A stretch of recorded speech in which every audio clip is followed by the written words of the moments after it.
Alright, everything working. Oop.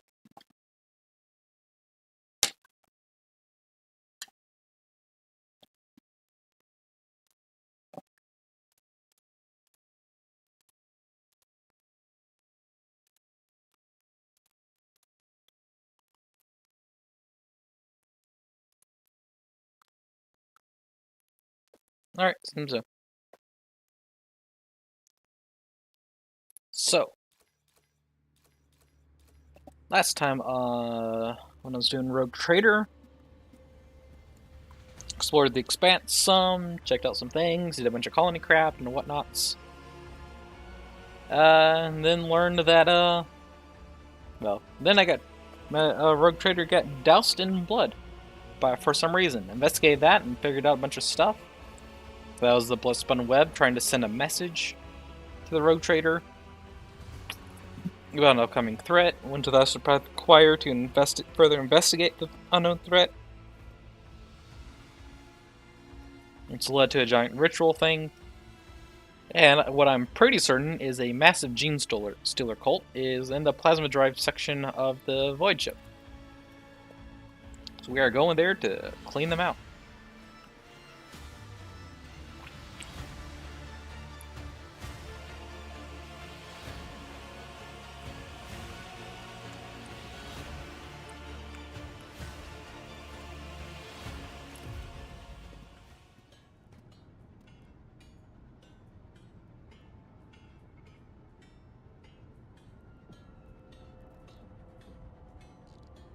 Alright, so.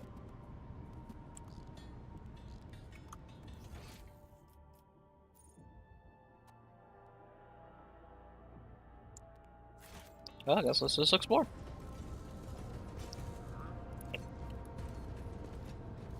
Entering migration, that, whatnot. Anything in here? Whatever. Furnish emergency repair. It's mainly minimizing the risk of a leak, Lord Captain.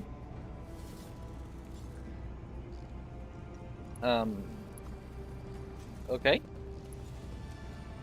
These words and commit not the transgression of industrial accident. Praise the Messiah thrice, and only then lay your hand upon the lever. Pull the lever with confidence and restraint. The machine spirit tolerates no haste.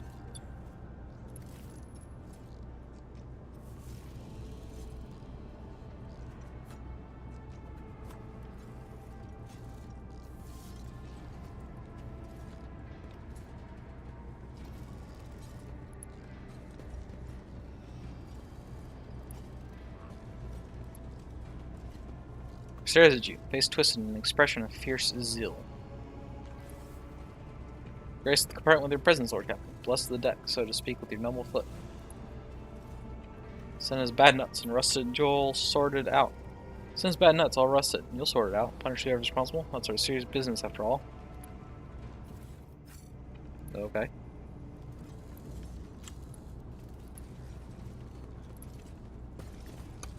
Wait, symbol. Hey, is that the symbol we're supposed to be hunting for? You can just make out a faint symbol on the tiles. A serpent and a star. There appears to be someone's stash behind it, but the stash has long been abandoned. Rise to the top, or get left in the dust.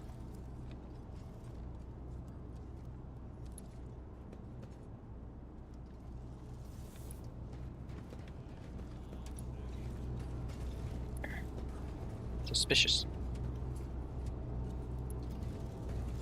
Good.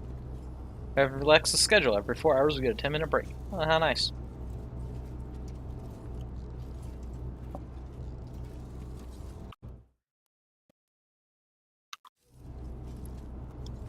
We should deal with Wait, this. it's another one of those symbols. Cash notes. All the scrap reads is received. Need more. I'll be able to help decipher the meaning of this.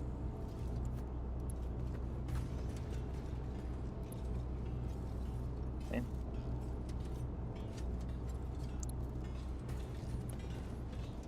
Excellent lens, Captain. Let us not door. Another symbol. Improvised Weber. Interesting.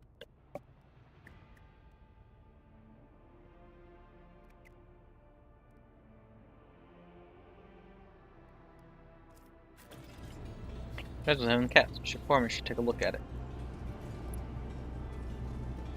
Cargo K189. Check cargo throne. Still one missing.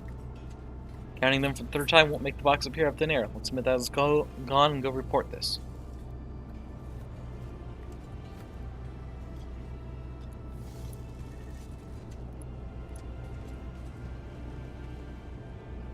Wait, I'll have one more look. Cargo 81113 check. Cargo B982 check. I always have a backup plan.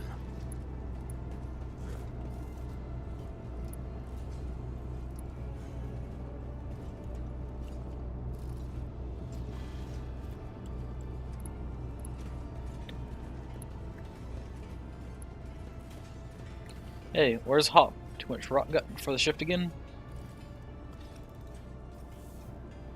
No, he didn't listen to the briefing and stuck his hand in the reactor. Now the machine spirits didn't. Kill him instantly? I have no idea.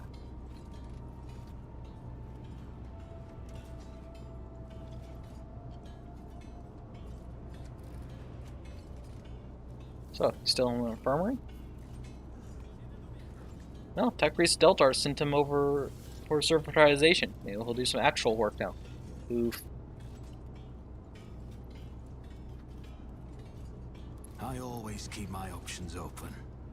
It's good.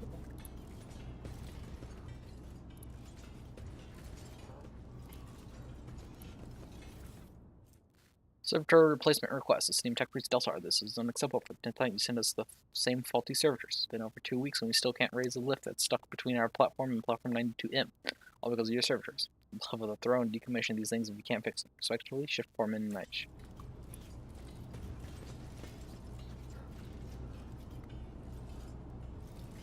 Servitor seems to be having some issues. The pitiful clinking sound service called Duxwood Mechanism begins to perform the necessary manipulations.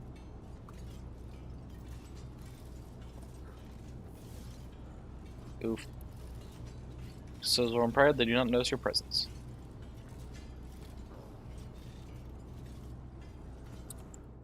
What happens if I turn them again? Is this going to cause some sort of issue?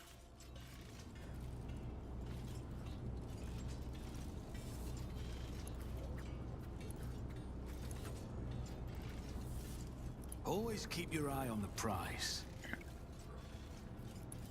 Follow the cargo lift.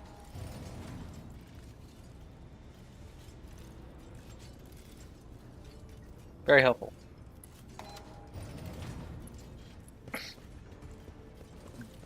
Turn the servitor.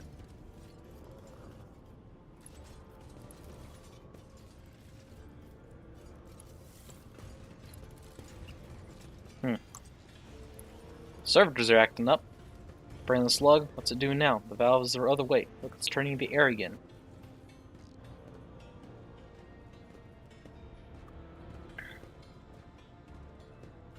Did it break down already? Try turning that thing around manually. It's got an emergency panel on its back.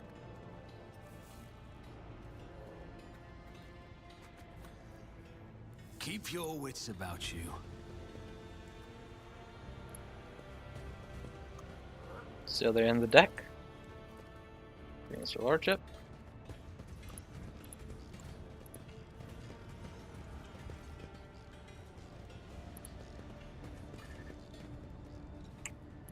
Okay. Oh, it turned all the servitors around. Does cargo lift work now?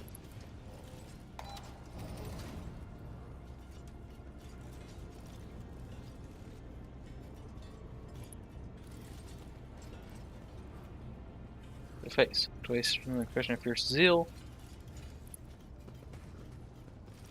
Let us not dawdle.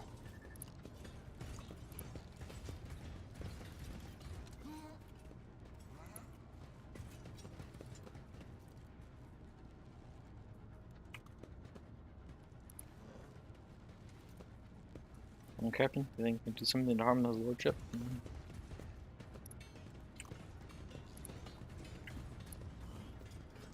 Saraka stationed us in the compartment while you honor the workers with your visit.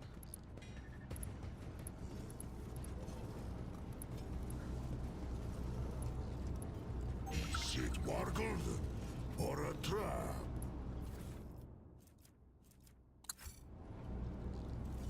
Just some useless stuff. Okay. Is there money to be made?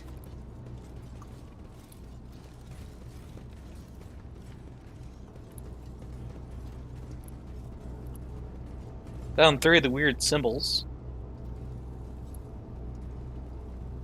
Sometimes you consult the appropriate treatise on Tactica Imperialis and weigh every step. Sometimes, though, you just fire your biggest cannon and save the day.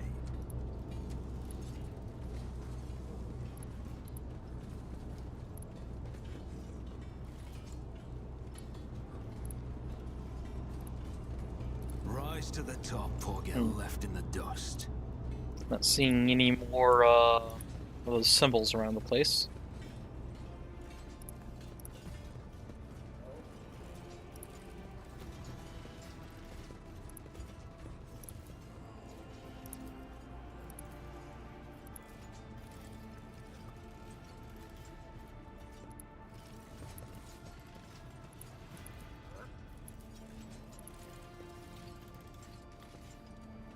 Some manipulations. I always keep my options open.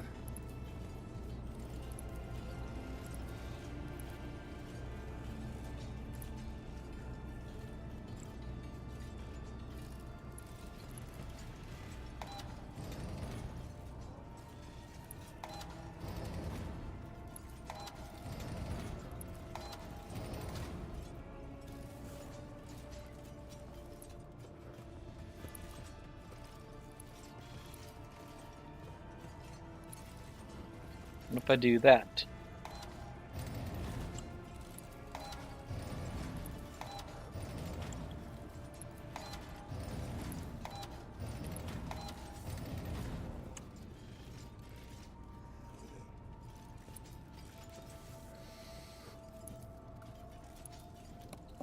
Keep your wits. Killing about you. gameplay. Yeah, I know. I'm trying to figure out the secret.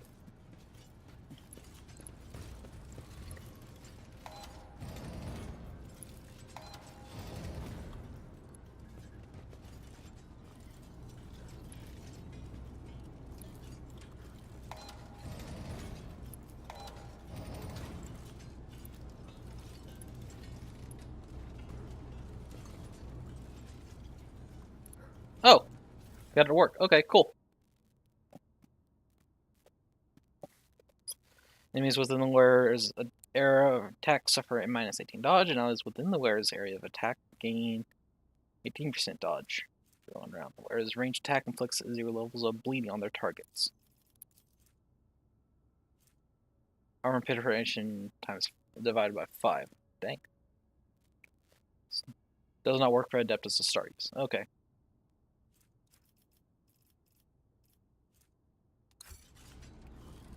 Nice. Who to give that to, though?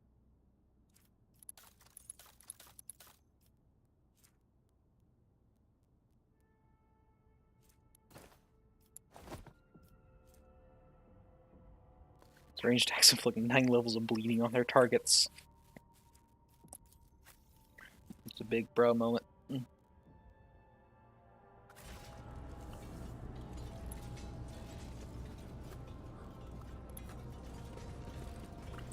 Alright, so what we have discovered so far is a stash of a cryptic note, strange weapon, and another cache, but it seems like it was already emptied.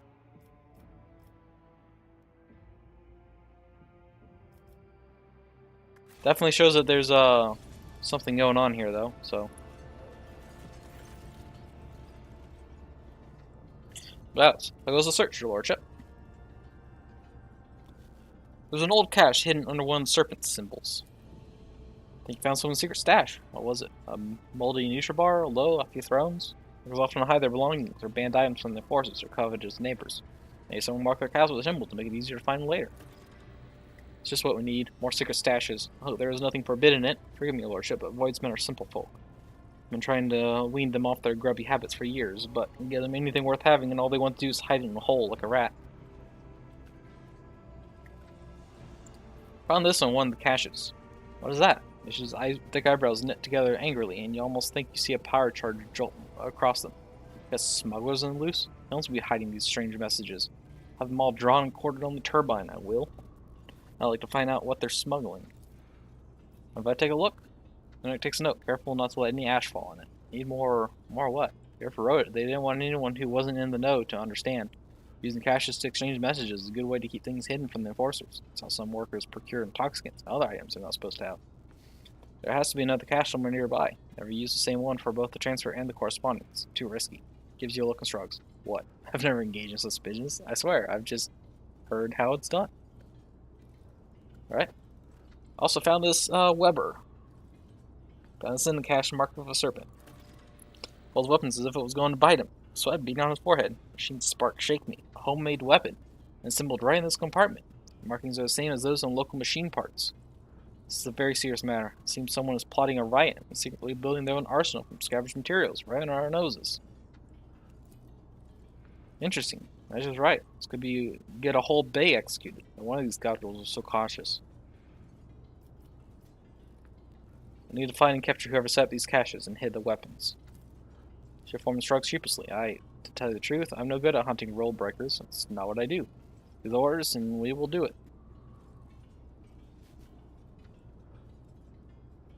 She'll set an ambush near the caches. Sooner or later, someone will come to check on them.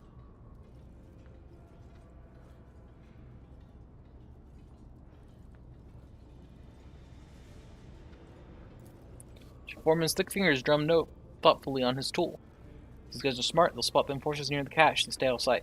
And the lordship was to be spotted even quicker.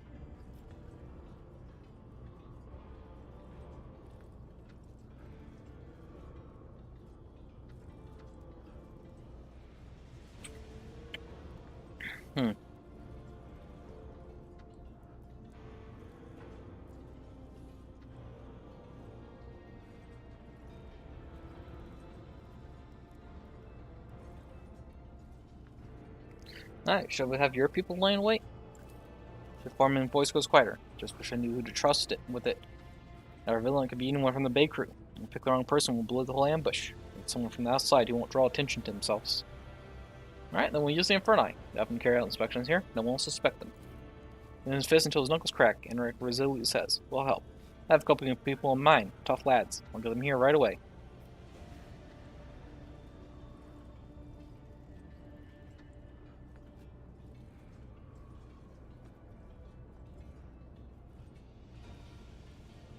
I'd like to have another look around first. Be here waiting for your cue. Okay, so I did that, and is there any other symbols scattered or around and about? I always have a backup plan.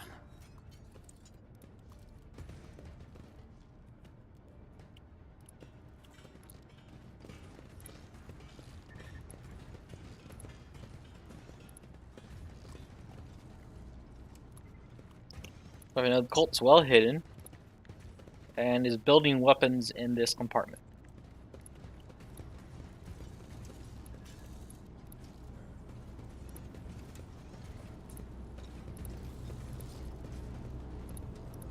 Is there money to be made? Greases.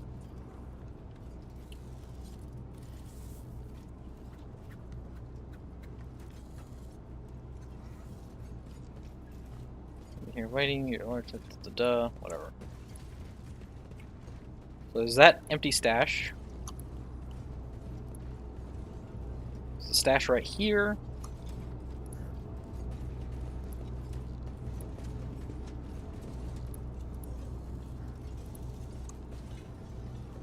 And then there was the weapon hidden here. Okay, I'm not seeing anything else of note.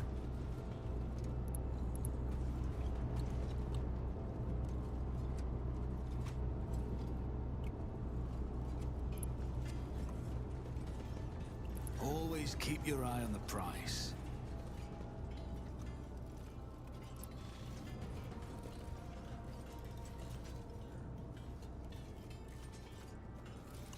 Alright. Well, let's continue on. Alrighty, let's catch that vermin. Governor smirks ominously. He throws a low stick butt on the floor and pits it out with his boot. Say the dirtbag caught, Lash. 5 hours later.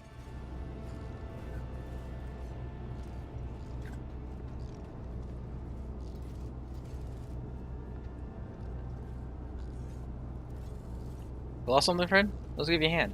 Get him, boys.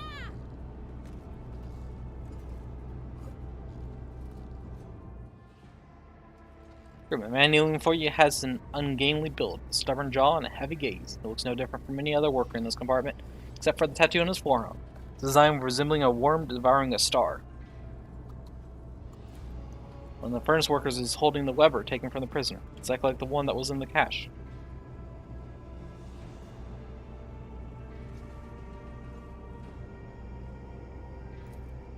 Master Armor regards the furnace sternly. Weapon, hand it over. What you saw, keep it to yourselves. She forces out the word through clenched teeth. Cooperation with the enforcers will be noted. Study the prisoner. Pigment of the tattoo looks fresh, standing out starkly against the color of his skin, which means that it was a very recent addition. Look closely, he notices a pair of scars at the base of his neck, suspiciously reminiscent of an almost healed bite.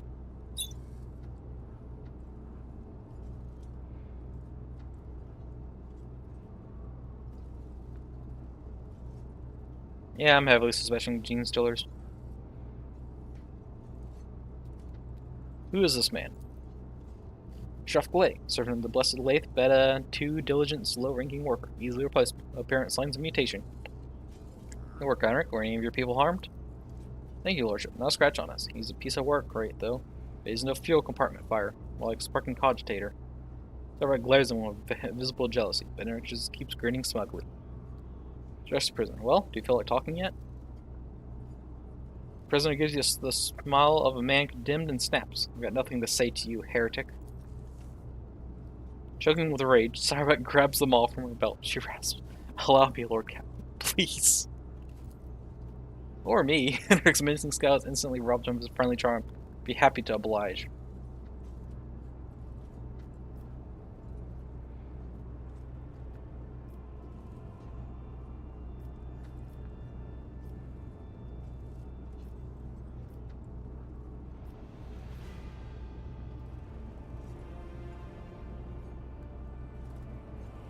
Calm yourself. Talk to me.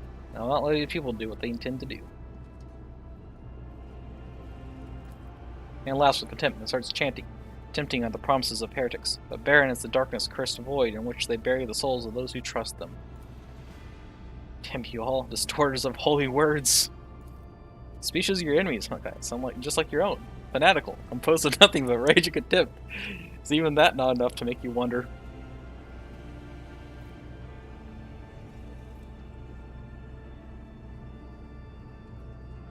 I'm the heretic, am I? Either fear is robbed in reason, or he has a very skewed perspective. His jerks is trying to point at you with his tight hands.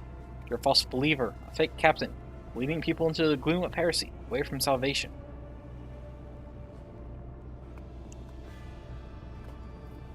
I don't want the dude killed. And, given what I last saw Sauerbeck do, Jocasta do with that mall, I don't trust her to, be the one to interrogate. And for some reason, I doubt Heinrich's true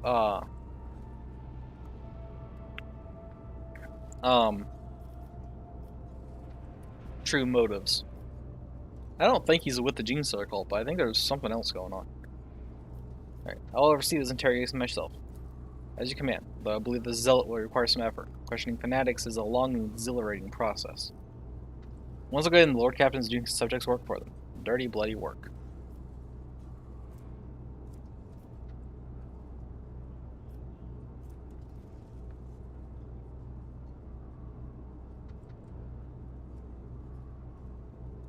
Torture them as they tortured you.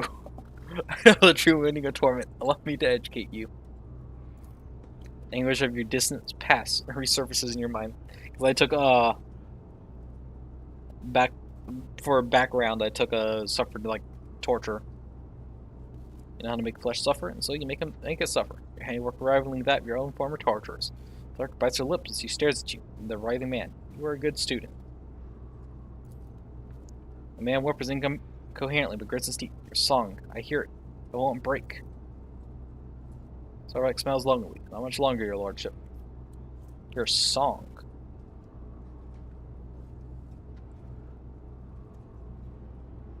Yeah. Gene Stealer crap. Injectable substance that breaks subject's will, but be sure not to melt his brain. Chemical injection burns the man's mind from within. His muscles twitch, tense to the point of his sinew cracking. Torrent of nightmares born from his subconscious assaults his brain, but he cannot even scream. He moans, choking on his own saliva. A gurgling sob falls from the man's lips. Stop. I'll talk. Sarvek looks at him with a radiant smile. Prisoners ready to cooperate, your lordship.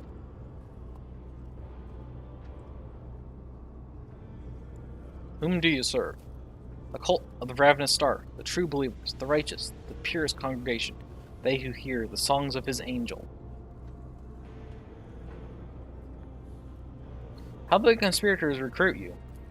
I believed. I found him. I bowed to him. His angel's kin granted me a revelation. It entered my flesh. Let me join the congregation.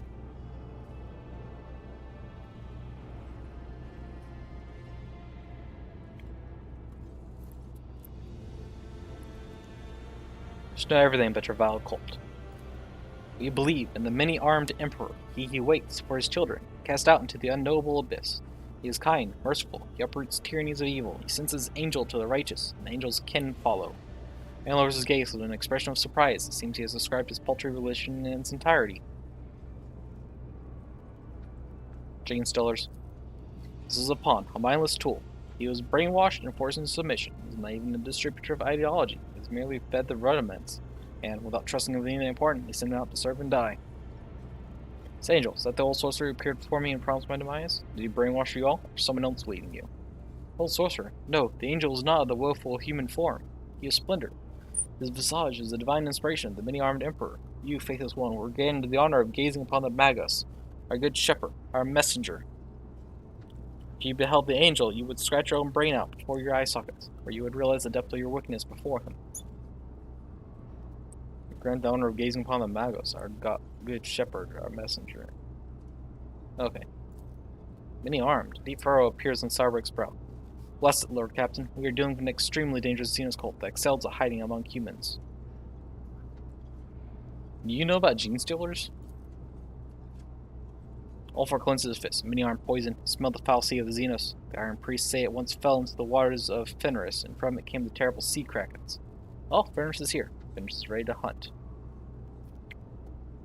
What do you know about her enemy? Very little. As per regulations, every Master Arms passes on special instructions to their successor.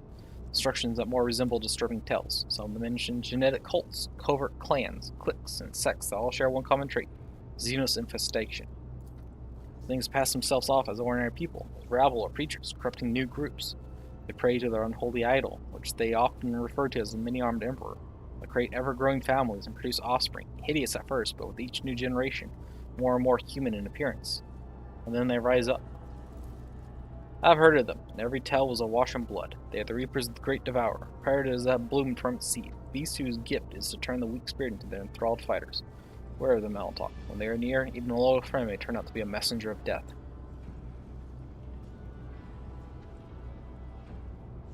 Why the many-armed emperor? Their arms are kept. These Xenos have more arms than normal. They twist and pervert our faith, probably for the sole reason that it gives them blasphemous pleasure. Why do you choose to act among the rebels specifically? Lower decks have plenty of dark corners for the Xenos to lie in wait. Commoners are too dull-witted and spineless to identify the threat before it is too late. At the same time, they are dull-witted and spineless enough to serve as cannon fodder to be thrown at the cult's enemies when the uprising begins.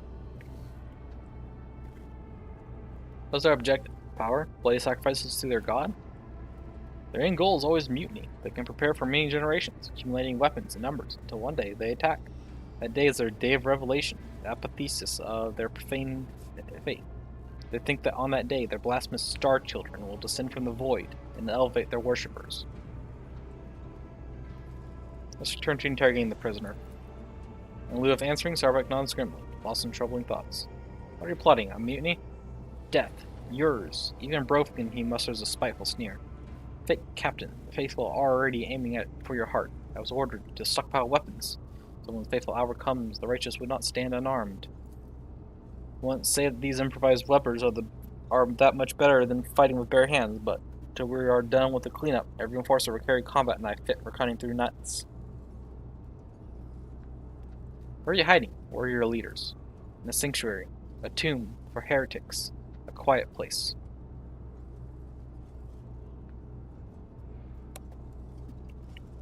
A tomb for heretics, where heretics is reversed to be worshippers of the Emperor. So the chapel? The dynastic crypt. The crypt, whatever. The vermin have infiltrated the crypt, holding the bodies of the worthiest servants of the dynasty. No one is allowed inside save for Lord Captain's personal retinue, and they dared? But how? The crypt's defenses are impenetrable.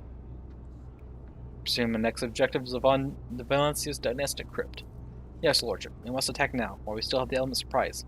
I will lead the strike force, but I require your presence and Confessor Adalbert's help. Fierce machine spirits guard the dead. They won't let an armed troop pass without a direct command from the rogue trader in the ring of the ship's confessors. I'll meet you at the doors. Casting a glance on the prisoner, whispering incoherently on his breath, Sarvek adds offhandedly, "And this foul scum. With your permission, I'll throw out the airlock. That will be of any further use."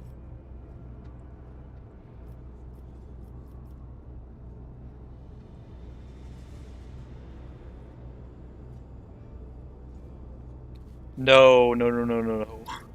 Out the airlock he goes.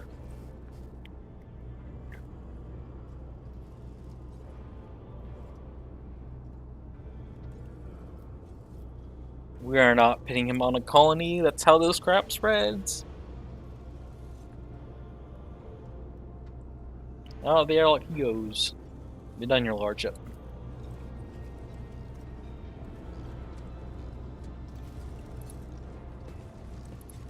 Rise to the top, or get left in the dust. Alright, back to the bridge. And to the void ship crypt. I think there's a lot of locations to go on this map.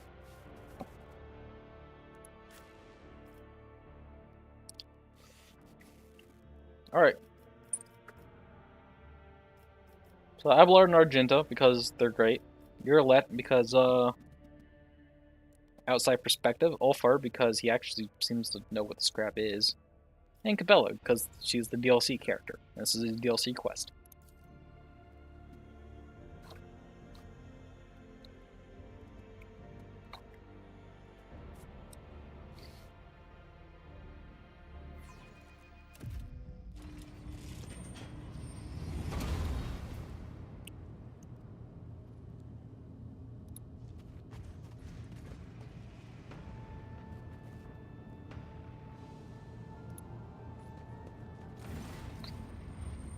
Albert, the ship's confessor, solemnly raises his hands above the altar and speaks mournfully. Heed me, O guardian spirits. We have come to punish a great desecration. Heresy has made its lair in the dynastic crypt and disturbed the peace of our honored dead. I beg you to perform the ritual of unsealing and allow us passage. A hand-shaped panel opens in the altar of unsealing. The panel is lined with sharp spikes. Captain, we now require your blood. The crypt will not open without the rogue trader's genetic signature. You're back? Welcome back.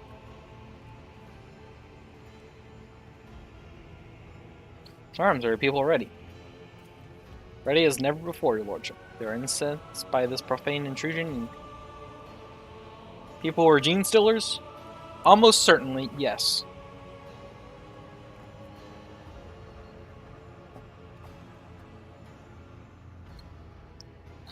So, I don't know how long you were gone, but basically caught a dude who was, he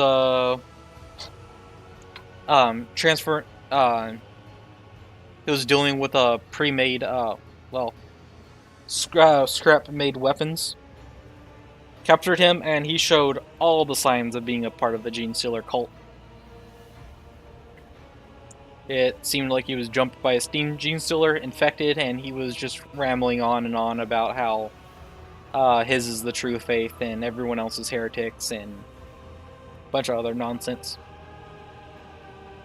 But basically it came down to it that he revealed that it's in the dynastic crypt, which is where we're currently at. Just couldn't pay much attention. Okay. Yeah, so it's at the Dynastic Crypt, is where the cult is somehow located. Which leads me to not trust the Confessor too much. Simply because how else will they have gained permission? Only 2 people have access to this place. And it definitely wasn't me who let the Gene Stillers in. Place your hand inside the panel.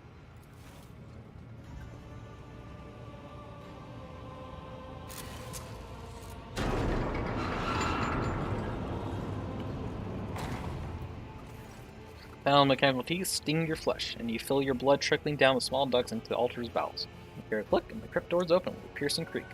Beyond them, you see nothing but darkness. Sacrilege. The hallowed crypt must remain illuminated at all times to drive away the shadows from the place of the ancestors' final repose. It was done on purpose, I'm sure of it. Coming as expected. Vanguard, provide the Lord Captain with Illuminator Service Skull, which gives you a surprisingly easy smile on bows. Take care, Lordship. Watch out for dark corners. Move out. For House von Bloomsius.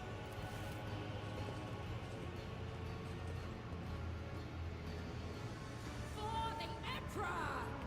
I'll show you how it's done. Moving out. Go, go, go! Voice lines. They are all almost certainly dead. I don't think any of them are good enough to take on Gene Stealers. Your Lordship, wait, there's been... Henrik bursts into the department, stopped when he sees the open doors in the gloom beyond. Damn it, I'm late. I meant to report an act of sabotage. They cut off the promethium supply to the crypt lightings. You were walking into an ambush. Why did you fail to discover this earlier? They covered their tracks well, but I was worried about your safety. Henrik smiled somewhat sheepishly, which is why I took the liberty of sending maintenance patrols to inspect the perimeter of the crypt.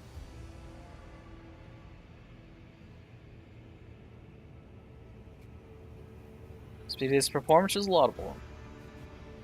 Laudable. Is that good or bad? Crap, I can't remember. Laudable. Deserving praise. Okay, yep, that's what I thought it meant. Bowser bows his head with dignity. You notice fresh oil stains on his coat. Seems he not only sent his underlings, but also went to investigate the area himself. Whether through darkness or well-lit halls, we're going in. Imperium might be underestimating the enemy. The enforcers have already done it once. I, the Infernus Guild, would join you in this fight. You would have us. To get inside, the aberrations would have had to make a passage for themselves somewhere in the crypt's perimeter. No one knows the maintenance halls better than us. We could find this breach and attack the enemy from the rear. I doubt a few workers armed with axes and torches would make much of a difference, but we'd be honored to die in your name.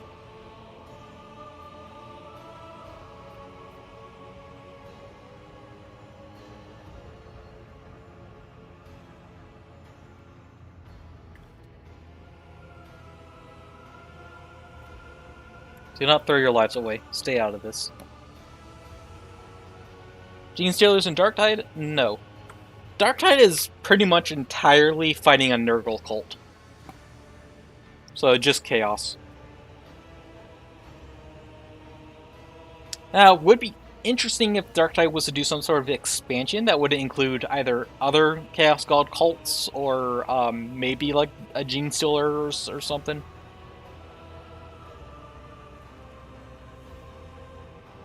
But as of currently, Darktide is entirely just a human Nurgle cult.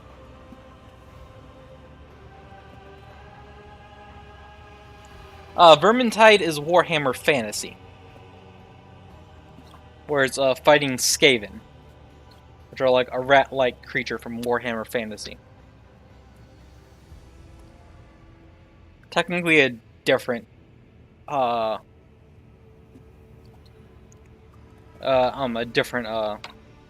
setting. Alright. Many issues with fighting Gene Stealer cults. I'm pretty certain my retinue here is more than capable. I didn't even know that was a thing. Yeah, Warhammer Fantasy.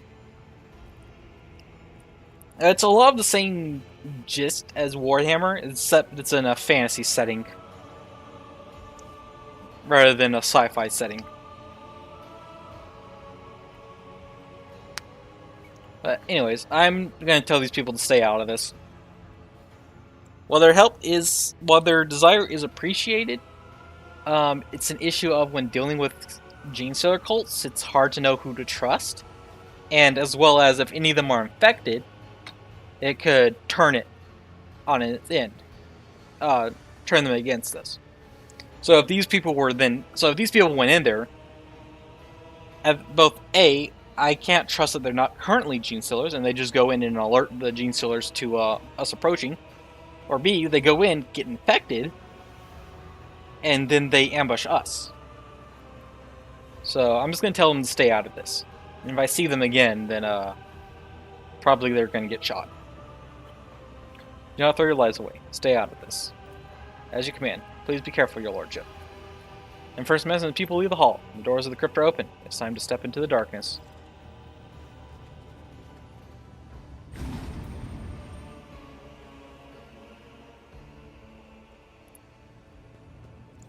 Shall thoughts be that of rays of avenging light, as eternal night does fade at the touch of the sun. Keep your Whatever. wits about you. So let the face, as eternal light does not fade at the touch of the sun, so let the face of the corrupt not lurk in the darkness, be destroyed by your hand. Okay, cool.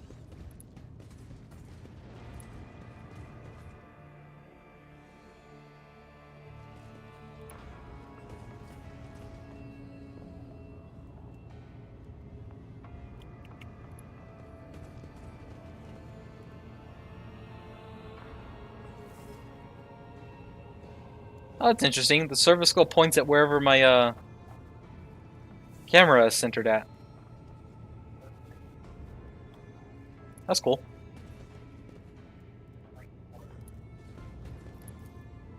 The gates have been blocked, cut off all possible escape routes for heretics and enforcers alike. When all open to your victory has been secured.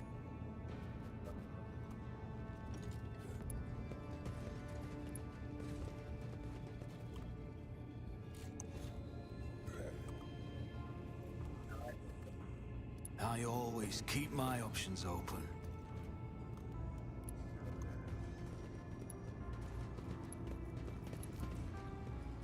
Needle pistol shells are scattered across the floor. They do not belong in this realm of tranquil glory.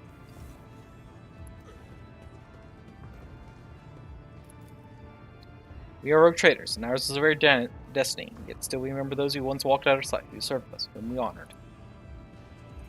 The pale light is lumen. The servitor looks like an animated corpse, but no grave ever except a human has become a thing.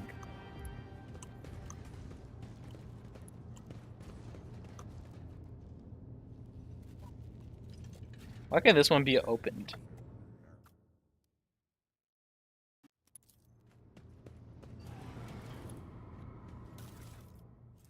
Master Duelist gloves. When the wearer scores a critical hit with a ranged attack, the next attack against any target automatically hits. It cannot be parried or dodged.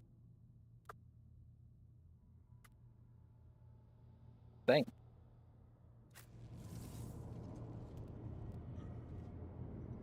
I always have a backup plan. Oh, it follows the mouse pointer. Okay.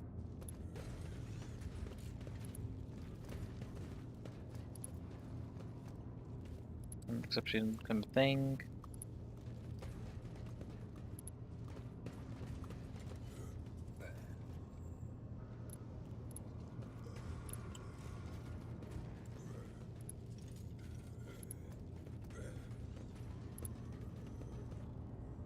Lumen, servitor looks like an animated corpse. Always keep your eye on the prize. Looks like an animated corpse. These bones of the dead should be serving the living. They could be used in rites or divinations, or as amulets. Why are they here, gathering dust and concealed from people's eyes? What do we have here? What's this?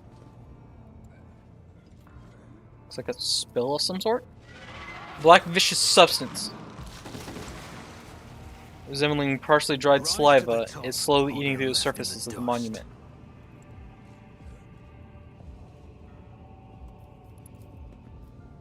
Lord to diligent servants of the dynasty have exalted this title of Celestial.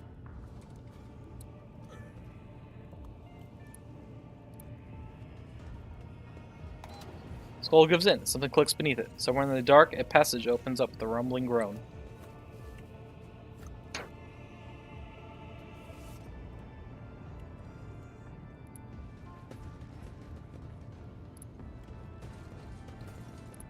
Oh, rip to the servitors.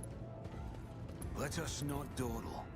Servitor is gone. Fresh pools of blood and embalming fluid drip down into some deep grooves on the floor. Looks like they were left by monstrous claws.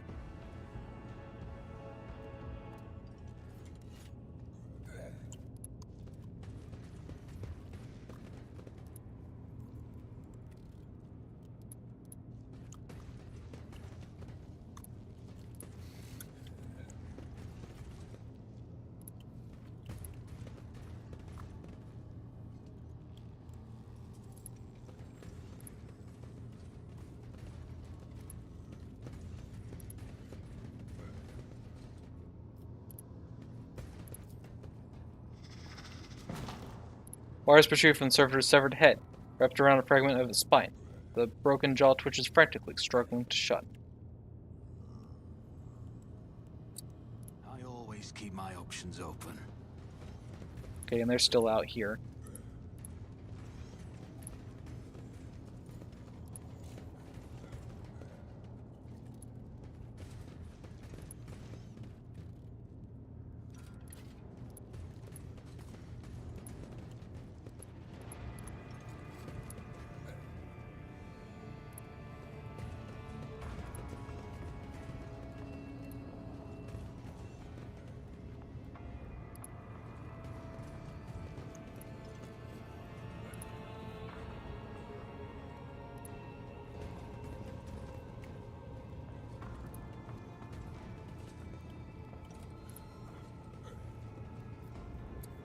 What's this? Breacher's armor. Base armor property. Plus lower Imperium armor and plus 10 perception. Old key. Some las guns and other things. About the 100 names is an engraved inscription. To all who made the highest sacrifice for the dynasty and paid with their life, honor, and their life, honor, and name, I will remember you. Keep your wits about you. So I got an old key to something, and also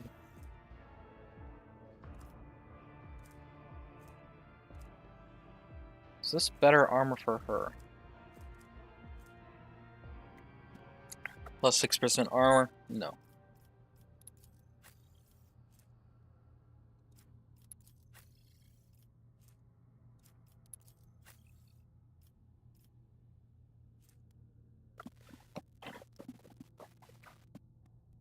Would be good for me if I used medium armor.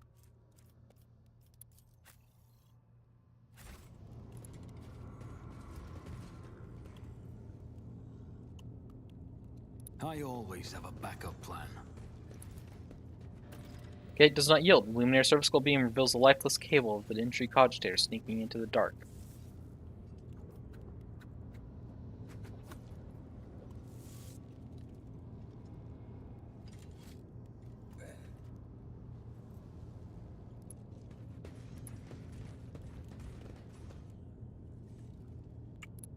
Okay, one room left to check.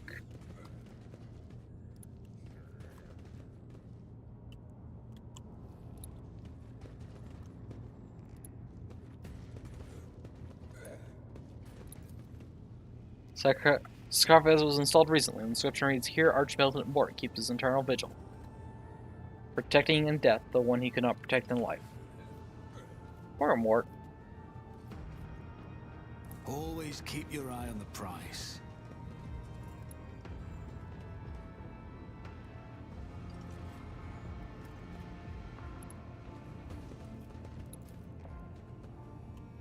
And the dark cars sneaking into the dark.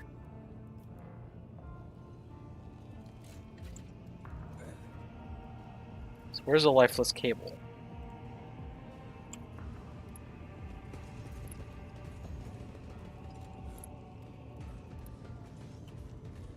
Oh, here we are. That's new. Is there money to be made?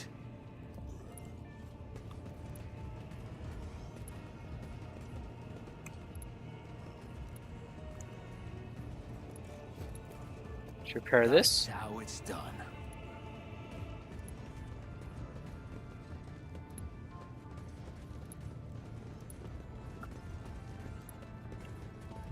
Also, no sign of the enforcers who went in.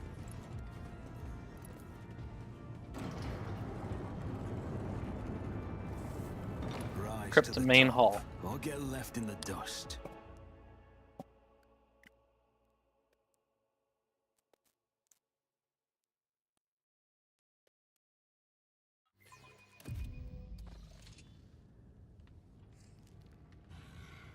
Oh, gene stealers.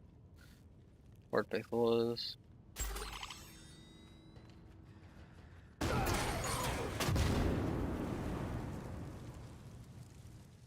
I will wipe your disgusting presence out of existence. You cannot stop the angels faithful!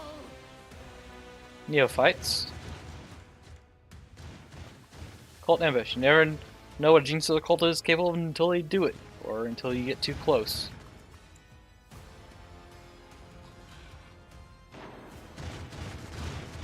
Oh, there's the enforcers over there.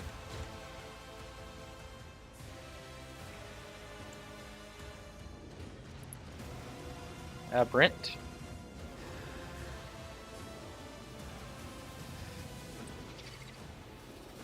Neophytes. Full-on gene stealers back here.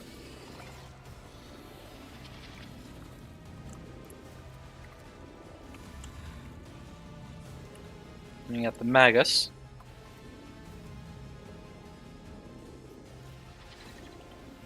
Magus marks the zone of outfit. Next round, next explosion occurs, dealing from that much with to all units in that zone. Impulse. Magus creates a tough impulse, which deals damage to all adjacent creatures and pushes them 3 cells away. When this creature scores a critical hit, reduces the target's armor by that much for 1 round. Stacks. When this creature attacks an enemy for the first time in combat, that enemy must make a perception test. If failed, the coordinated trap effect is inflicted on that enemy for 1 round. If the enemy successfully passes the test, or if the duration of a previously applied coordinated trap ends, the enemy no longer suffers the effect. This creature always dodges attacks made by its allies.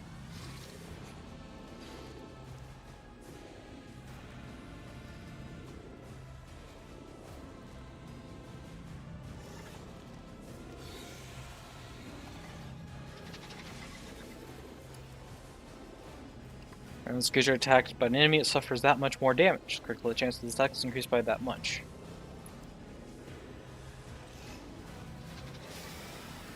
Neg effects, such as negative effects, after side dampening.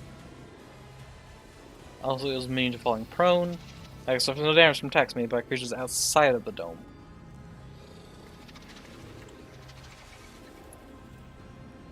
Hybrid.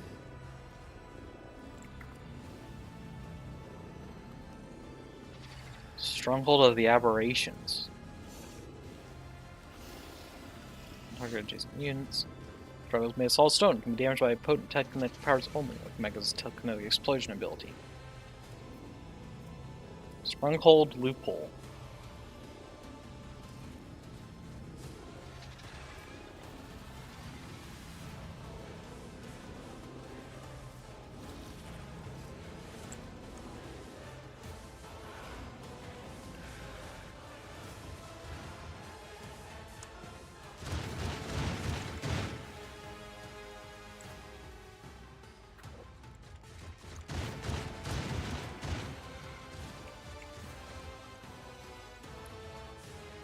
Alright.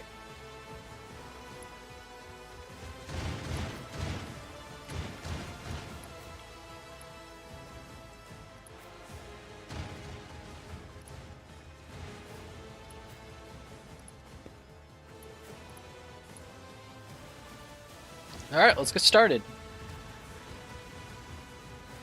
Target one near. This creature is the nearest one to the Magus. It will be the next target of the Magus' telekinetic explosion ability.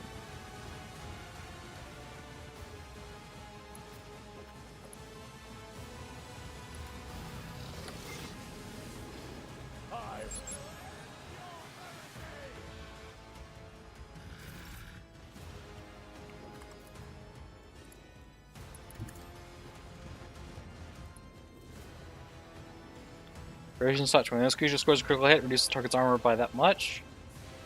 Coordinated trap. Targets with Weber must pass an agility resistance test with that much.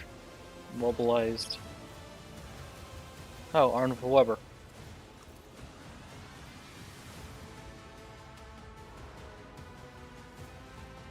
I'll do it.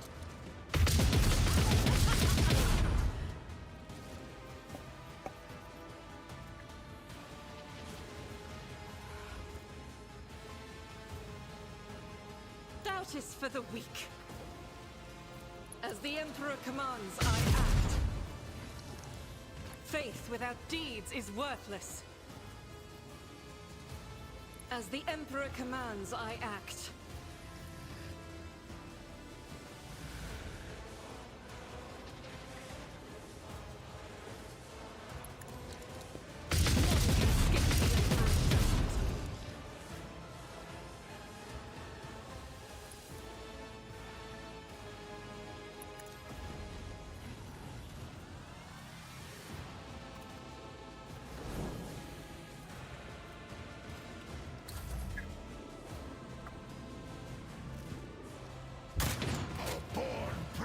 Does not become Sapping shots. the Sire's song guides me. Chain weapon.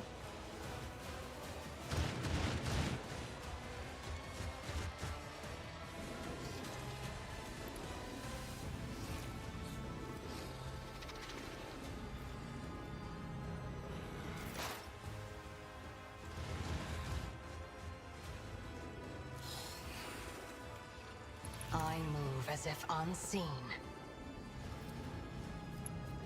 This Right, let's tedium trigger is over beneath penetration.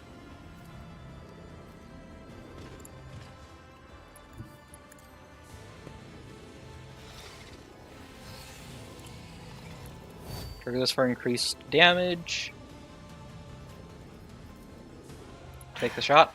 If another soul slips beyond the veil,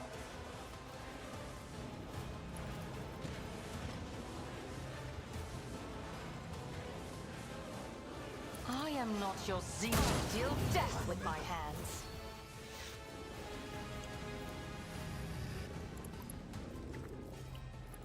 Let's mark these gene stealers as prey. And as aberrant. This tedium is beneath me.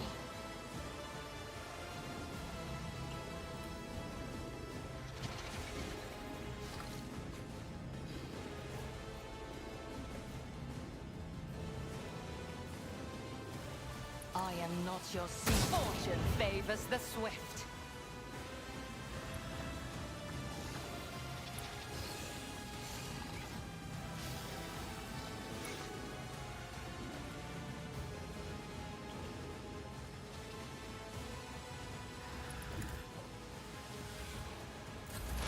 Alright.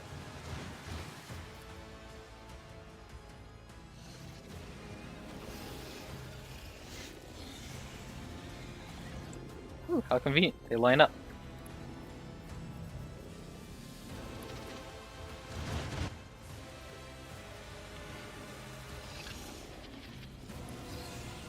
It's as good as done. On it.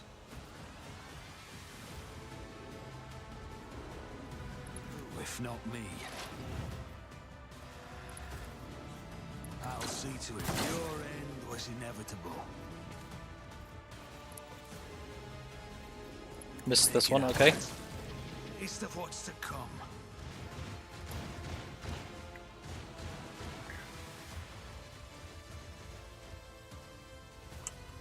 I'll see to it personally. It's as good as done. We bring deliverance.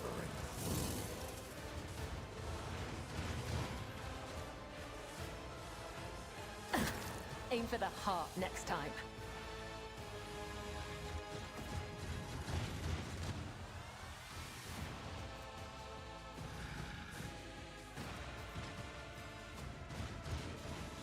dance of blades and shadows.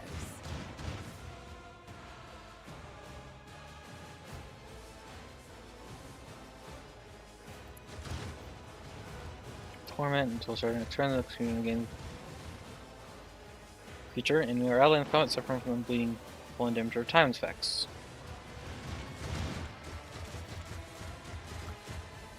Excuse me, the influx bleeding 5 on an ally of the choice, including myself, and damage.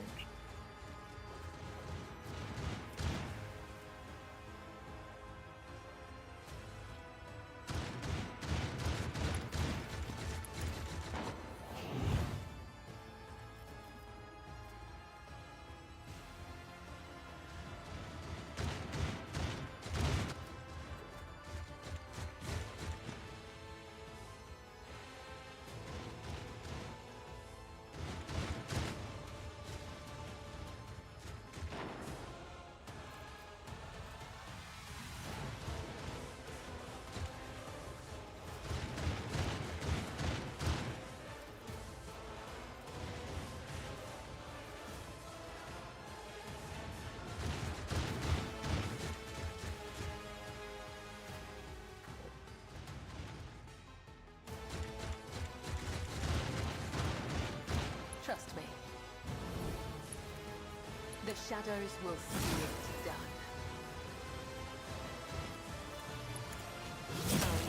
The other side awaits.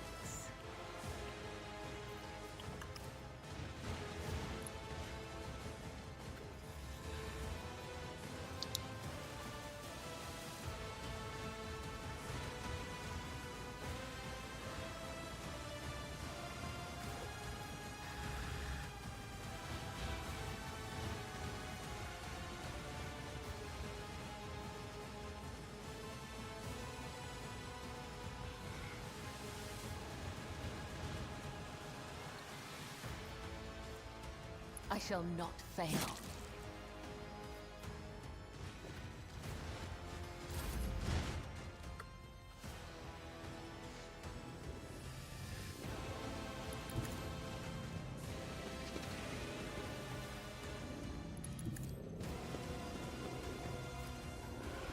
Alright, Will do bonk. my duty. Victory is imminent. Bonk. Reduced to dust. At your beck and call. I'm not interested.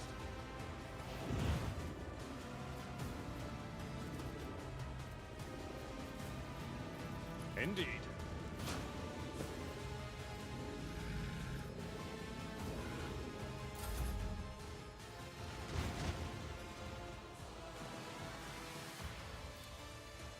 None can I will carve runes out of your bones. I hunger for battle. So shall die in disgrace. Our foes reach. Sure sucks to not have many honked Pablo. Wolves reign.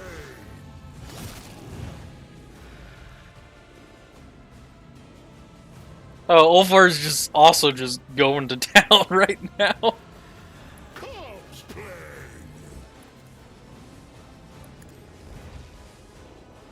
None can I will carve runes out of your bones. Ah!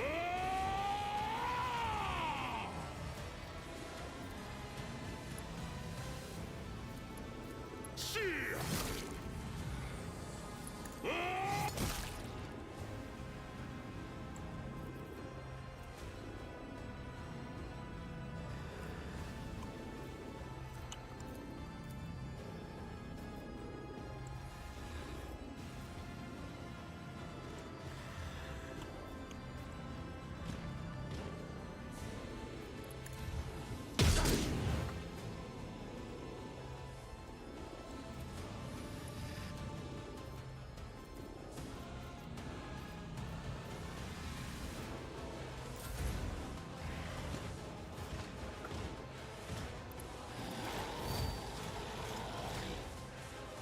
Reckless Strike, Endure. Innate resilient is immune to mental damage and cannot be stunned, pushed, or knocked prone. Ooh! Ow, that hurts.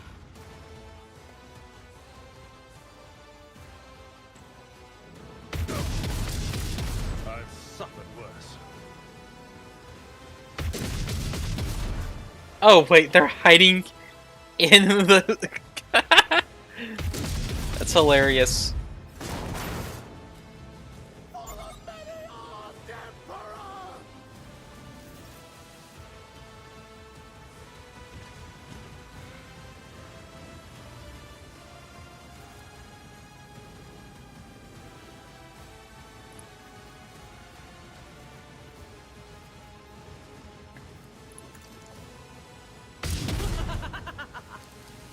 Doubt is for the weak.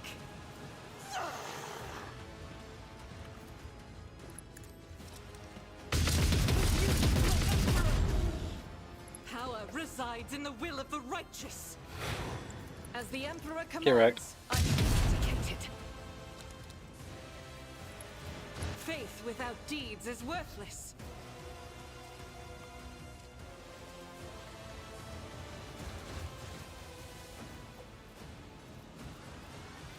Excuse me, where'd you fools come from?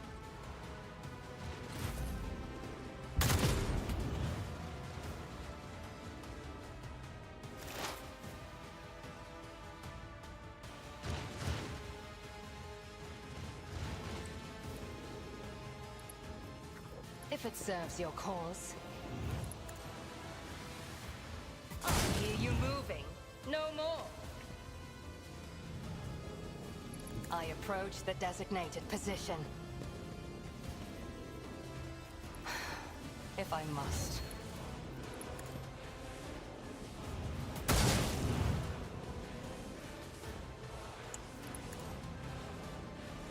I seal death with my hands. Poor fools, just getting wrecked. I understand your intent.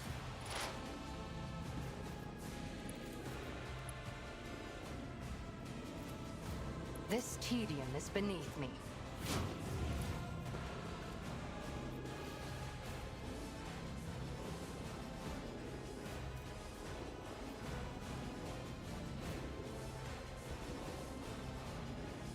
Just designate a target.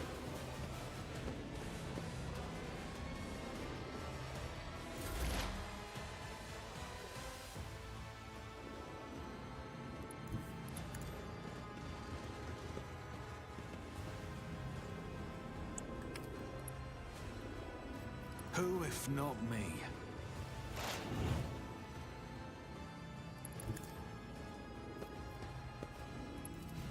On it. My gut tells me it's a bad idea. I'll make it happen.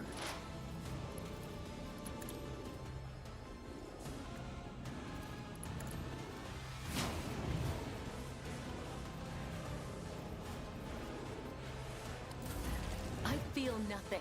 Fear nothing. Well, Dinkabella, just go, I guess.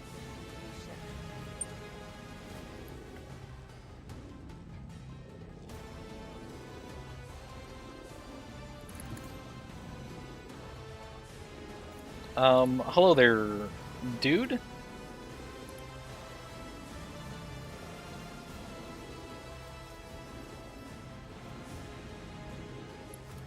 As the tenants demand.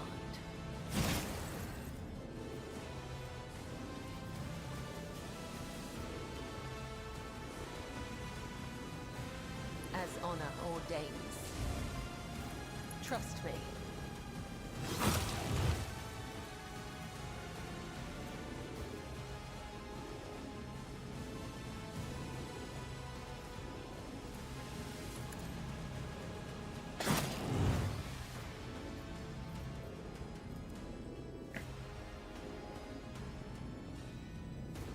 As honor ordains. My blade whispers your name. The shadows will see it done. He has 180 18 stacks of bleeding! Get wrecked!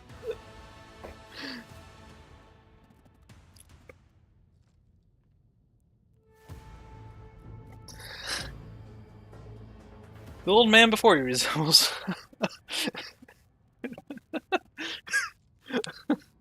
Cabell just ran the entire length of the map and just shanked this guy like 20 times. The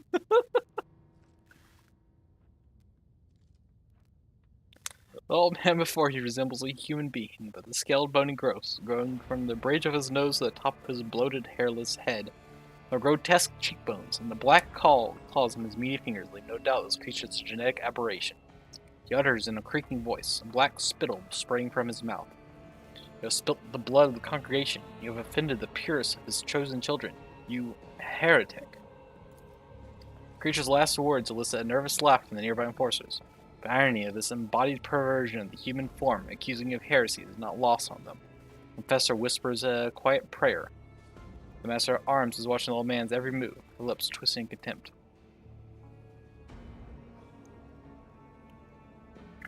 Master at arms, report. Rebecca's gaze remains trained on the mutant. He knows deep wounds on her chest and shoulder, but she shows no sign of acknowledging their existence. Strike forces have cleared the side sections of mutants. The freaks fought like madmen. They could not match the skill of Unvalencia's enforcers. Once victory is secured, our pursuit units made sure that none would escape. Our flaring squads are in the process of purging the crypt. All degenerates confirmed dead.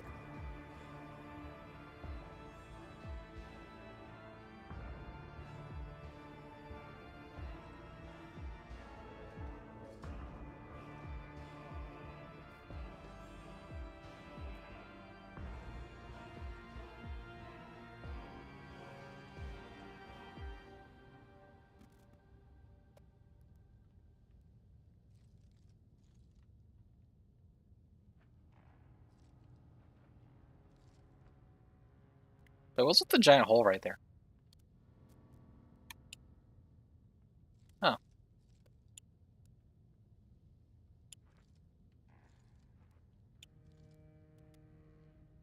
Albert, how much of the crypt has been desecrated? The cursed spawn have disrespected the spirits of the dead. Thankfully, they did not have enough time to wreak as much destruction as they could have. Many tombs were disturbed, but what is the most outrageous? Albert carefully presents you with the sapphire blue gemstone. They sought to despoil Lady Theodora's urn.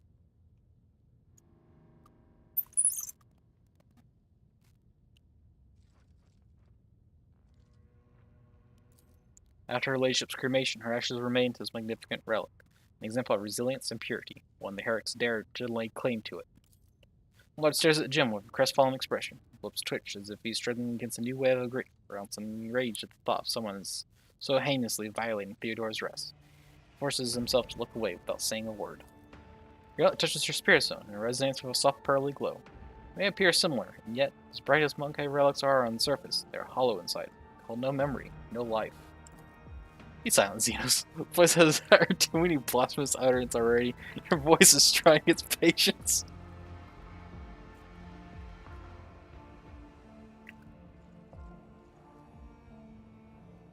Do all rogue traders have their remains turned into gemstones? Not all, no. Tradition demands the Lord Captain's body be burned so that no one could use samples of their tissue or blood to gain access to the ship's systems that require the rogue trader's genetic imprint. Lady Theodora herself once voiced her desire to be turned into a stone. Right, return the relic to Lady Theodora's urn. I'll perform the ritual and pray in hopes of easing Lady Theodora's anger. Ashes of the other imminent dead, whose rest was disturbed, will be transferred to the reliquary chapel. Rites of redemption will be held day and night. Thousands of the ship's crew will be allowed to kneel before the relics and pray for the Lord Captain's health and the dynasty's prosperity.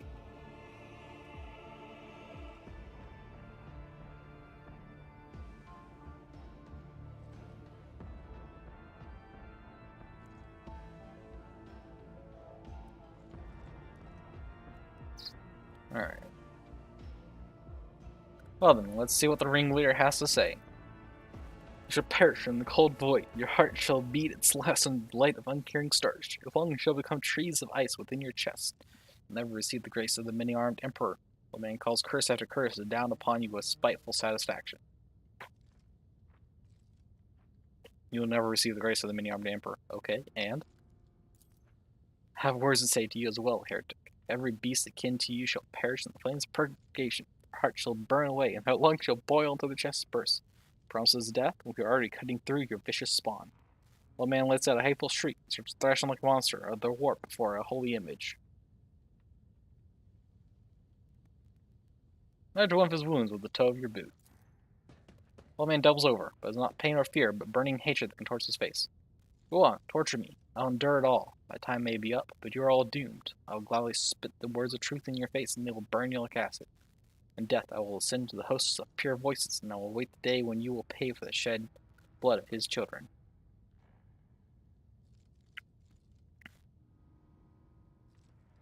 It was you I saw in that vision, you the leader of this spawn. He erupts in wet, slipping laughter. I am the herder of the pure. The many-armed emperor has blessed my mind with the ability to behold him. I guided his children, till you came and slaughtered us, heretic. Though some tribe has spawned a sorcerer, Sarah grins in disgust, no doubt to help them brainwash more victims and swell the cult's ranks. What are you? Are you mutants or Xenos? Face becomes a gloating grimace. We are the pure, we are the congregation, children of the many-armed emperor. The genetic perfection of existence. You will never understand. You are of inferior flesh. Your genes are woven from feebleness and misery. We are the new curve of the spiral. We are one, and thus we are strong. Who is the many-armed emperor? True God who comes through the void to us, his devout children. The universe is an abyss of horrors, and only he can save us. But not you, vile heretics. You are all doomed. Why did you make a lair here in the crypt? None wander in here. We are free to offer our prayers without fear of discovery. And the sight of dead heretics was pleasing. Trampling your bones was a righteous act. That is why I ordered the pure to sunder the walls of your bone vault and make this place a sanctuary for the congregation. He sneers. And let the test succeed. You glance at the gaping hole in the adamantine bulkhead. It is almost unbelievable that the mutants were able to make a hole like that. It would have required truly powerful industrial equipment, and not the kind that can be easily assembled or stolen. Are there more of you freaks on board? Where did you even come from? 40 years ago, the profaner Theodora, the false sovereign, stopped up the trade outpost of Jericho's Rim to replenish her crew.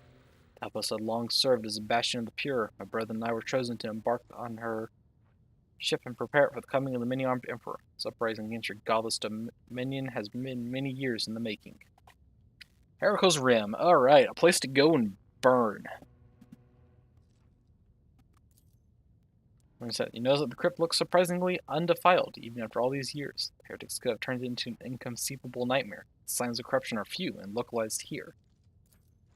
Jericho's Rim, that cesspool of abomination, must be burned. Who knows how many ships they have infected over the decades. Bad enough. Hang this carrion. The man's face twists in rage, and the milky eyes bulge. He hisses. The many-armed emperor cometh. The true God shall avenge us, and when he does, I will laugh. A string of doom sayings is silenced by a kick from the master at arms.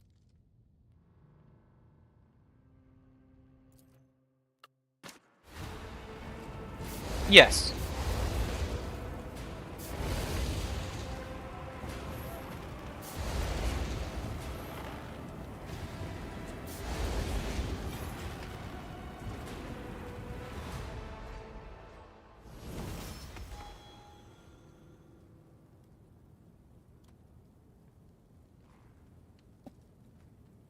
Yeah. Terra, is Earth.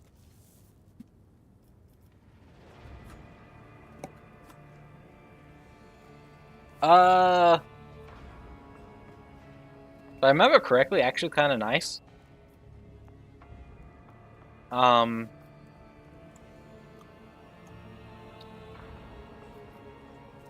Prepared. Our Webbers, and this comes properly equipped. No, it's just a massive city planet. I don't remember exactly what state it's in, but it's in a nice state, all things considered.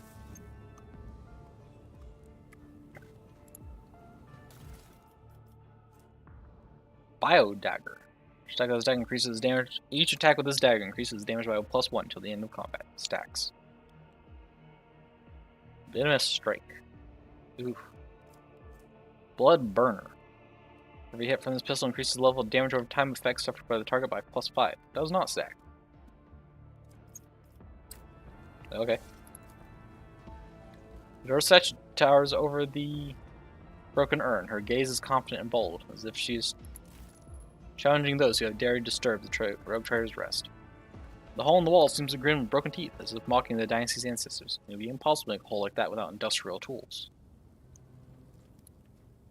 Check aberration, slowly this temple memory. I'll conduct a vigil in the crypt to ensure that all corruption is expelled, and the Emperor's light shines in his halls once more. The enforcer who died took a dozen heretics with them. It was a great honor to shed blood for the von Valancius dynasty.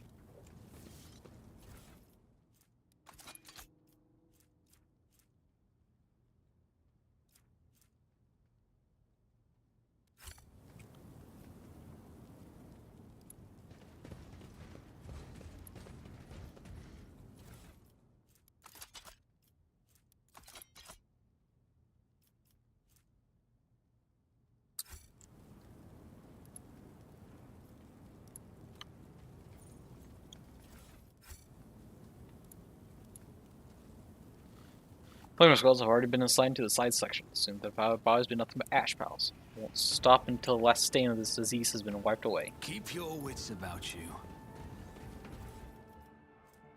Officially. Cool.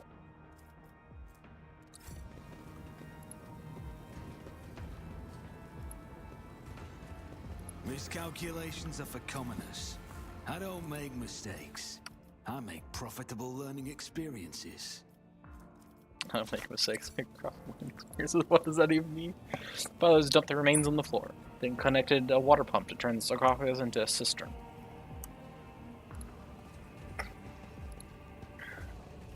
I always have a backup. Lining up the shadow to give the defenders a better field to fire.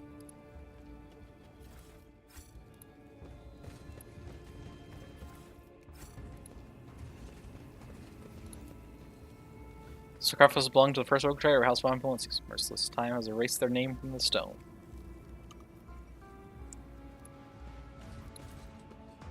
Sarcophagus has been turned into a container. Supplies, ammunition, and bandages lie in an unceremonious pile on top of the bones.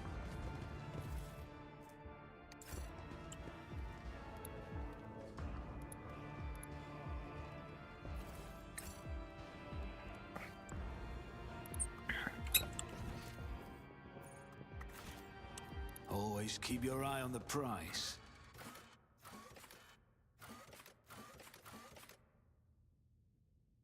Alright, back to the bridge. That's taken care of.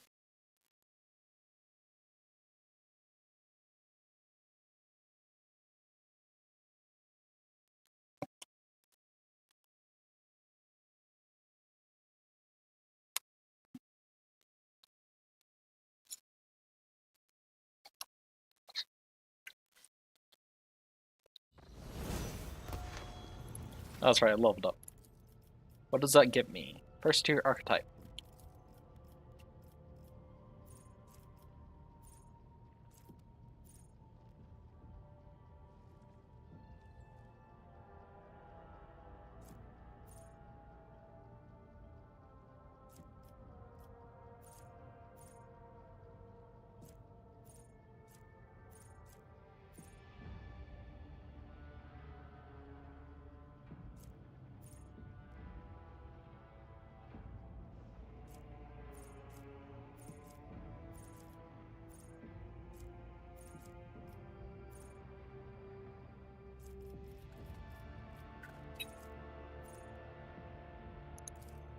Unique body, weak soul.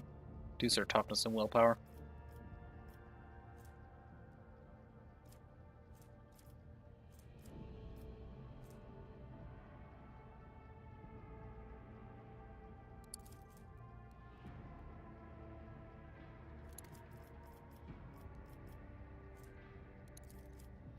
Thinking tech use?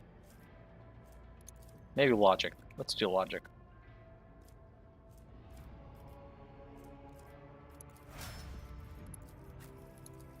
Giant, first type archetype, first tier archetype.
Iron and discipline.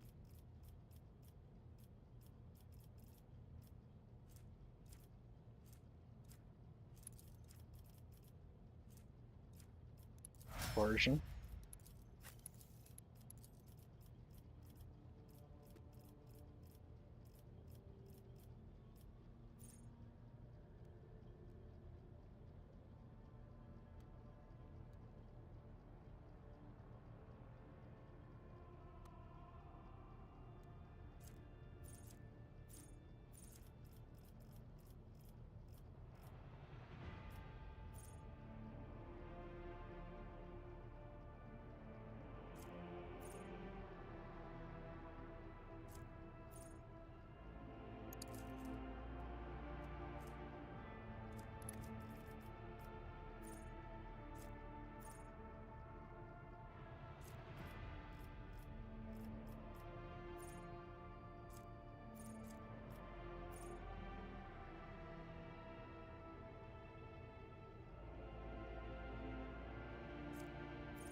Second sight.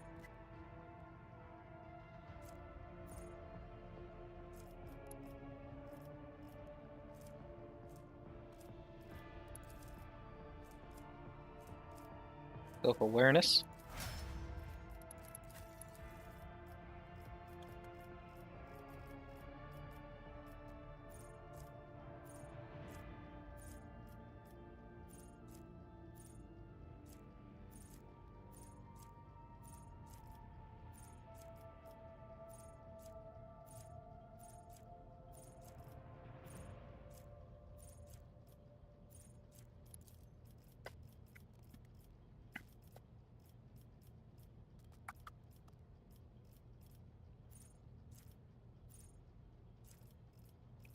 Combat insight. Can't use tech use again, so logic.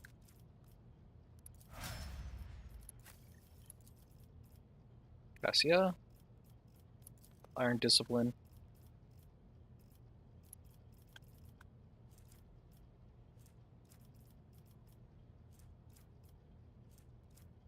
Persuasion. Adira.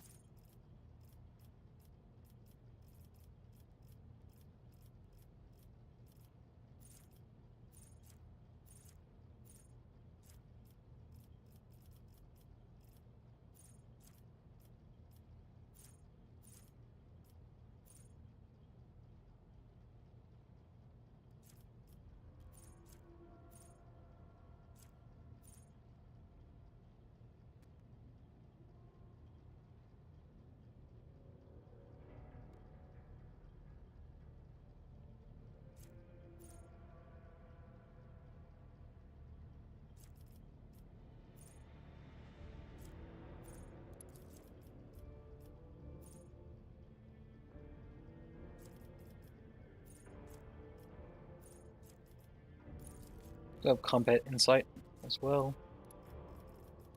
Awareness.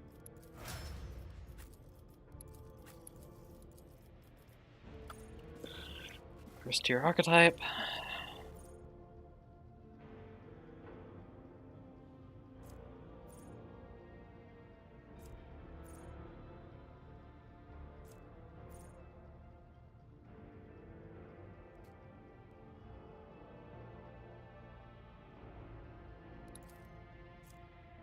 Grand performance, maybe.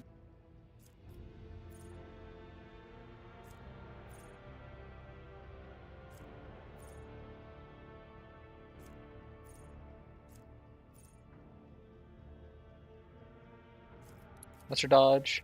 124. So I will give you 12 wounds. Eh.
We have just a flesh wound. And I guess awareness or athletics. Let's go with athletics. All far.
What to get? Just fired up.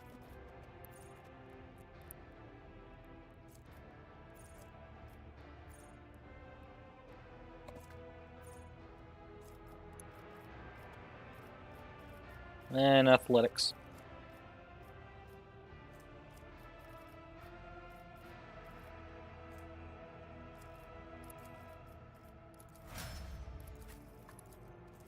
Then you're let.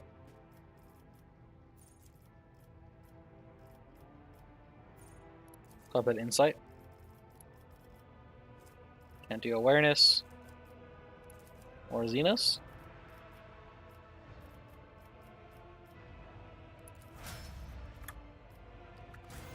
Alright.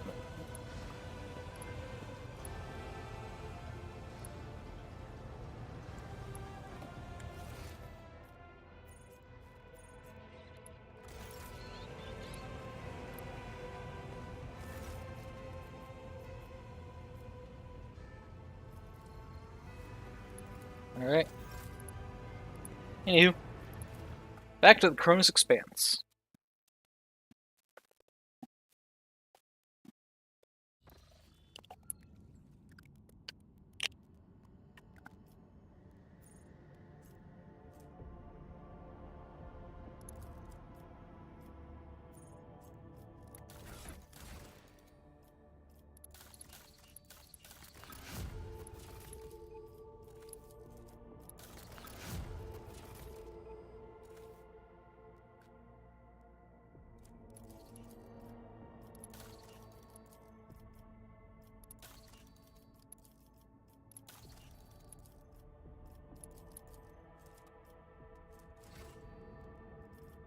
Alright, so over here, investigate this.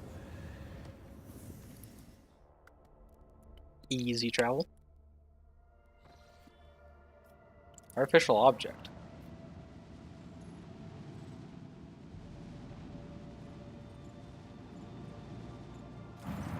All unusual noise on the bridge cease when the shadow of a gigantic void ship, seemingly appearing out of nowhere, sails past a stained glass window.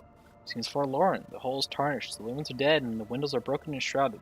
The Augur crew can't recognize the signature of its silent engines. They only manage to shed some light on its decrepit hull and make out the faded name of the cruiser, Queen's Lament.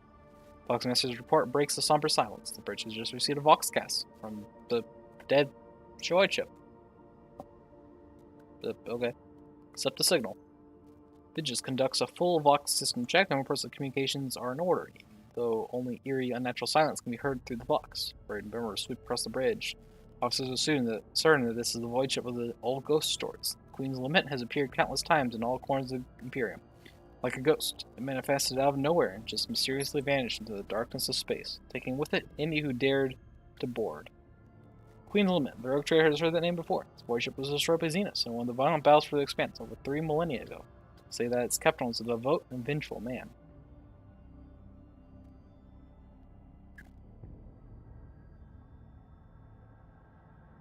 Send scouts aboard the void ship? Shell carrying soldiers dock with them without impediment, using the disparate blueprints the Sky Party sets out to the bridge, following the dark and power colors. Some may Remember's voice of the operator erupts through the Vox. The crew are still on board, but what's this? Blurry silhouettes of people with torn off limbs, cut open bellies, and twisted faces are materializing and vanishing all around in ghastly flashes. The ghost has promised the unwelcome guests they will stay on the board of the Queen's Lament forever. Raising his voice to a shout, the operator reports that his comrades are already dead, and soon will be his turn. The loggers are telling a different story. All the scouts are alive and still moving forward.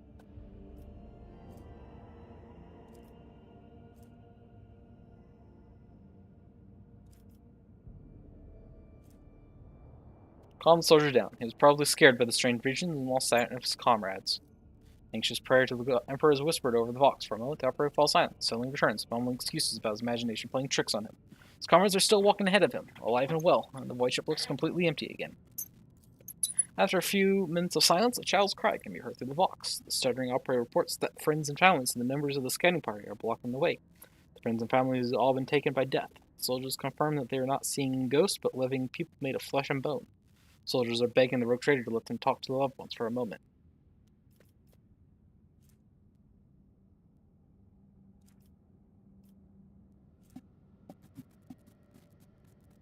Remind the soldiers it's impossible to cheat death. These visions must be product of some dark powers. The scouts begin to argue. The unintelligible quarreling abruptly stops. In a few moments, the operator anxiously gives his report. As soon as the squad split up, the ones who decided to stay with their loved ones were swallowed by the darkness of the empty deck and vanished. Half an hour later, the Vox comes to life once again. The operator flatly reports the scouting party has reached the bridge. The cogitators are broken, so extracting any data from the ship seems impossible. The scouts have found a strange object in the captain's chair. They can't describe it, only saying that this shouldn't be there. In his usual flat voice, devoid of emotion, the operator completes his report. The way to the bridge took 16 hours and 41 minutes. The soldiers are exhausted and would like to rest for some time. Confused, Vic just notes that only half an hour has passed outside the Queen's Lament. Order the squad to retrieve the unknown object and withdraw immediately.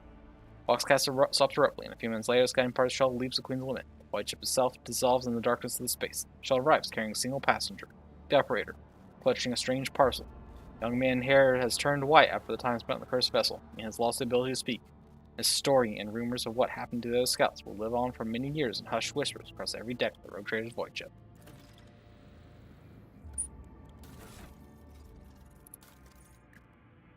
Okay.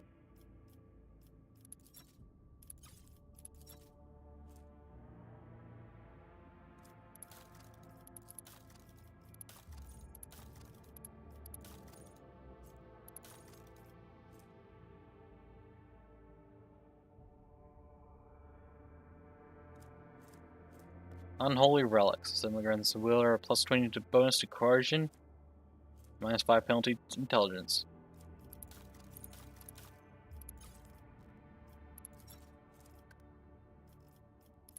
Oh, I also forgot to level up Abelard and Argenta.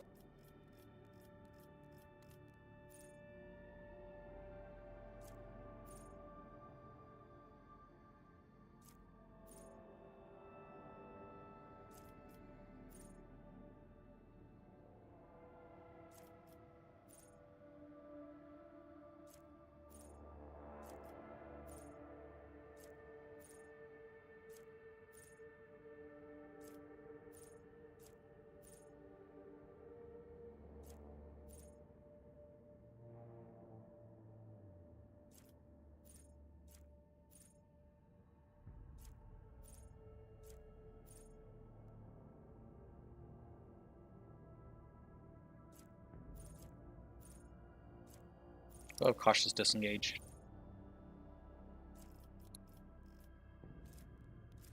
And carouse. Argenta.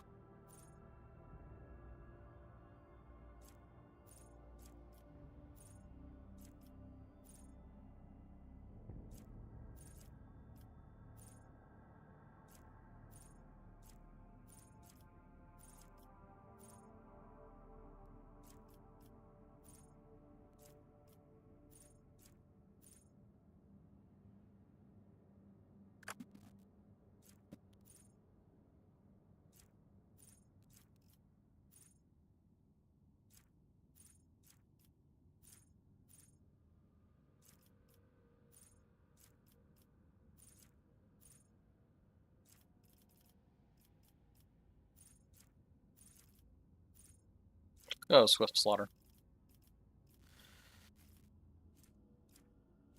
And here, let's go for awareness.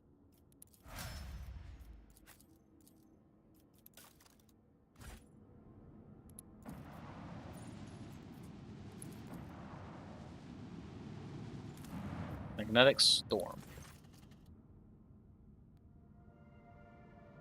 If I decide to leave this unwelcome world, maybe we'll return here one day. Oh, okay.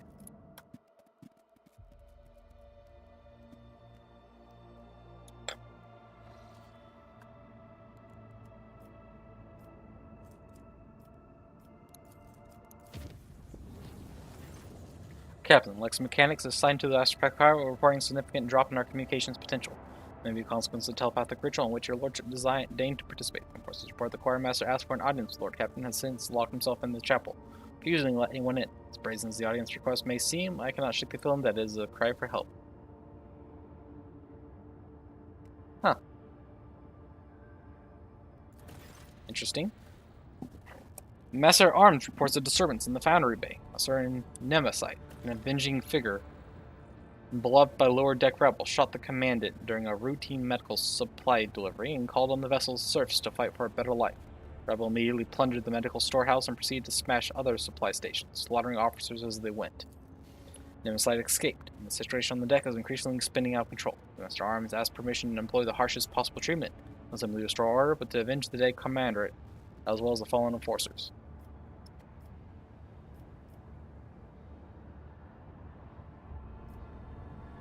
Discover the details of the commandant's murder. Nemesite's reason for an attack had to be with the widow of a respected foreman. She had delayed the queue by begging to be given medicine for her affected children, which the commandant refused because her request exceeded the expeditor quota. The widow persisted and was given 10 lashes on the spot. That's when Nemesite fired the fatal shot that set off a mutiny in the compartment. Learn more about Nemesite. Master Arms reports that this is the 4th Nemesite to operate in the lower decks over the past few years. The previous 3 were captured by enforcers and each openly identified themselves as Nemesite. The public executions evidently have no effect. People continue to rally around the hero as soon as one emerges and always believe in the invulnerability of their champion. Sinestro points out that all Nemesites act in the same fashion. Whenever the rebel is feeling oppressed, they step forward, serving as a spark that ignites the fires of sedition. They target the officers most hated by the workers for their strictness and adherence to order. Every murder brings cheers from the commoners. Boxmaster shares the rumors about Nemesite that had bound the lower decks. Some say he rises from the blood of oppressed laborers, some that he is the vessel's spirit of justice. Others still believe he's an immortal hero. Such veneration makes it very difficult to capture the riffraff's champion. In light of the discovery of Gene Skiller cult cell on the ship, Henrik von Cox recommends paying special attention to the Nemesite story. The interrogator suspects an escaped mutants behind an incitement to revolt. It is too similar to one of the tactics employed by these enemies of humanity.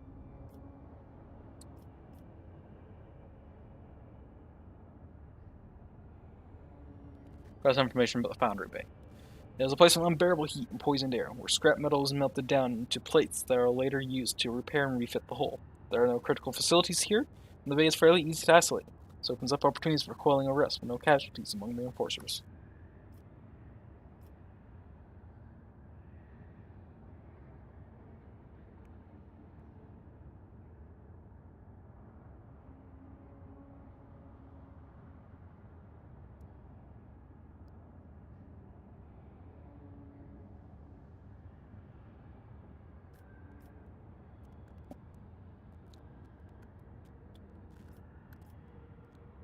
I think I'm going the iconoclast route. Comfort the exhausted people by giving them medicine. My theory behind that is that if I show that there's no need for Nemesite, they might stop listening to Nemesite. If I authorize Master Arms to punch the Foundry workers as she sees fit, this only confirms the need for Nemesite. So let's just get rid of the need for Nemesite, and there will be no Nemesite. So, comfort the exhausted people getting the medicine supplies.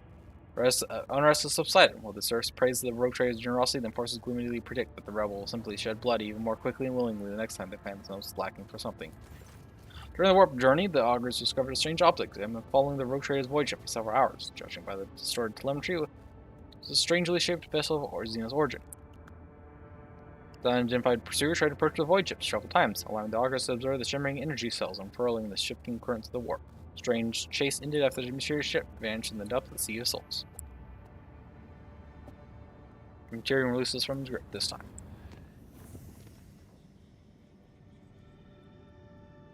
Okay.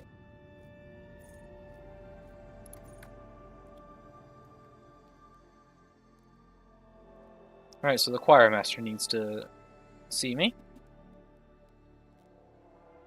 He has locked himself in the chapel and refuses to leave. So let's go see what the crap he wants.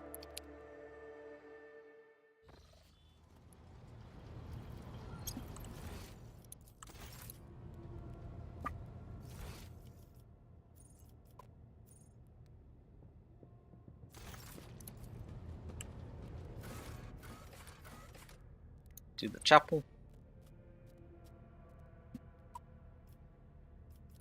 Take Jai.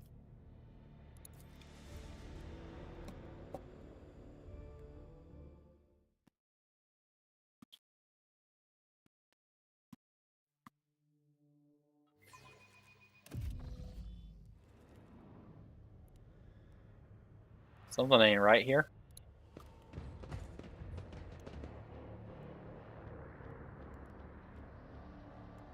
Is there money to be made? Zachary, what are you doing?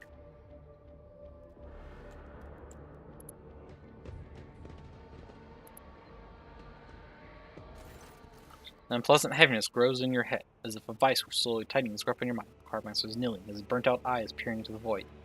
Raises his head, and you see a weary old man, weak and frightened. He whispers, "She is here. Adeline has returned. She is asking for help, but you scare her. She is hiding from you. You will not harm her, will you?" From every direction, every shadow, comes playful, girlish laughter. Times it transforms into an old man's rueful weeping, other times into a deep growl of annoyance. The sounds form cold, malicious words. The sorrow will be eternal. And everyone took damage. His scornful laughter cuts through the sinister whispers. Sorrow. To perceive corruption is a triumph. But once you perceive it, you can eradicate it. Coward, blasphemous spawn. I hear your voices and I follow the trail.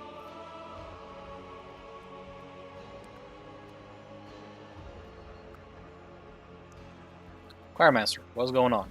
But it says nothing. The other world's gaze is directed through you and past you to a spot further inside the chapel. The lips silently whisper a name over and over. Dress the shadows. What twisted creature are you? The mocking laughter of an old man turns into a groaning whisper. I am the victims. I am the murdered innocents. I am his guilt. How do I find Adeline? Adeline? She is there, in the shadows. A tortured sigh escapes his feeble body. Many shadows lie. The true ghosts are hiding among the false ones. But I hear Thaddeus's earnest prayer and old Stavros' words of disappointment. I've always doubted my talents as a mentor. I hear poor Antonius's scream, the scream he let out when he unwillingly gave up the last of his vitality. And this is please, I condemned her to an existence as a half machine.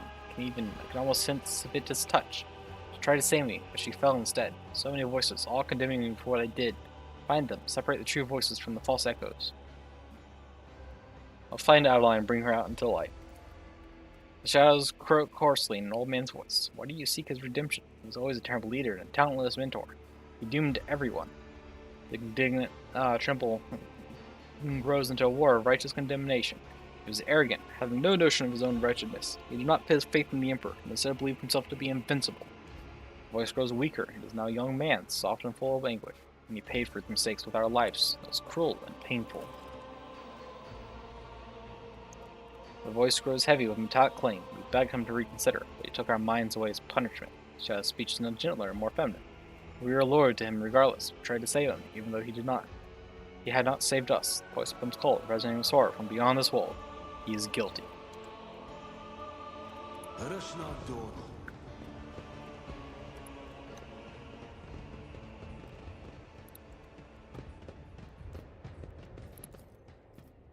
I prepared you well, Zachary. The choir will live up to my name.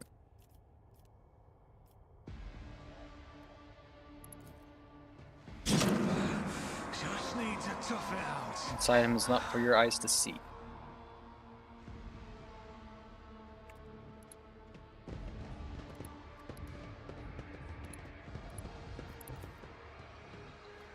You have taught us everything, and we will not fail you. We are ready. Rise to the top, or get left in the dust.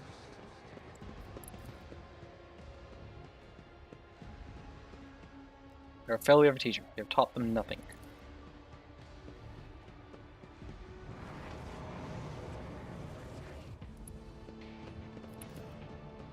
Call to you, O Prince Presler. I entrust you with my puny soul and beseech you for your protection. Slanesh? God Emperor is a lie. Asnokum is a lie. We are all going to perish. I always keep my options open.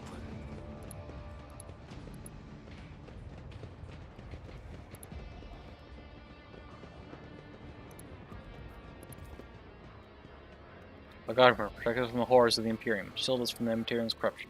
Be our shield.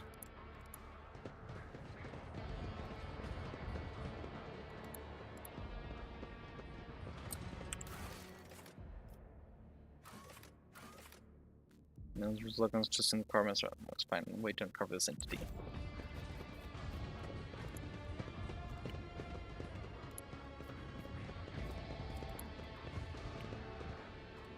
Keep your wits about you. Alright. Tonus. When he drained my life, it felt so sweet. A sweet duty.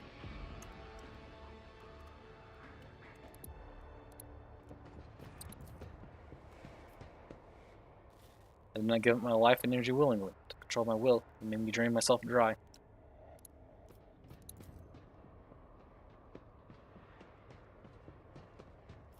I'm glad I'd give my last for you, teacher.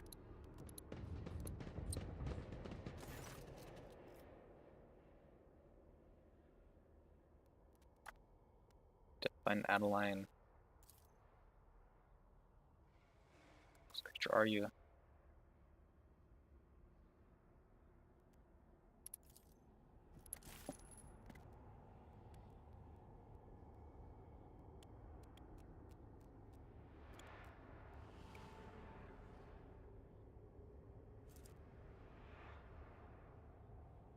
Alright. Why do you seek his redemption? He was always a terrible leader and talentless mentor. He doomed everyone. He was arrogant, having no notion of his own wretchedness. He did not put his faith in the Emperor, instead believed himself to be invincible. He paid for his mistake with our lives. It was cruel and painful.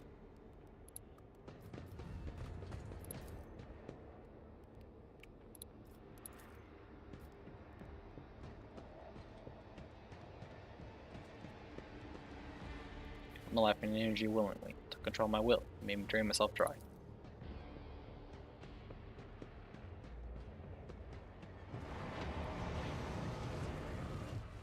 We begged him to reconsider, but they took our minds away as punishment.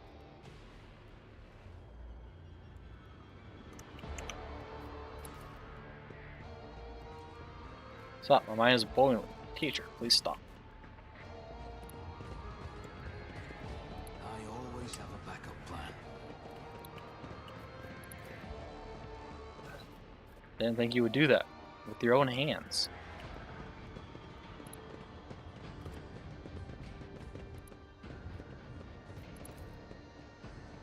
No, please, teacher. Anything but that. Better to kill me than turn me into one of those mindless things.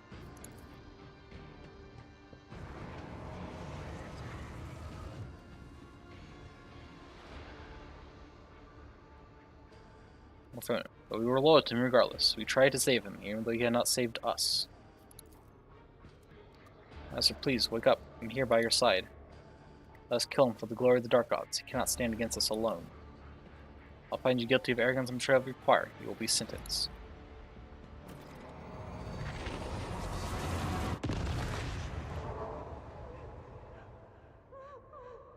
He is guilty.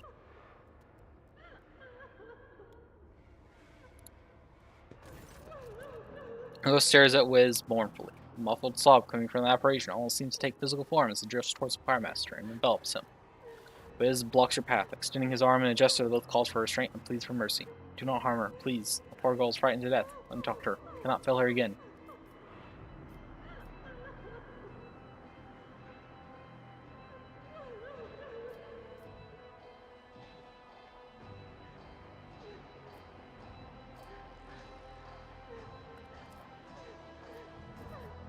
Iconoclast adherent. Twists his hand. It's not her. You cannot wallow in your own guilt forever. There are people out there and in here who depend on you. Living people. His expression is a mixture of pain, horror, and grief. He lifts his arm slowly. I know, your lordship. No, this was not Adeline, but an echo of the one who devoured her soul. I just wanted to see her again, hear her voice again for a brief moment. For jerky moments, as though shaking off the shackles of ice, he picks up his staff. Ghost of my failure, now is your time to vanish.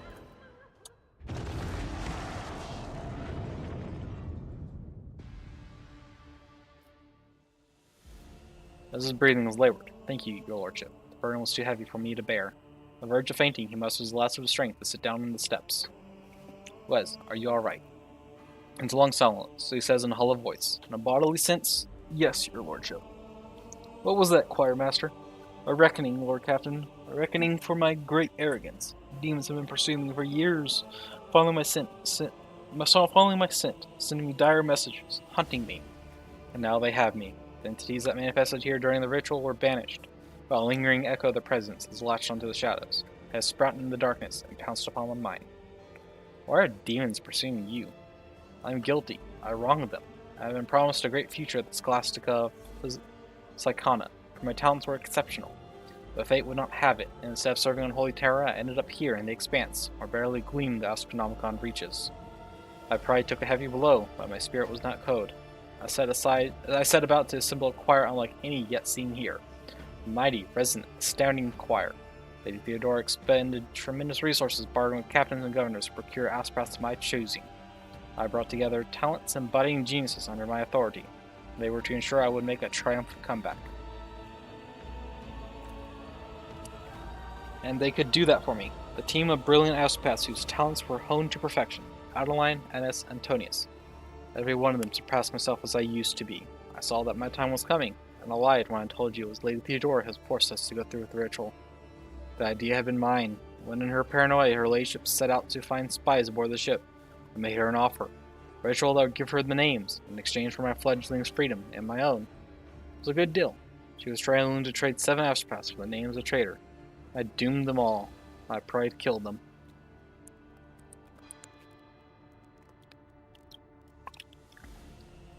If you got your freedom, why did you stay on the ship? First, Lady Theodora wanted to have me executed for what had happened.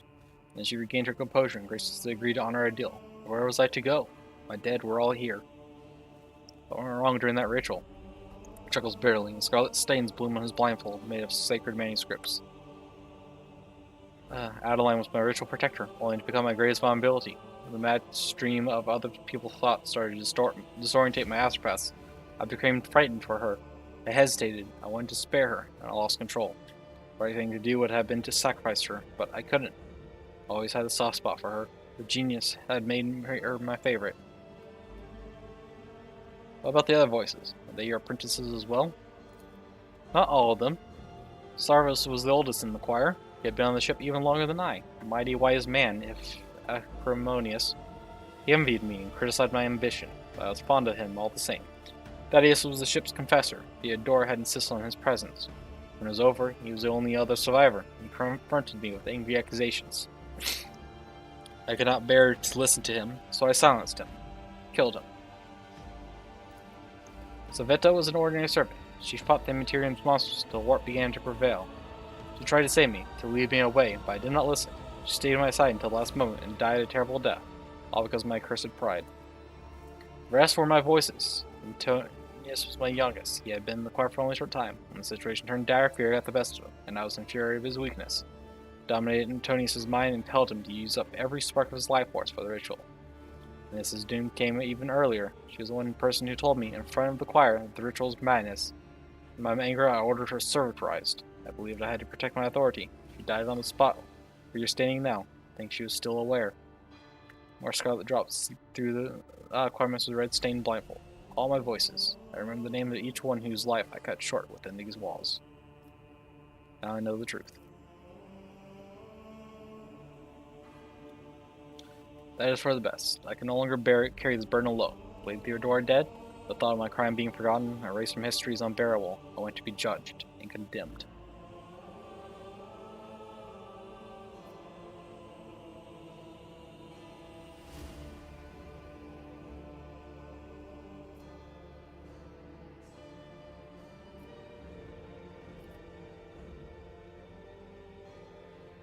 You've already condemned yourself to years of torment. I cannot give you a new punishment, only forgiveness, and you must forgive yourself. Grandmaster raises his grief-stricken face. The droplets of blood trickling from under the bandage land on the deck with a ringing sound. Your words are medicine for my soul, your lordship. After a moment's hesitation, the old man holds out his staff to you. Please, take it. This mighty instrument is the last reminder of Adeline and the others, of my guilt. It was with this that I performed the last ritual. I have no right to carry it any longer. I would like it to be yours. I'm mindful of a painful lesson my pride has taught me. Attachment from death. If target must fail the strikers, target suffers that much mental damage. The part of the damage equal to 30% of the target's current wounds cannot exceed 300. If passed, the targets instead suffer striker staff level mental damage. Doesn't have their dodge increased by wielder's willpower bonus.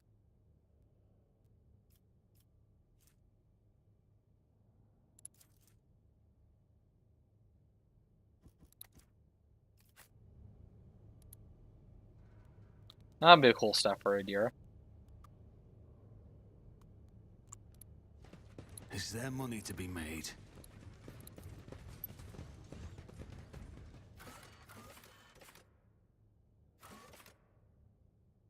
Well, back to the bridge.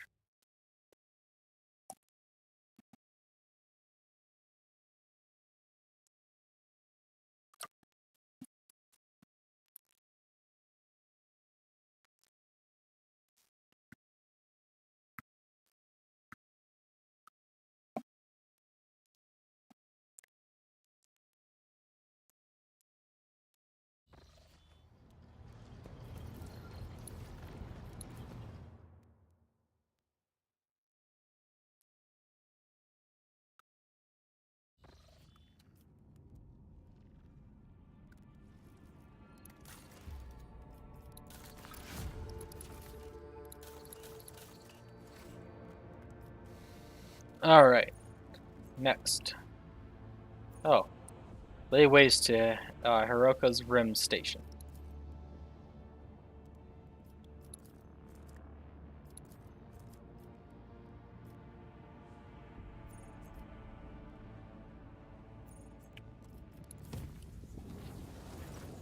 The forces from different decks of the Von Vincent vessel report a terrifying sight. The skin of some crew members have become translucent, revealing knots of muscles and blood vessels beneath. Worse yet, small spider-like insects were seen scurrying inside of them, snow white and sparkling like ice. The transformed could not see this phenomenon in themselves or anyone else, only occasionally complaining about a prickly feeling in their extremities. Some were branded as mutants and killed. Survivors reverted back after the vessel emerged in real space. Or releases from this brace for now.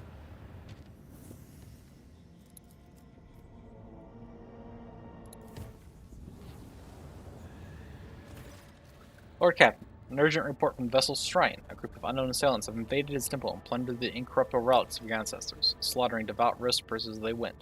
The High-Fact Totem is among the casualties.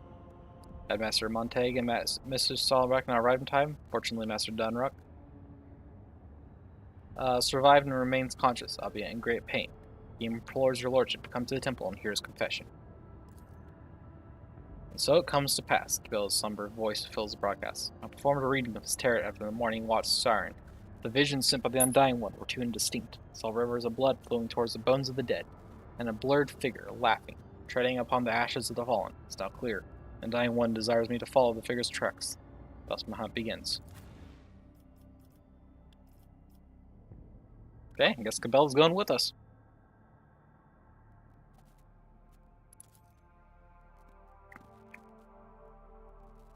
To the shrine!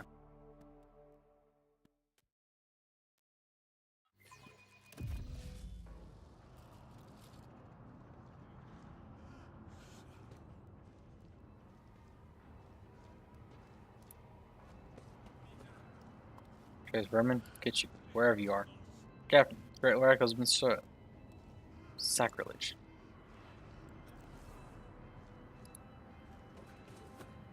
Don't move, Master Dunruck. You're bleeding too much as it is. Let us bring the wrath down upon our foes. May their retribution be inescapable, their punishment severe. Master Arms is barking orders. Pistol Albar is murmuring a prayer, and the Furnace Master is circling the chapel with keen eyes as if watching for a threat. Cabela quickly sweeps her gaze over the destruction board, focusing on the bleeding footprints that stretch from the ruins of the reliquary.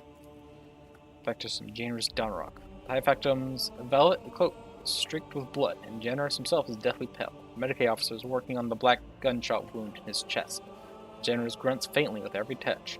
Focuses his eyes on you with tremendous effort. Forgive me for not greeting your lordship with a bow. I must tell you, Nusset has stolen the great relic. Generous, what happened here? Serfs in red headscarves burst into the chapel and started shooting.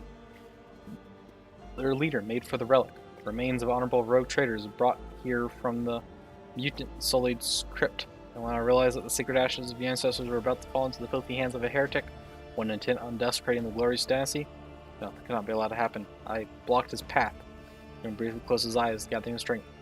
The bastard allowed himself a few vile insults against me, which I am obliged to admit, but not give in to the provocation. I was hoping to buy myself some time. Then the so-called Nemesite started reviling the customs of the ship, and berating its officers and enforcers, for insulting the very name of your lordship yourself. Threw my glove in his face and demanded a duel. This villain just shot me. Laughed at me, the depraved creature. Winches, either from a new burst of pain or from the memory of the humiliation so recently endured. Then he committed sacrilege, stealing the relic and shattering the sarcophagus. Forgive me, your lordship. I have failed to preserve the sacred ashes of your ancestors. Pardon him this failure, Atvatir. The healer cannot save him, then let him go to Allfather with no burdens. The coffer keeper stood valiantly, willing to offer his life. It's no fault of his that he was not born a warrior who could bring you the enemy's head. Inspect the empty altar behind him. The record has been brutally smashed, and the bed on which the sacred ashes of the past traders and servants once rested is now empty.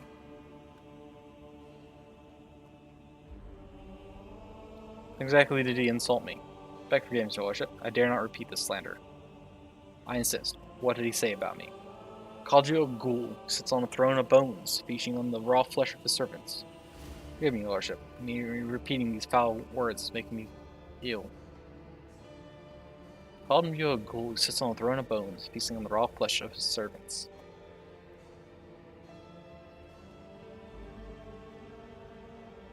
The crap? Why did you wish to see me so urgently? I had to apologize to you. I had to repent, grimaced bitterly. For many years I did my best to serve the dynasty. But in the most crucial hour I failed.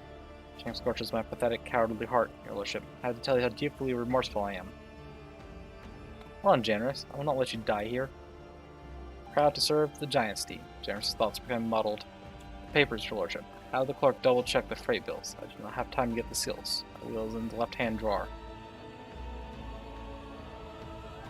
How bad is the high factotum wounded? He's losing a lot of blood. Medicaid officer casts a worried look at you. I advise you to hurry. Master Derrick should be on the sergeant's table as soon as possible. I'm holding on, your lordship. Worry not. What matters now is that you recover the relic. Factum groans as the Medicaid officer pulls the blood-soaked bandage aside and shakes his head dolefully. It's a miracle preserved Master Derrick's life long enough that I might address you. His fate now rests in the hands of the Emperor. May you show mercy to this selfless man.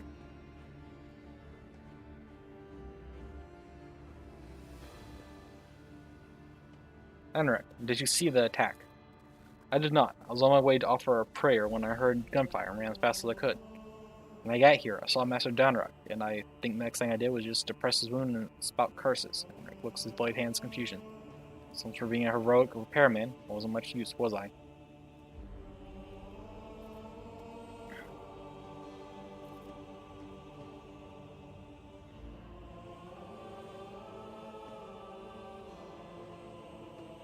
Strangle this Nemesite with my own two hands. Emperor, protect your... Factum eyes roll back on his enormous frame, gives a convulsive shudder. The officer snatches a syringe of stimulant and speaks decisively. Apologies, lordship, but we were taking Master Derrick away. So now I'll tell you anything more at present, and every second delay could cost him his life. Skim to the Sarosians.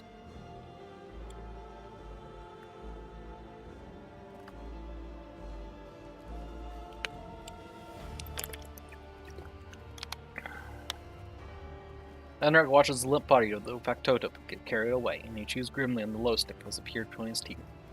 So what do we have so far? Asked Derek on it. On his deathbed, all the attackers are either dead or have absconded along with the sacred relic, and the witnesses all agree on this one thing.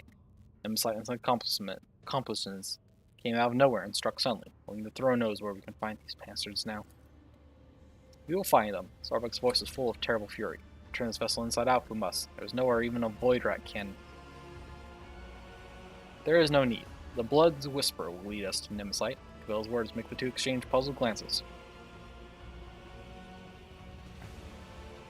Blood's Whisper. Did she perform another divination? Yes and no. His tarot guided me here and told me of the evil that lurked in the shrine.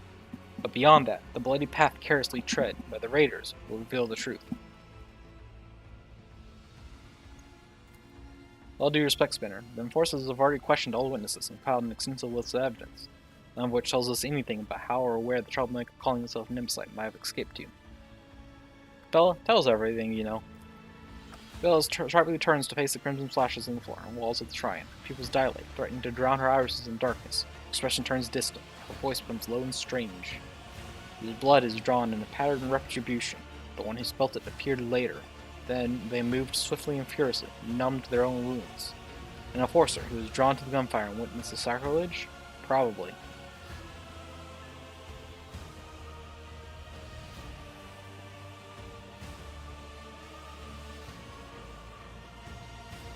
As for this pattern, Bella points to a barely visible chain of scarlet droplets.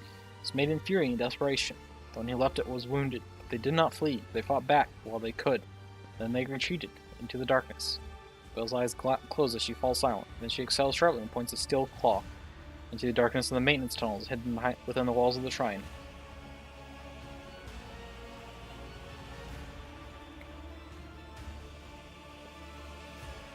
And you gleaned all that from a couple of blessings? Or did you have a vision? There's no need for revelations from the Undying Emperor here. For one who has dedicated a life to understanding the tenets of the web, death speaks the language clearer than any words.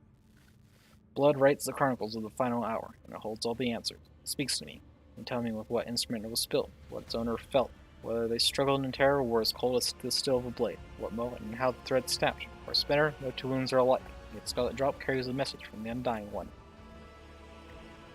I'm glad she's on our side. Rick scratches the back of his head, smiling wryly. The attackers have escaped through the maintenance tunnels, so we can send in the enforcers after them. Technical corridors extend hundreds of meters in different directions, and his men must be familiar with the tunnels and possess either a map or a guide. Without a clear trail, the enforcers risk getting lost and wasting valuable time, not to mention the fact that those narrow tunnels are perfect for an ambush.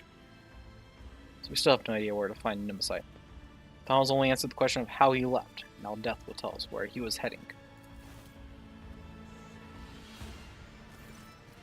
As if in a trance, Cabela leans over a body and peers into its eyes.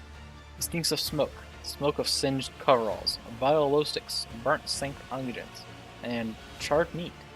She slides a pale hand along the dead man's skin and snakes it under the sleeve of his coveralls, where she pushes back to reveal a fresh burn, bandaged with a torn scrap of shirt. Steel Claw digs into the dead man's arm. The wound holds the answer. Dressed it carefully, not inside the shrine. But before that, something struck you, ripped the tissue apart, burned you, turned your hand into a worthless lump. It was not fire, no.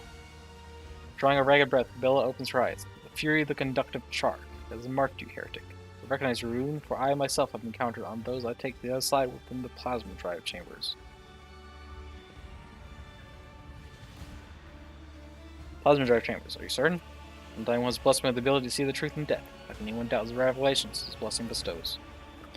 Can't say if it's worth drawing conclusions based on a conversation with the corpse, but if it is, then I concur with the esteemed Spinner's findings. The Burns Master spits out the chewed up glow stick and immediately produces another.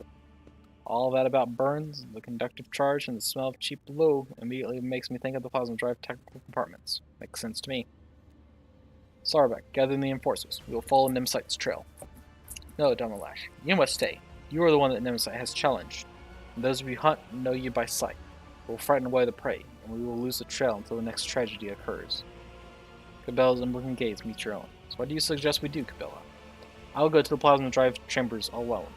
I will track down the false champion and all who serve him. I will prepare the grounds for your own hunt. Out of the question. A force of squad would certainly scare out the vermin, but I'm not letting you go alone, Servant Death. You and I will go to chambers together, and together we will bring down all who have dared to insult the Lord Captain. I'm going to. I have a couple of good friends in the plasma drive chambers, the nosy kind who know everything about everyone. Convincing them shouldn't be difficult, especially if I pull a few favors. We're the three of us then. What a company. The next grim laughter echoes into the shrine. It's an awkward pause. Cabela takes a long look at the officers' faces before finally nodding her assent. So be it, but not like this. Much like your faces, your guises are too conspicuous. Bell's right. It'd be prudent to use a disguise. Force us to procure regular work clothes for us. We will carry only inconspicuous weapons that we can hide easily in our tool bags. Help us blend in with the crowd. Before I depart to hunt for Nemesis, I asked Adelman to bless me. I pledge never to leave your side, yet the hunt demands I do just that. Grant me this permission by performing the ceremony of twinning. Cabela melts towards the altar. When your people have taken their leave, under the gaze of the undying one, we will begin the rite. What is this ceremony? The rite of blessing for the sacred hunt. With it, the Delman casts their shadow over the path of carnage. On your benediction, I will strike harder and tread more softly. Very well, let the ceremony commence. With permission, Lord Captain, the First Master and I will take our leave now and set out to prepare the descent into the chambers. Dare not intrude, your lordship. Sit down now, Lash, and listen. We'll let the ceremony of twinning begin. Using a finely honed blade, Cabela carves an intricate symbol into the floor. She then produces a small bundle wrapped in incense-laden parchment and sets it alight. But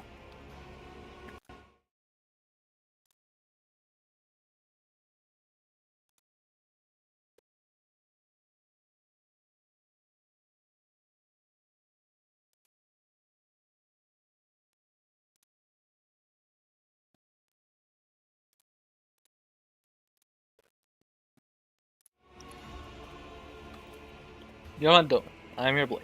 I am honed by your blessing. My arms are strong while your will is strong. And as long as the Undying One hears your prayers, my feet will go unheard. Reduced to dust. Yep. Feet unheard. Her blade kisses her palm, and dark blood begins to trickle, spread her the balm of the ritual cup that has just now appeared in her hands. With our blood, with our will, we shall spin a scarlet web. The symbol of the hunt may herald our prey's demise. Cabela puts the dagger into your hand, and you suddenly feel how heavy your eyelids have become. Your heartbeat slows inside your chest. Your words linger, then rush through your mind in a deluge. A heavy sense of impotence envelops you and makes your head spin. Feels strange. What is happening? For what's waiting to happen, you must first expand your mind, see the unseen, hear the unheard. Those who live and die by the tenets of the web often burn secret incenses, and your body is not yet accustomed to them. Your mind is trying to grasp at its new boundaries. Do not resist. Breathe deeply. Learn. Okay? A small cut on your body, on your palm. Pain gives way to a burning sensation. Cabela grabs your hand and squeezes it over the ritual cup. This new discomfort is quickly replaced again, this time by a dull numbness and the faint warmth of blood flowing from your own open wound. Twinning is a blood oath I have made to my lord. Cabela dips her fingers in the split blood and traces a symbol, first on her own forehead, then on yours. It appears to resemble a blade that's cutting through an intricate knot. Don't me for your blessing, Dumbledore. May the ceremony of twinning commence. Cabela's face blurs before your eyes. No matter how hard you try to focus on the spell of vision, in place of her face you see a death mask, a broken skull with hollow eye sockets.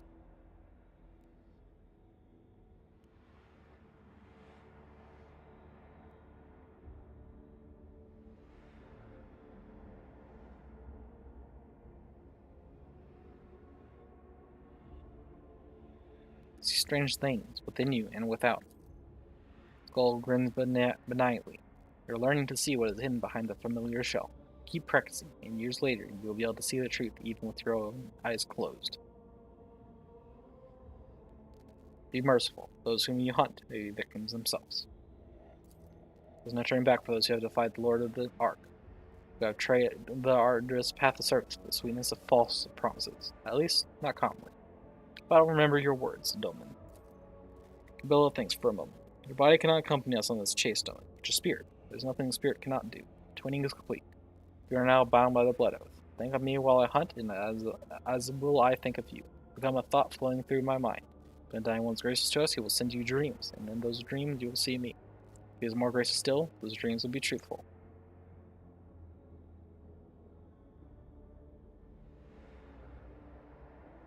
Is this some kind of cipher sorcery?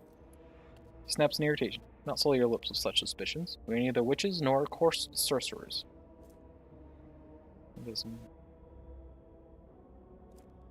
We are his votaries. For our true service, we are thus rewarded. This is no profane psychic art, the blessing of the Undying, bestowed upon the spinners of the blood-spun web.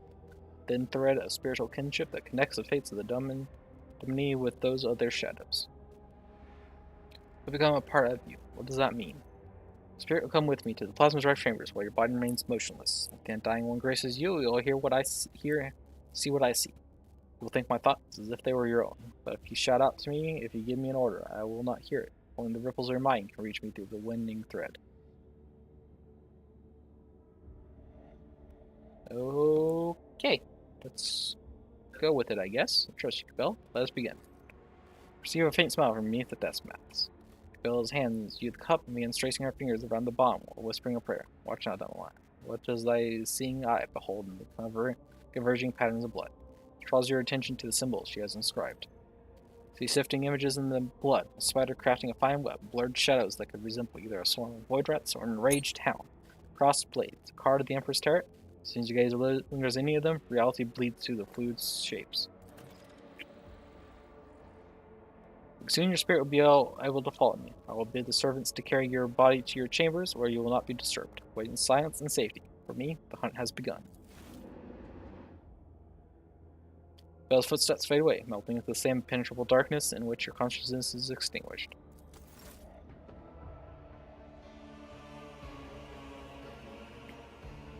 Okay, this is an interesting way to not have the main character be there.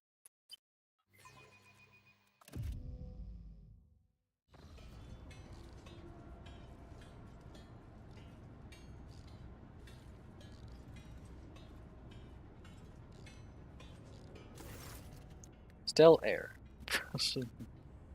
Ah, she's wearing her mask again. Cool. Still air, oppressive noise. The hum and whir of machinery drown out all thoughts. This place rings with tension.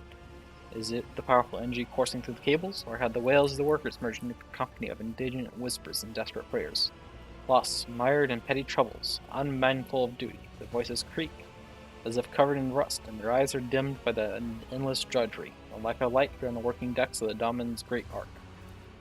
I've seen it before.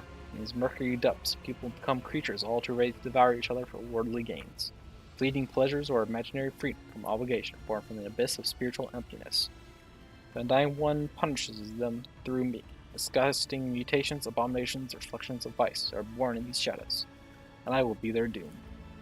The thread shakes, the web is taut. I step silently, hear the great hunt begin. The thread shakes, the quarry always leaves a trail. We may not see it, but we can feel it. I taste the air, the scent of fresh dye with a supple note sparks. This is new, pleasant. The upper decks reek of luxuries, but here I feel comfortable. There's something else. This is it. I recognize the smell. Unguent, low, and burnt meat, just like inside the shrine. Time has come to spin the scarlet web. The web is taut, know the hunting ground. To find the enemy, I must listen. Inhale, exhale, inhale. The rhythmic beat of engines and pumps. That is the ship's breathing. That is the ship's heartbeat. Is it strange that I feel at home among the workers lower deck and pass their time like the living dead? Warmth spreads through my chest. I like to think that it is a connection with which the Undying One bound mine and the Domin's fates together.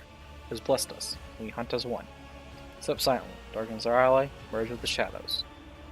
In the twilight of the chamber, barely illuminated with flickering candlelight, I become like them, the lost, mired servants. They become unwitting allies in my hunt. Their helplessness, their desperation, their thirst for survival become tools for my use.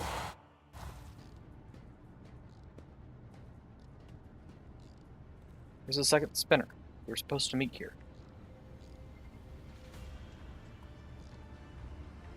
Not feeling when you're being stared at, but you can't tell who, by, or where from. I have that feeling right now. Footsteps. Two are coming, towards me, familiar gates. Those are the Domin's servants. Not be surprised if the cultists set out on the trail of the Nemesis alone. Spinners are arrogant. We are just another soul to them, a gift to offer death.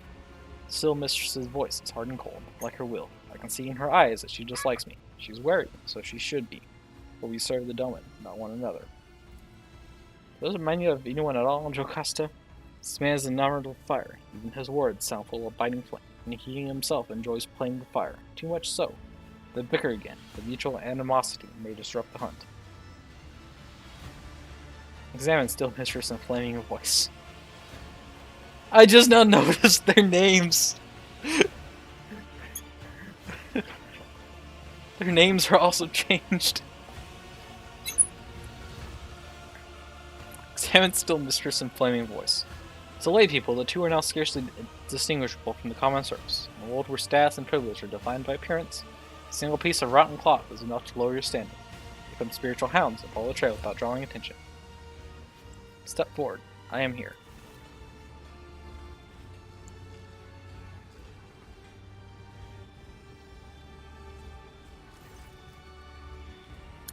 There she is. Welcome to the Plasma Drive Chambers, esteemed holy assassin.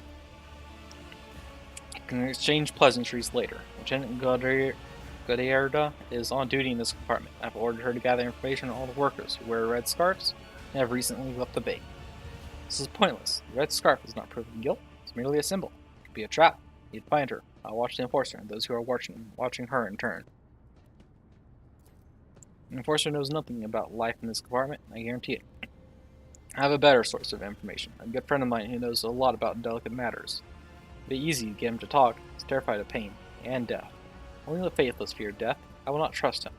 Let him trust me so that his trust may become a snare for my hunt. Cut them off with a gesture. The methods of the hunting are not mine. I take the grand truth from their words and weave it into my plan. I need to provoke them to making a move.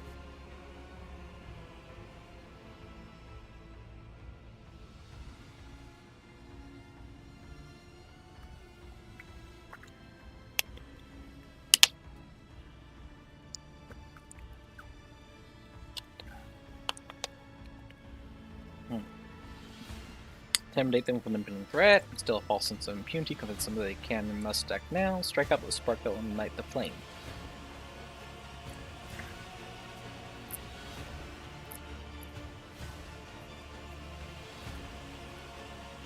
Instill a false sense of impunity, convince them that they can and must act now. Forcer answers his still mistress is the symbol of order and obedience in these chambers.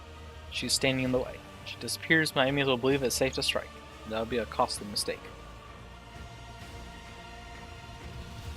Strike out the spark that will ignite the flame. I feel them lurking in the crowd. My enemies, they are cautious. I must find them and let them believe they are luck. Then they will shred their masks, and I will take them down. Typically with an impending threat. The leading voice relies on talker, when he keeps no secrets and fears pain. An unreliable vessel is bad for holding secrets, but good for spilling them. Through him I will whisper lies to the enemy. Such is my plan. Look at me in silence. Do not understand yet. That matters little. I'm on the hunt.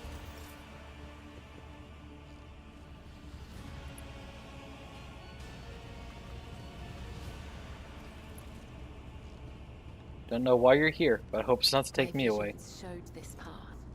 Glory to Messiah and give him knowledge.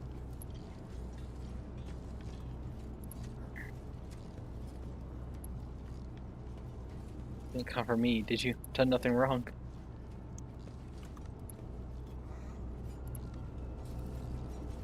See if you've taken off your red scarves. No longer feel like playing Nimsite, do you? Come to shadow and heed the voices of the crowd.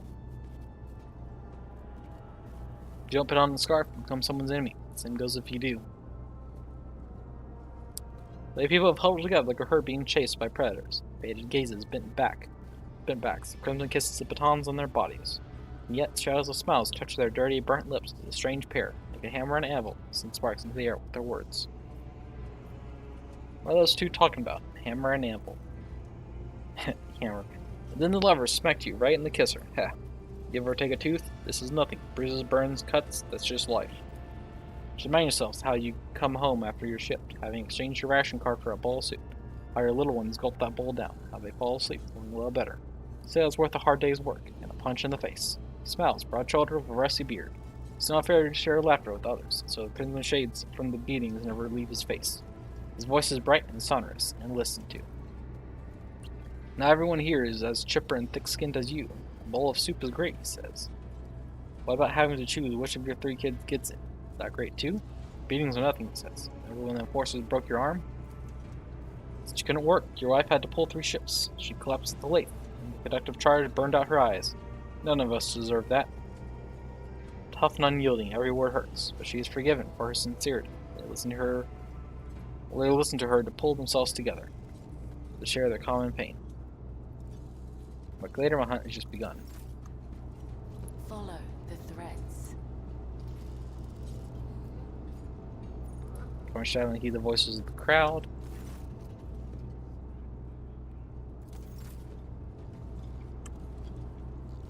Anvil, bitter, hammer, spring, gray hands.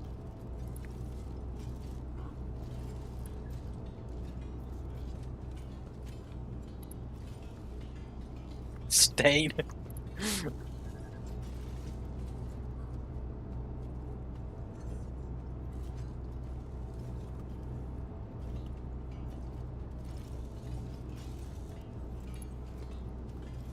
There are still counting boxes. It has been days. Stain. I've no see, Spindle. Tell me, what does silence taste like? By using a secret code. Without flaming voice, he would never even speak to me. Everybody knows silence doesn't taste like anything. If you want to earn rations, you better start stealing on words.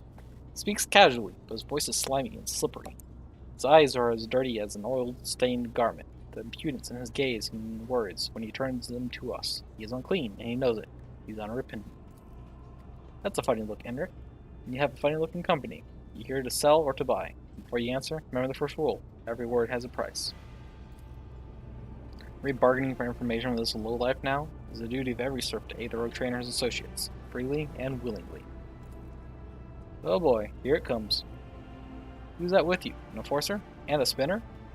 Do you want me dead? If anyone sees me talking to you, they'll snap my neck. So off you go. The peddler words is trembling in fear for his life. I must extract answers from him, but by what means?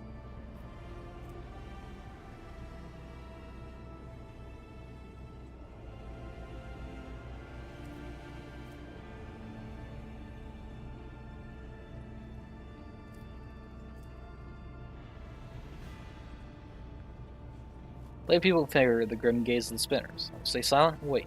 His resolve is bound to crumble. Fine, ask whatever you want, then leave. My reputation cost me a lot of blood. I didn't earn to have it trampled into dust because you people happened to stop by.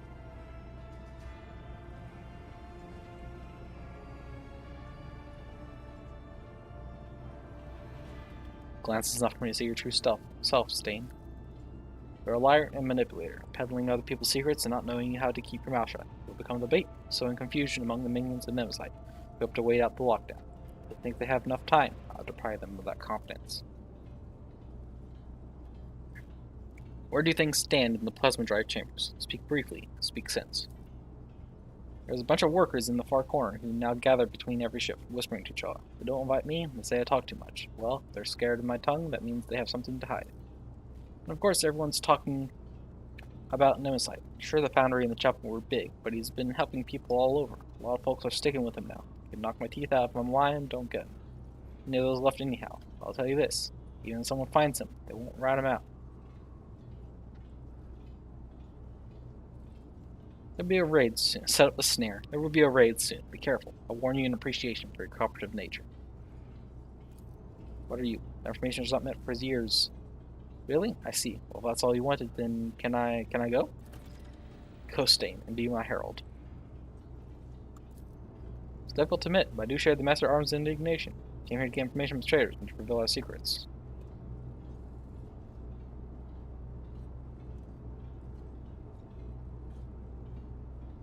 When the renegades hear the coming retribution, it will make them nervous from the mistakes, likely to give themselves away. For them to take the bait, it must be compelling. Yes, I see.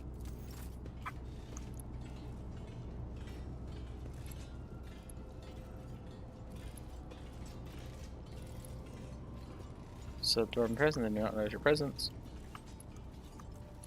Death walks with me. So that's still fixed. These servitors aren't.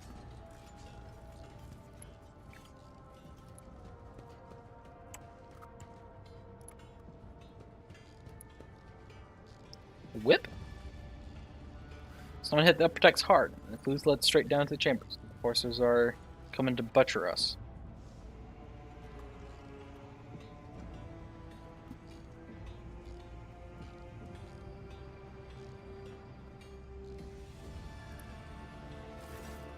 All burns spread across her body in a scarlet blotch, a look of contempt to Hag the Baton, covered in blood and symbolizing boundless power. Like a fierce leather whip, she lashes with both her hand and her gaze. What are you looking at, beggars? You finish your shift, you go to the barracks. You start your shift, you check in with the foreman, and get to work, before Matilda comes to pat you on the back. And Matilda, I presume, is that wonderful, not at all intimidating baton on your belt? Because our disguise is working, but I'd rather not spend the next few watches in the medbay because of a misunderstanding. Breathing has quickened. Plenty of voice always makes jest when he is nervous, or irritated. Demon forces infuriate him? A furnace master? Master at arms? Apologizing for not recognizing you, ma'am.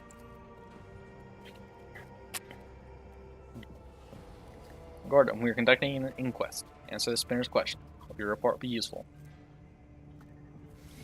Whip, what can your scars reveal to me?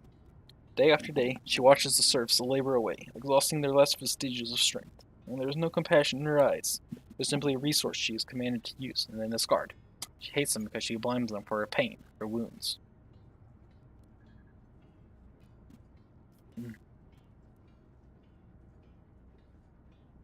Living forces come first. I will keep an eye on those around us. Workers hide their eyes, but I can hear the murmurs echoing through the bay. There's an impotent rage in their hearts directed at Whip, for she's the embodiment of the very order they despise. Why did I not realize that the Enforcer is a shield as much as a lash?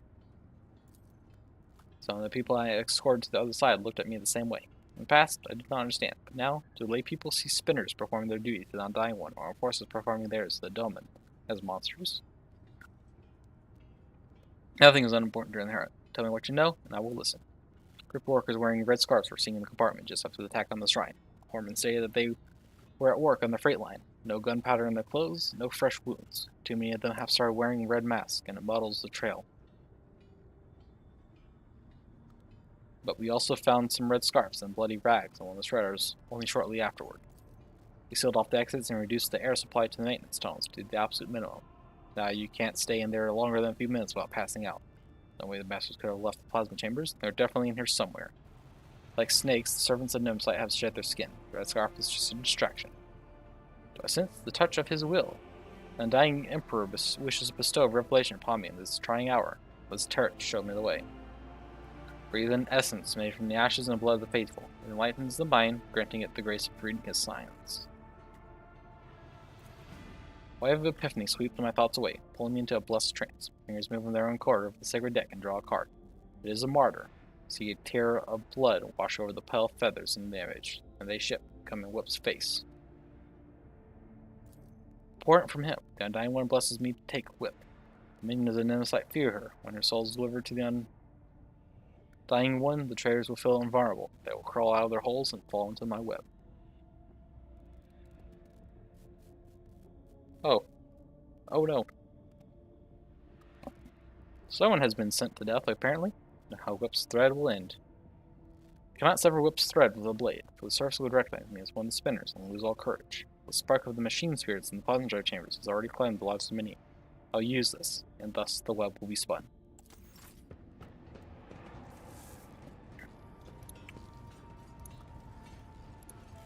Reservoir technical fluid. If it leaks, the power of the conductive charge will spread imperceptibly across the floor.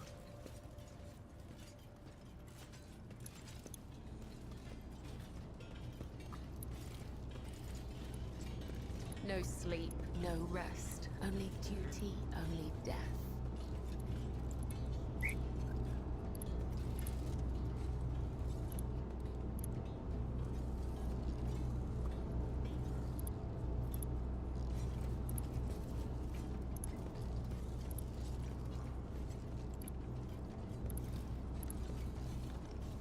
Prisoners that heard a big shot.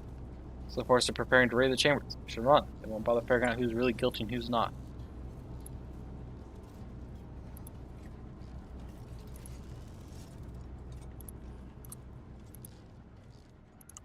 The web beckons.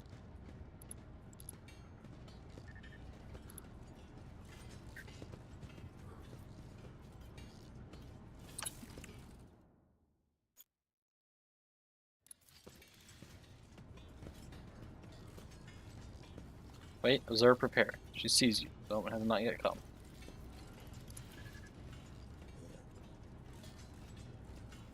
Capable of throwing with the power of the conductive charge. A single swing of the blade will send the Enforcer's soul to the Undying One.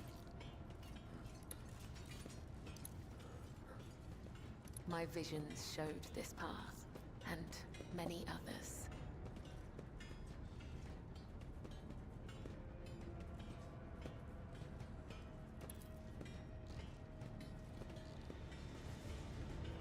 Right, it was a prayer. She sees you. Oh, I've not yet come.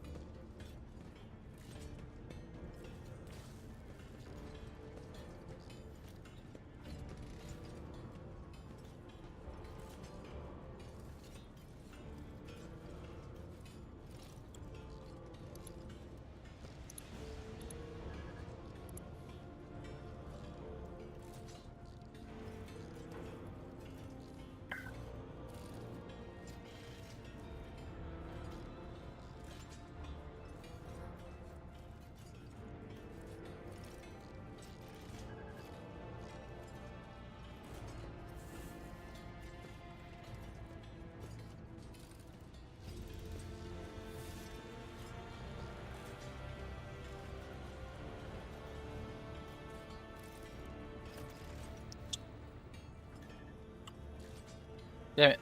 It'd have to be Gordier. I don't know why the Emperor ordered you to kill her, but we must see to that she did not die in vain. And just like that, she's gone. She'll never even know why she died for. Meanwhile, the spinners go on passing whatever judgment they please. Another step, another thread.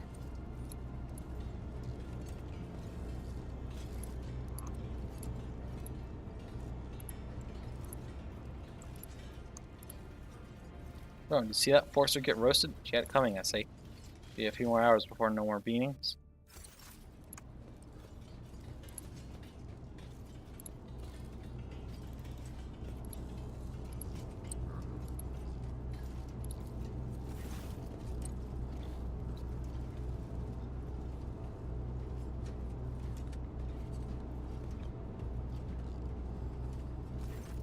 My people are huddled together in the pile of sweltering bodies, filthy and battered by the enforced baton, reeking sweat and disease. Their hearts pump blood faster and faster, their bulging veins as two of them send red-hot sparks into the air, the words like a hammer and anvil.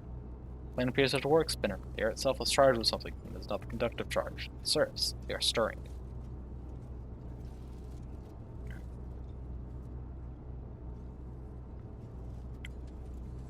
Are those two talking now, hammer and anvil? Hear the whispers, insidious and deafening. No longer do they laugh with the others, no longer do they pretend. Forcer is dead, and punishers from the upper decks will soon follow Nemesight's trail. It's our chance. We need to act. This is it. I can sense that the prey is close. They have a little fear of giving themselves away anymore. They need a spark to ignite the flames. Somehow I'm convinced Nemesight's followers that they are strong, but the Doman servants are diminished. Listen to the rapid beating of their hearts. Like people are frightened, angry. They feel the impunity that sprouted like a weed upon Whip's demise. They feel the threat crushing them from the upper decks, both imminent and inevitable. Wait for the right moment and then light the spark. Tell us this is how it's meant to be. Just because they were born on the upper decks and we down below, in the darkness. Is it really the God Emperor's will that they grow fat in the fruits of our labors, revel in luxury while we die without water or medicine? And his voice rumbles, and the lay people listen, their hands clenched into fists. No matter how hard you work, they will wring everything out of you and give you nothing. If you allow this to happen, the rogue traitor, his name be damned.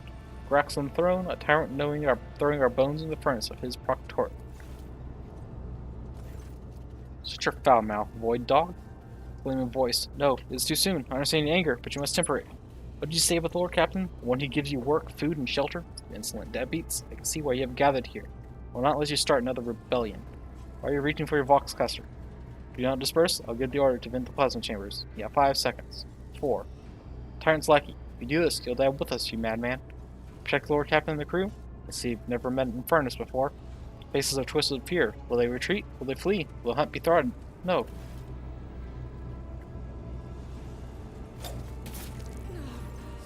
Small throwing blade flies out of my palm and stars a scarlet line across Anvil's neck.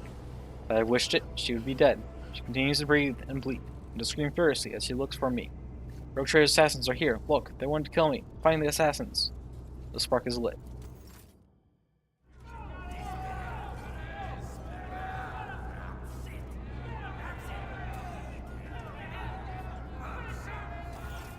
Lay people press in from all sides, pushing and shoving. Faces are ablaze with terror and rage, and a violent energy boils through the mass of bodies. Its power would be difficult to contain, Frightened people are dangerous people. The hunt was meant to go differently, such as the Undying One's will.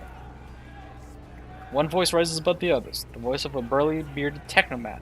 Low at the lower is a floor of a furnace. Furnace smells of sweat and liquid unguents. He's not afraid, he merely pretends to be. Need to shudder terror, I hear excitement. Do we deserve to be executed, my brothers and sisters? Have we not labored with the sweat of our brow? Have we not perished from the outbursts of raging machine spirits? Why do they call us rebels? Why are we being punished? Furnace's words make the crowds heap even more.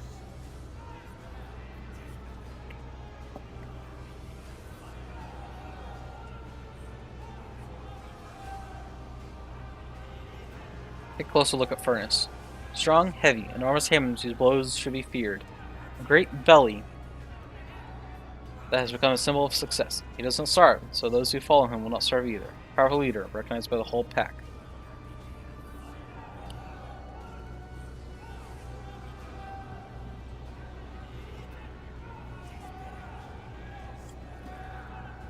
Feel the flowing rage of these poor wretches.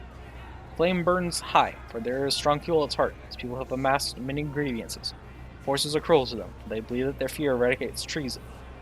The officers despise them, for their clothes and hands are filthy. Quartermasters rob them and withhold what is owed to them. But their clan is not strong enough to make demands. They are vulnerable. Their hearts are vulnerable. The Undying One commands us to spin a web to catch such hearts before they plunge into the abyss of treason. So I'm spinning the web. There's something else mixed into their righteous indignation. Something that taunts them, excites them, angers them. Something foul, hovering in the air. Aberration. Think about Delvin Lash. Turn my thoughts to him, for it is his people that are standing before me. And what would he do? The one whose thread I anoint with my blood.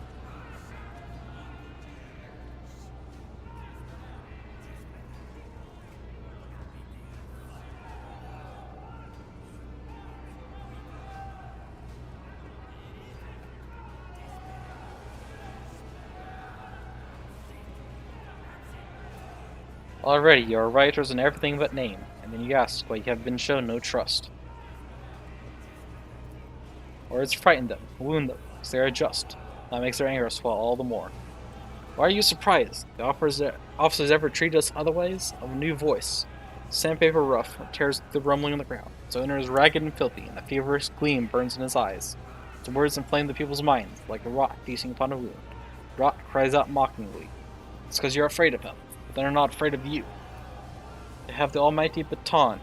All you have is the source of the power that feeds the whole ship. Why should they take you for granted? Serves you right, you cowards. His ugly shriek spills like venom upon the sweating faces as they slowly draw closer and closer.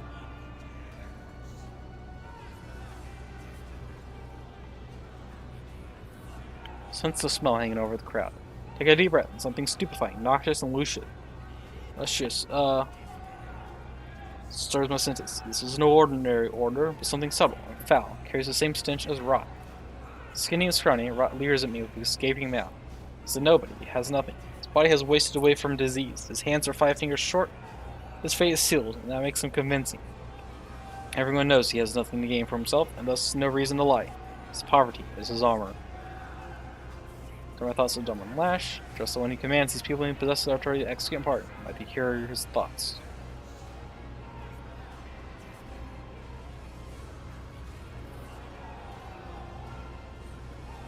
Got a blast? Alright. Bye. Thank you for, watching.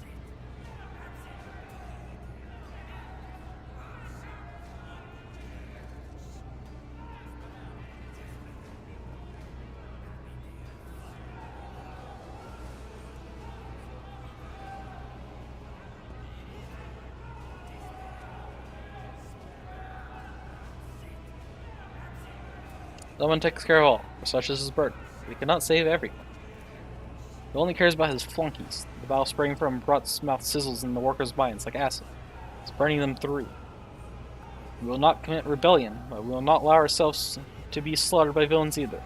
The law and Emperor are on our side. A young woman steps forth, slender and supple like a rapier. If they want to crush us with fear of death, let them kill us. It will only prove our righteousness. The ringing calls command, pressing itself into their hearts. Foul sentence of sacrilege almost knocks me off my feet. Since the fetid sense of blasphemy. That tantalizing, elusive scent of rage, it's more than a cinch, it is a tool. the weapon of the despicable trio, which they use to influence the minds of the laity, invisibly intoxicating their minds. The crowd reeks of flowering treason, and delve deep down to its root and realize what it is that rejects his will so. Sacred privilege is being attacked. He alone chooses who may journey to him, but these three instigators, they are determined to make this decision for themselves, dragging the souls of all around into the fires of violence with them. They are impudent upstarts who have put themselves above him, and above me, the second spinner of the blood-spun web, his chosen servant.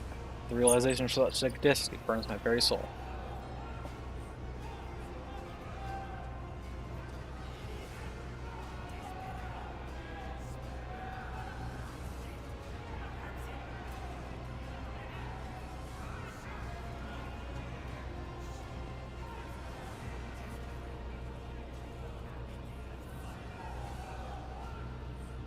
Look Rapier in the eye.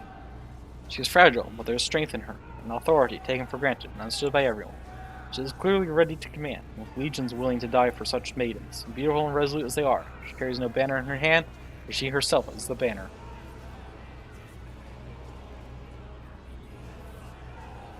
Up to dumb and lash, loudly and exigently. The noise around me drowns out my own thoughts and stops me from focusing on his image. Death will claim you all, but not today, unless you are truly keen to meet its embrace. The crowd does not answer. They do not hear me. The sacred promise of death no longer moves them, for they have fallen under the enemy's spell. Surround me, threatening, pointing fingers, cursing. They do not strike, not yet, but already their enormous bulk presses down upon me as the smell of blood in the air grows thicker by the minute.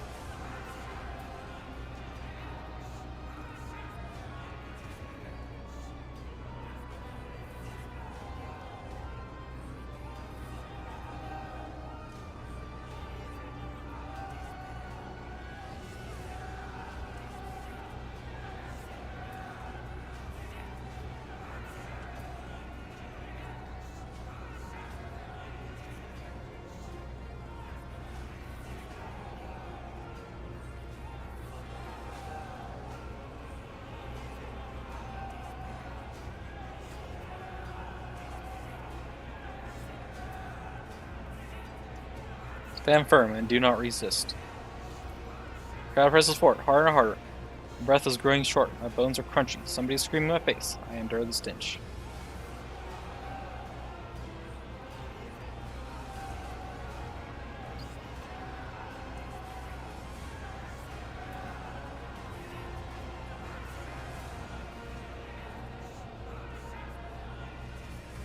Stop, you're committing treason.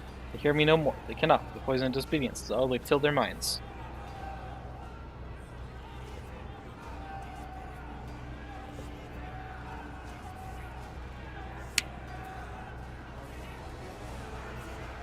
I guess lose myself in the dance of blood. I can hear it no longer. The blades of my hands sing, and blood streaks across astonished faces. I'm done speaking or exhorting. I merely dance on the thread that I have spun. To sow death and blessed wounds. I catch a glimpse of Rapier's cloven face and Furnace's open belly. Roth's severed hands fall at my feet, and its owner flees howling. I dance and breathe so freely.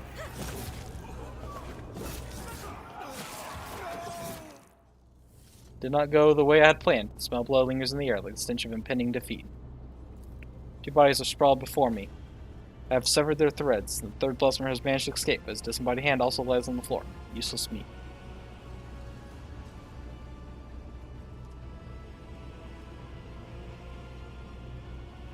Looking at his corpses revealed to me. Very little. Faint traces of the vile mutations, the twists of their bodies, the foul stench of corruption emanating from their meat, the deformed, strangely colored brains in their crushed skulls that spawned the heresy of sedition. What will the appearance of the survivors tell me? They huddle in the corners, ashamed of their own subservience. They try to convince themselves that the blood they so foolishly spilt would absolve them. They know it is not enough. The flaming voice and still mistress still alive. Their threads have not yet been cut. I realize with astonishment that they are standing close to me. The flaming voice is furiously reproaching all those who had only recently joined the revolt, while still mistress booms like a siren, shaking her maul and threatening punishment. They are useless to the hunt now. It is time for the next step. Thrill runs through the strands of my conscience. Is this Stone Lash? Can I truly feel him again? Or am I imagining it? I need to concentrate. I gaze at the puddles of blood and the patterns they form. I see Librian. The undying one has given me a sign. Hands finds the sealed case in which his tarot cards reside. It's time for divination, the blood of the dead. Reveal to me the name of their unholy master.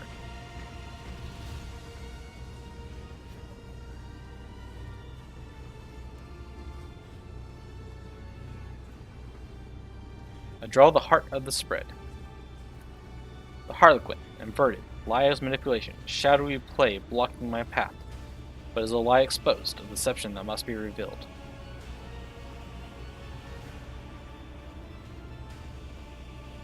The beginning of the spread. The Hound. I gaze at the card and its depiction of the Astra Militarum armored vehicle that bears that formidable name. Pursuit of truth, sacrifice, and victory. This is me. I'm on the right track. Draw the end of the spread. The Preacher. A man who carries an idea and proclaims it.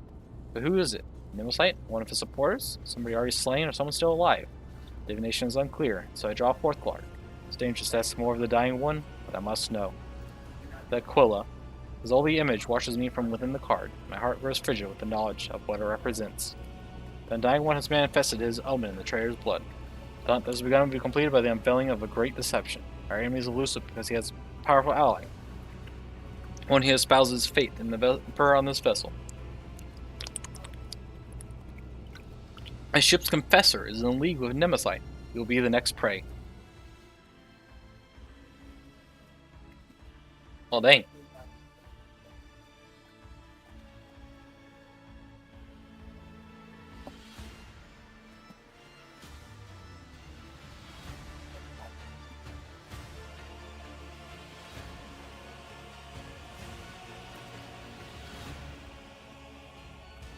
Interrogate the ship's confessor.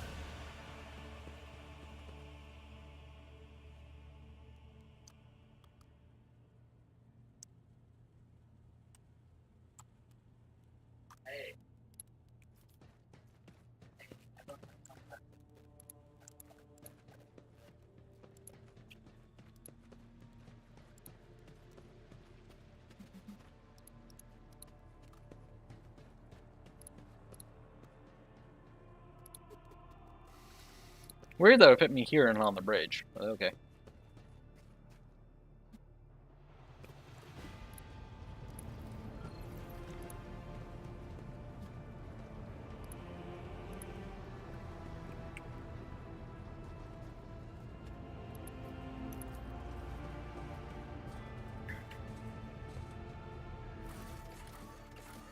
Koichip Shrine. Kabila is forced, which makes sense. Another Argento Yearlet Nulfar.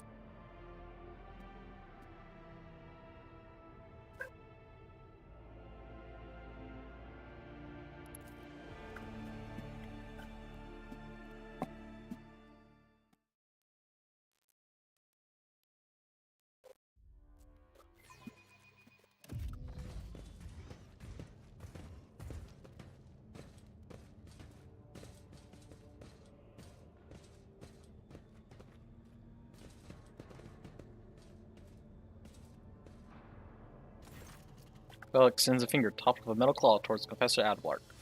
The divination revealed that you stand beside the enemy Nemesis. Speak only the truth, for the dumb and the undying one. Adlark means Cabela's words calmly, with almost majestic resignation. The defender of the people and a tyrant's minion are two faithful servants of opposing ideas.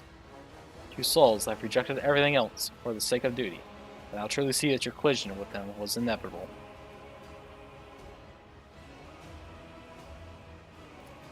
Artificial's gaze to you and lets out a mournful sigh. I was warned about your vision, Lash, as well as its purpose. Demand an explanation, Professor, this instant. Your pet tormented who extols death is right. No Nemesis, and I assist him. Just like him, I am your enemy, Lash. Bert raises his voice in the soft tenor. You hear notes of accusation as deep as rolling thunder. I am also the enemy of your cruel regime, where life is dirt under the enforcer's feet, where a man has nothing to eat, hides in fear, and knows no hope. Bert clenches her fist until her knuckles crunch. Treasonous impostor, you think that I listened to your sermons and was anointed by your hand. I'll choke on your words along with the teeth I'm about to knock out. Alvar dignifies her with neither a word nor a glance.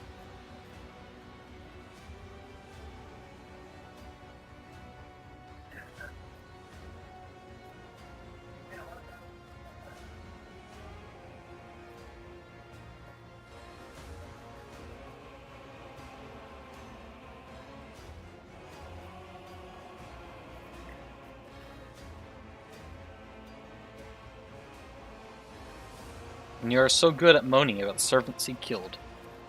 Grieved for them, but they were unreliable. Could not compromise us. They had to die. Fault for their deaths lies with you and your enforcer dogs, for fear of whom we are forced to hide.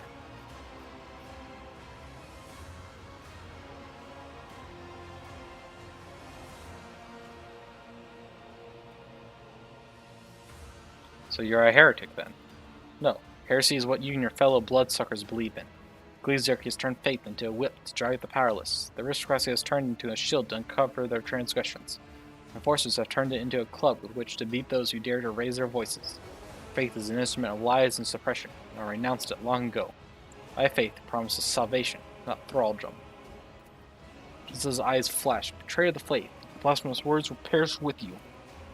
Even when it is fighting injustice, your kind only manages to foster more evil in its midst. I too desire a better life for my subjects. The path to that need not be violent. Let's make peace and change life on the ship together. Tortured doubt lingers in the confessor's face for a moment, before it's being superseded by his former conviction. Even your intentions are pure. You are too tainted, poisoned. No matter. No, the matter is clear. You or us. Peace and coexistence are impossible. Do you serve Nemsite, or do you command him? Follow him, as he once followed me. Nemsite is my son, if not by blood, then in spirit. Took him in as a willful child, and I fostered the best in him, a passion for justice. The indomitable flame of a fighter and a yielding determination. I've been preparing him for years.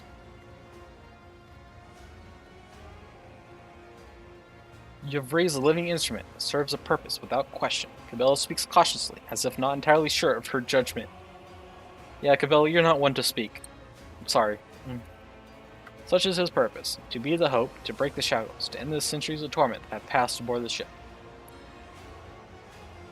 A great sacrifice for a great cause. He falls silent, looking at Cabela expectantly. You should be familiar with his ways, except that instead of a sower of freedom, you were raised to be an executioner's sword. What else were you lying about? One last confession. Why not? He frowns and pulls back his collar, as if he were short of breath.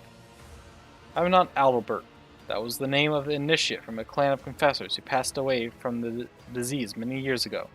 I was born in a squalor on the lower decks, at the behest of the M. He falters as if he wanted to add something else. And it was by the Emperor's command that I took Adalbert's place through deception, pretending to be him. The dead man had inherited much influence and many thrones from his clan, which hastened my successful rise through the ranks.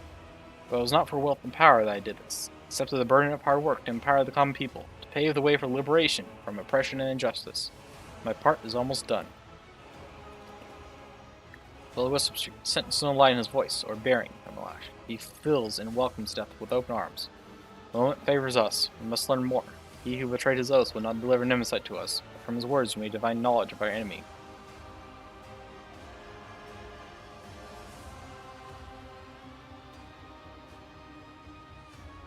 Your liberation is rooted in betrayal and bloodshed. This is a war, Lesh, the war for our liberation, and we are willing to die and to kill for it, because our enemy is brutal and deaf to our pleas. You have deserved it. Resolutely places his hand over his heart. Lurek reacts his gesture with due suspicion, sharply gripping her weapon, preparing to eliminate any threat to you. How did your deception go unnoticed? You're not there for those years of pestilence. Confessors attended every deck and died in multitudes. You ministers were recruited in every port, every station, the names and faces blurred together, and we recognized our kin only by their robes. No one who knew Adalbert's true face survived that time. The Emperor saved me from being exposed. Are you hoping he will save you now? No, we decided otherwise. I'm not worth him risking his life, so we do not expect to capture him through me. Son has no attachments, for they would only make him weak. He'd be glad to sacrifice himself for his dream of liberty and equality. I must do the same. Only grieve that thanks to your efforts, I cannot be near my son and ease his burden. Attachment makes us weak. Cabela's whiskers barely audible, and you see her face grow more dismal still. You made a weapon out of him, just as he made a weapon out of you. Any less words, Adalbert? Shackles will fall, and there will be nothing left of your tyranny, nor of you. Adalbert speaks without hatred. His voice is even that of a martyr on his way to glory.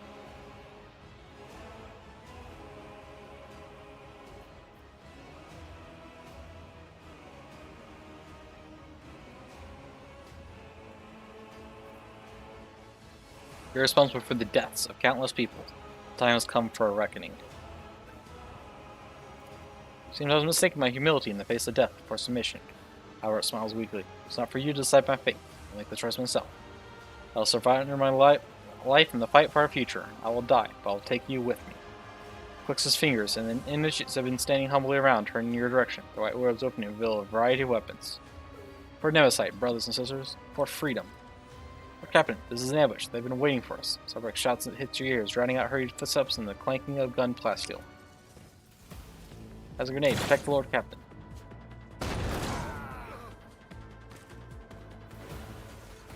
You will beg for mercy, but I will Keep your distance. The angel's blessing awaits!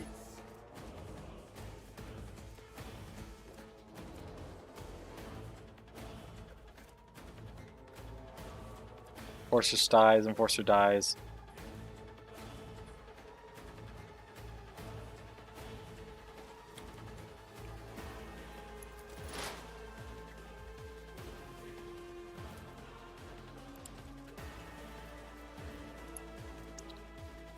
Sergeant. Weak. Manufactured sword.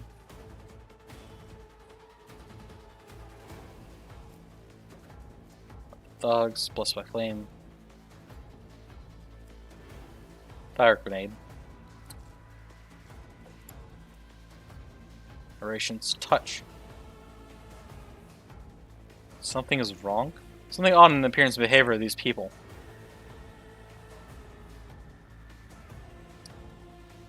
Is this more Gene Stealer crap? Is that the reason why this confessor is so stupid?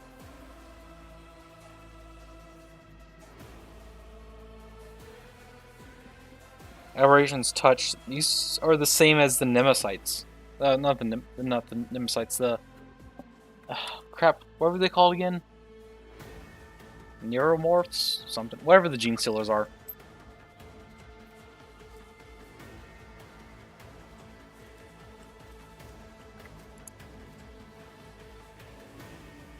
Intelligence 30. Yeah, you're stupid. Promethean League. Creatures' rooms drop below 10% and explodes, dealing a large amount of fire damage to all adjacent creatures. Fiery Vow. Confessor Avalon inflicts the Fiery Vow effect on his allies, excluding himself. Creatures' attacks deal additional fire damage equal to their damage of their attacks. Sapping shots. Target fails a willingness to remove the attack will also inflict exhaustion. Next attack will score a critical hit.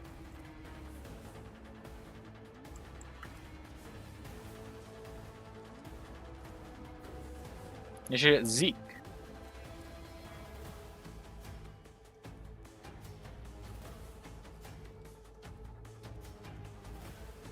Chain weapon. Yeah, weren't you like one of the people who I helped?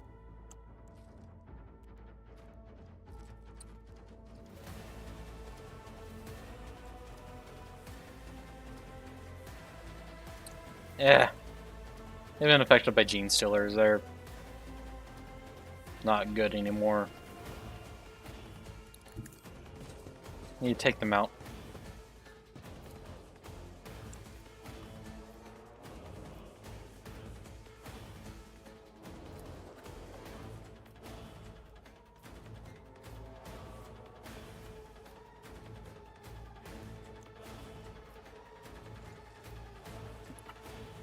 If it serves your cause.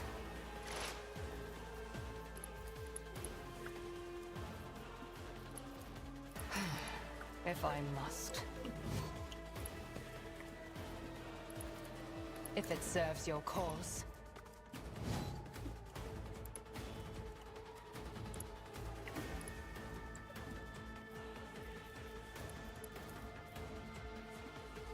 I understand your intent. I am not your Xenos pet, monkey. I hear you moving, no more. Away! I deal death with my hands. This tedium is beneath me.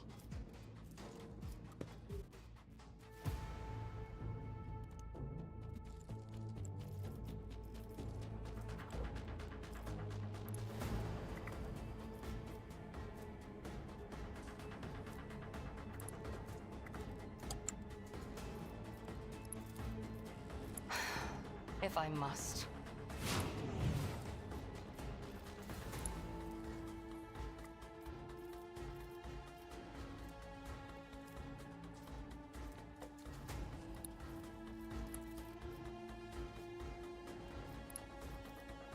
If it serves your cause.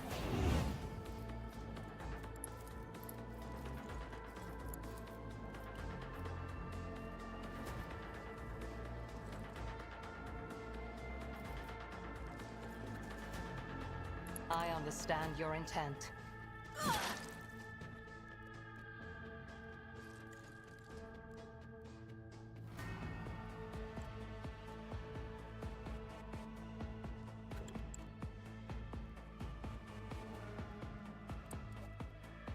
I will leave footprints of scarlet. Alright. Kill this fool. Let your soul be purged, caught by the web.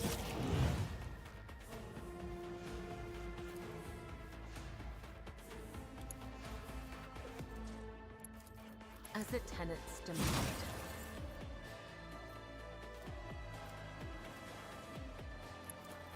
Trust me.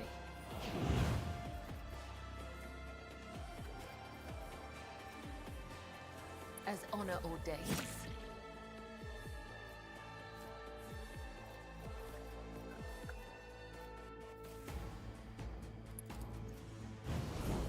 I shall not.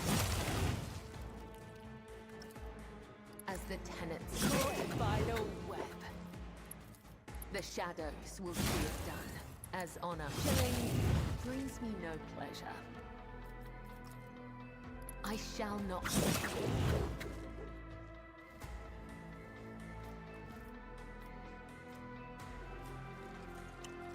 Alright.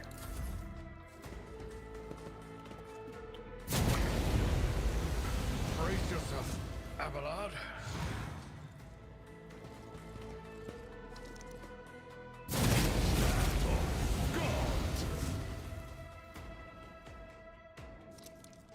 When Fenris is in battle, oceans bleed. Scorching Retributions. Attack sets a target area on fire for 1 round.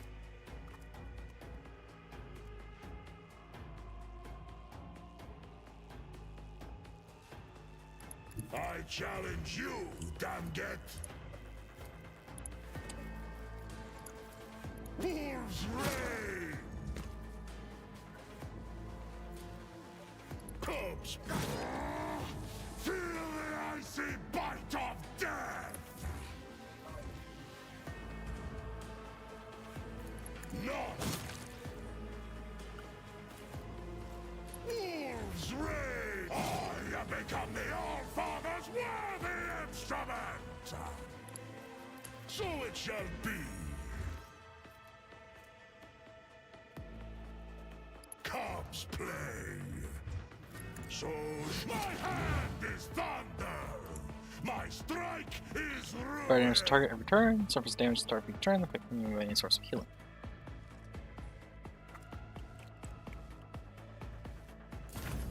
High momentum.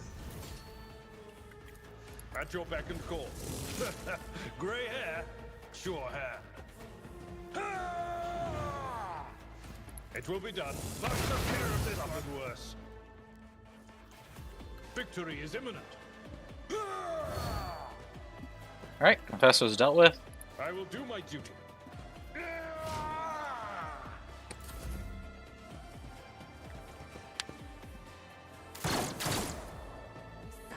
is the will of death.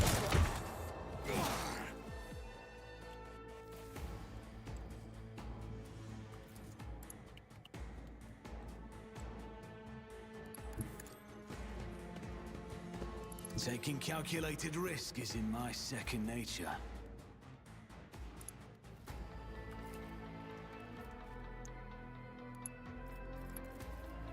I'll see to it another enemy down. I'll make it happen. It's as good as done.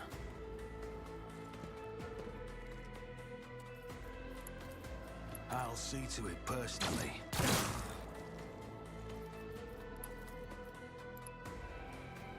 I'll make it happen. Who, if not me?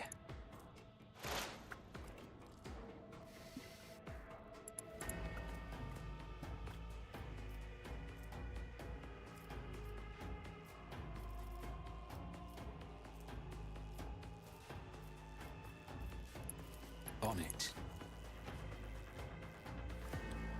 It's as good as done.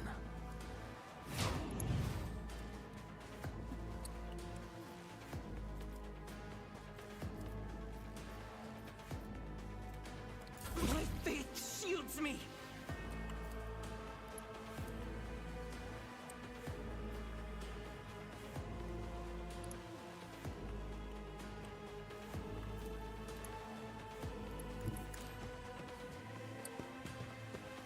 I'll do it. I am his will made manifest.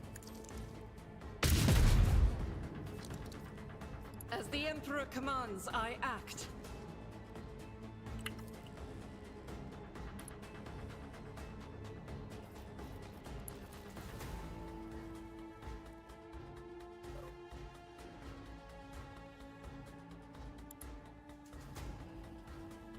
I'll do it.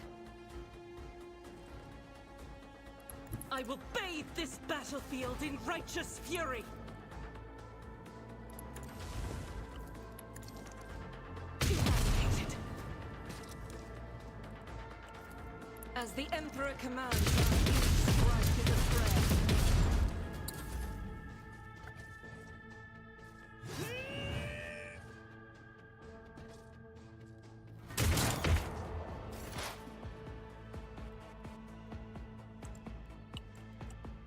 I move swiftly to strike. You will pay an even greater price. This tedium is beneath me. I will not die in dishonor. I am your blade and Bella, go! as the tenets demand. Death is a blessing, as honor ordains. Come, the other side awaits.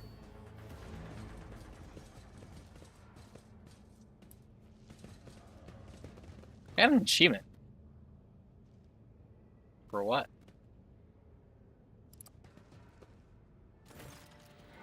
Without letting the rogue trader suffer any damage. Oh, okay, cool. Battle's out. The battle's over, and silence descends once again upon the chapel. Flakes of ash whirl gently in the air before coming to rest on the blood trickling slowly across the floor. You're out to see it, Dumb and Lash. Will leans over the confessor's body and slices off the edge of his collar for a blade, leaving a tiny scar on the back of his neck. Looks like the one the captured worker in the plasma drive chambers had, so this one clearly healed a long time ago. So he's connected to the genetic operation as well. Delightful. Now know much more about the enemy. Cabela ponderously runs her finger along the plasma blade. About just how deep the poison conspiracy runs within the veins of your ship. But the blood-smelling web has wrapped itself around its base too tightly. The Nimsite can no longer work to hope to escape. Ruminations are interrupted by a furious hiss. Sarlacc snarls a curse through her teeth and spits out of our smoking remains. Left arm hangs limp, and her face is mangled by shrapnel. Lord Captain, we have a prisoner. She points her weapon at the man standing hunched over in pain. Permission to finish off the cur. Down with the tyrant. The broad-shouldered initiate who calls himself Zeke clutches a deep wound, glaring at you with hatred. I have questions for you, traitor. Doubt you'll like the answers.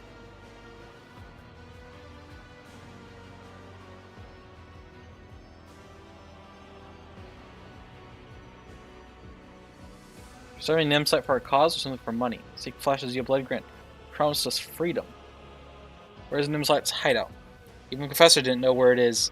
He's afraid of spies or of us giving his son's secrets away under torture. You see, can't get to our champion. Are there any other senior officers helping you? Officers? Ha! There is no one else among them who is pure. They only care about power and gorging themselves in the scraps you throw them, or else they would have long since turned against you. Zeke can barely finish the sentence before he's beset by a torrent of gurgling coughs. Many more of you mutineers are hiding on my ship. I want to know your names, I want to know where you meet, everything. Professor said every compartment has people who fight for a cause. promised to take me into the circle of our most devoted believers. Then I would know, but even then I would tell you nothing, not even under torture. I've learned all I need. Vincent only looks at you sullenly. They're waiting for us. It was a trap. Yes, Lord Captain. Albert had been warned, yet he chose not to flee. So he's staying behind to set a trap for us. Did he really believe this madness would succeed and he would somehow survive? He did not want to survive. His only hope was to kill. Nimsite managed to turn his adopted father into a blade pointing square at the Doman's throat. As if Albert himself had once turned Nimsite into a weapon, neither of them feared death. Devious, mind-twisting beast. Sarek frowns with worry. I have been going through my predecessor's archive recently. I may have an idea as to what manner of creature this Nimsite is. We are dealing with a Kellermorph, special variety of mutant filth in service of genetic cults. These creatures are made and raised to play the part of the people's leader and inspiration for the mutinous rabble. Kellermorph's purpose is to sow disorder and use a rebellion to eliminate the ruling elite, those who might be capable of opposing the Xenos. Nazi, now let's decide what to do with our surviving traitor. Do not kill him in vain, Cabell shakes her head. Those who follow the tenets of the lab know that. As we serve death, so too does it serve us. Allow the death of this man to become an instrument in your hand, Dummerlash. Pass off the traitor's body as that of Nimsite. Instill fear in his supporters. They may be forced to act to undo this deception, exposing himself in the process.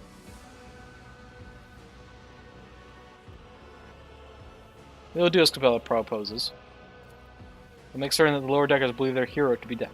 We'll leave the body to hang for a good while, that the hopes of the mutineers may rot along with the corpse.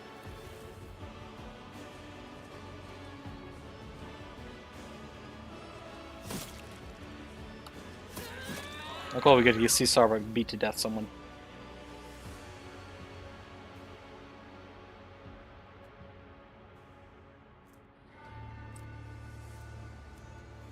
That was one traitor dealt with, Lord Captain, but how many more have been poisoned by a false confession's heresy? A new spiritual shepherd must be appointed quickly to banish any mutinous thoughts sown by the traitor from the minds of the crew and to strengthen their faith and obedience. Without the ship's confessor, the rebel will begin to whisper that the Emperor has forsaken us, and such doubts will only play into the rebels' hands. Attacker also refused gain +2 void movement points. Prayers of Confessor Arabella have roused the crew to purge any and all foes of the God Emperor in service to the weapons of his wrath with exemplary rigor. One lower crew member who is known for the strength of their faith, someone the children of the void will recognize as their own, not want any outsiders. Shoal strength on each side of the flagship is increased by 10%. Turns Confessor Zerman have inspired the crew to defend the vessel with all their might and devote greater efforts to serving the machine spirits and staying its celestial. Trust above some rev and grant the cult the honor to guide the congregation aboard myself. Ship. Merciless Salve. The flagship gains +15 crit chance. Sacraments of Confessor Tricetis have blessed the crew with a vision of how they might rain unrelenting death upon enemy vessels to seek out their vulnerabilities in heat of battle. Requires heretical. Flagship speed is increased by +1. The words of Confessor Cecilla have enraptured the crew of the engine's module, swearing them to work through sweat and blood. And deal with it yourself.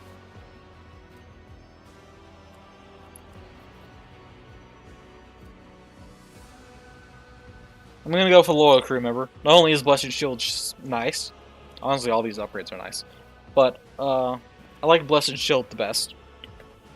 It also just makes sense. Appointed loyal crew member is known for the strength of their faith. As you command, I will order the chapel to be restored as well.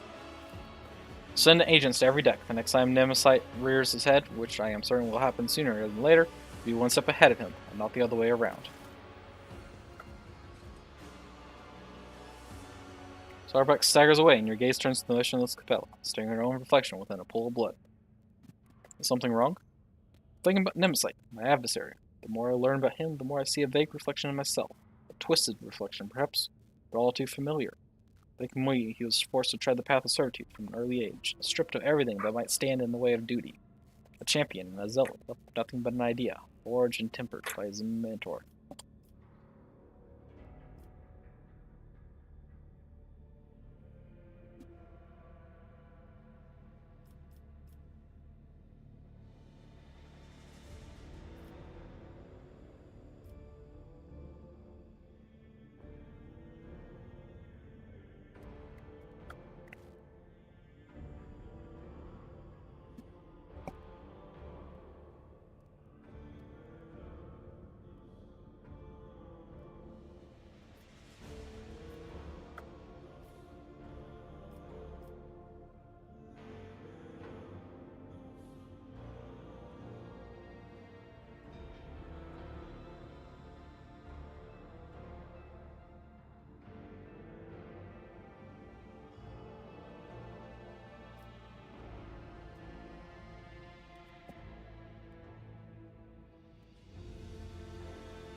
It is not my place to judge. Well, he gives a barely perceptible nod of agreement and maintains an aloof expression. Fiery Retribution, a heavy flamer. Scorching Retribution, god, it's so much damage. Heavy leather armor. Enemy finder. Target of the wearer's ranged attack fails a toughness resistance test. -10 penalty, the attack inflicts an exhaustion on that target.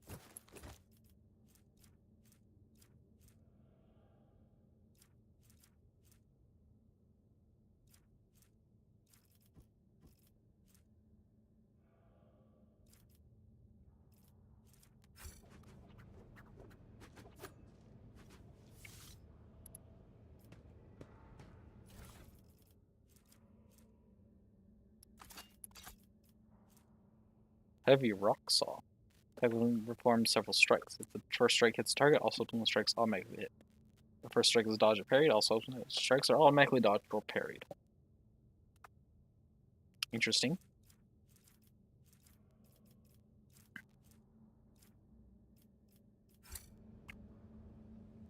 Always keep your eye on the prize.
And then back to the chapel. I mean, the shrine.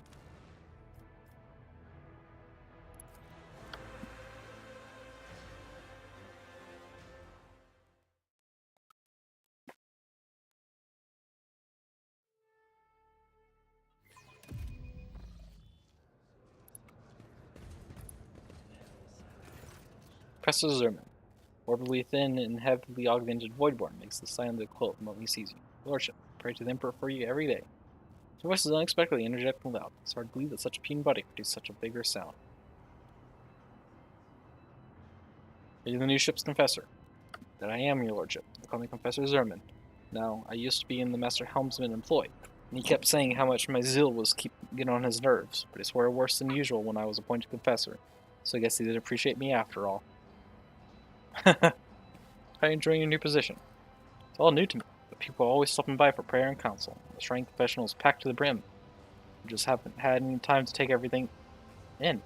Know everyone and have spoken on spiritual matters with many crewmen. I guess they've accepted me in ordination faster than I've accepted myself. Not every preacher can understand the voids mean, you see. Our lives are different from those dwelling on planets. Our way of life is alien and strange. None even speak a different language. People fully believe in one on their own who talks to him about the God Emperor. How will the spiritual life of the vessel change? I want to infuse my home vessel with faith, so that people may feel the presence of the God Emperor wherever they go. Just make them feel at ease, and the work will be done with greater effort. I've already indicated where best to place automatic chapels in the decks, and where to install vox casters for liturgical servants. Produces a dazzlet showing a map of the ship, points at the marks excitedly. Nice. Must take my leave.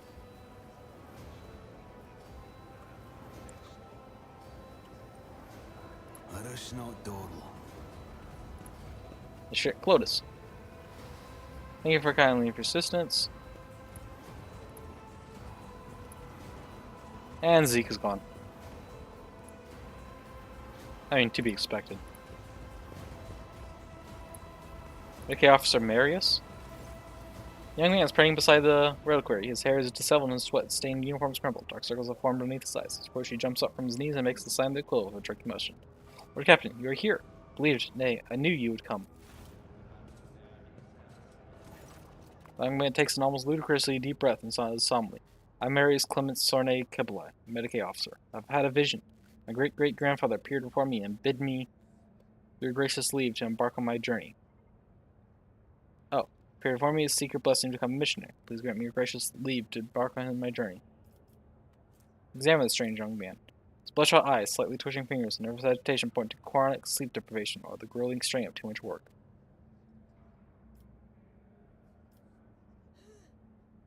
You look unwell, Marius. How long since you last slept? For I neither rest nor sleep. I feel energized and alive. Never before. I'm overflowing with faith. Tell me more about the vision you had. The officer raises his eyes to the ceiling and recollects with rapt abandon. First I noticed a faint light out of the corner of my eye. I thought it was the surgical lumen someone had turned on. The light grew brighter. When I turned towards it, it shone bright right through me. Saw my muscles, organs, and bones in my skin. I was bared, body and soul, as if I was standing by the throne itself. An ancestor of mine stepped out of that most pure light. Marius pauses, his voice faltering, and he said, Child, your destiny is to bring faith in distant worlds, seek the Rogue blessing, and set out on your journey. The words didn't seem to be coming from his mouth, but from every direction at once. And other strong, pure voices echoed them. And for a moment, Marius looks like he's about to faint, but he finished his speech in a tone that was almost serene. It was a miracle. A ray of his soul, so thin and pure, so fragile. A red glow in the guts of an iron ship.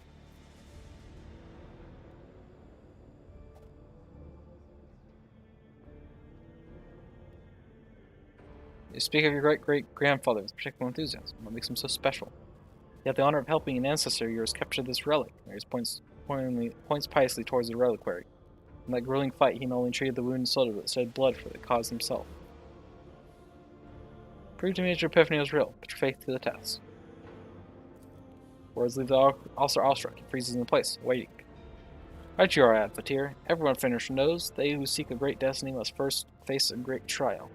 Many of our heroes, cover themselves in glory by accepting harsh challenges and proving their valor.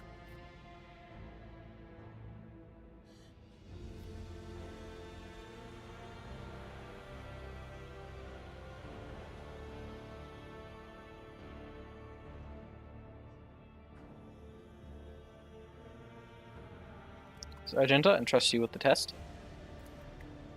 I believe you have been chosen for missionary work. Do you know what hardships the bringers of his word might endure? Words alone will not make the faithless fall to their knees. Countless righteous men and women have died at the hands of those who they were trying to save. Other foes lurk on remote worlds as well. Disease, hunger, destitution. The smallest flaw in your faith will be enough for them to break you and turn you away from the throne. Think you have what it takes to overcome these challenges? Hard to tell if Marius is more intimidated by the sister battle or hardships she speaks of. However, he juts out his chin and replies in a firm voice. I will drink my cup of sorrows, no matter how bitter it may be. I will praise the Emperor for every trial. Spoken like a righteous man.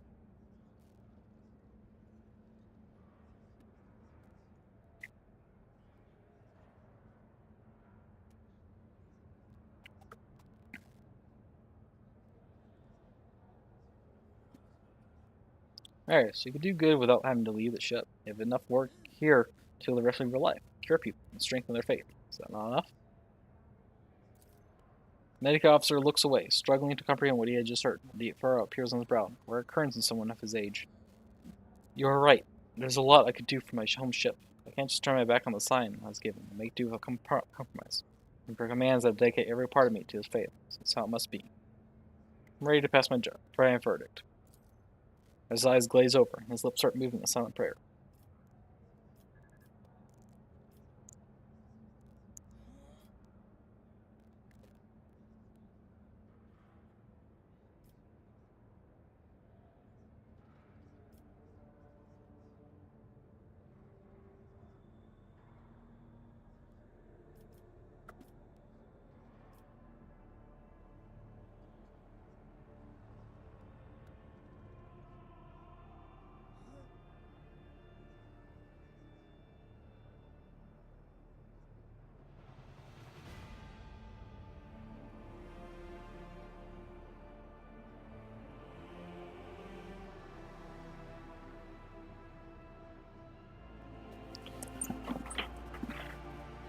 Allow this man to go?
I don't trust that he's in the right state of mind to make a decision like this.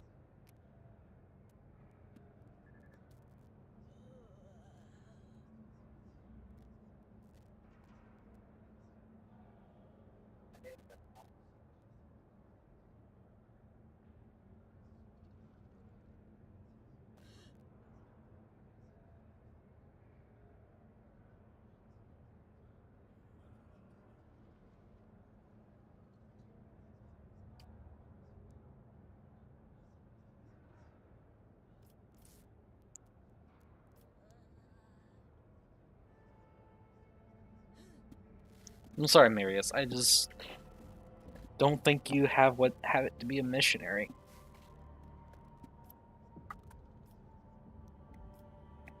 Also, with all the gene stealer stuff going on, I'm a bit worried.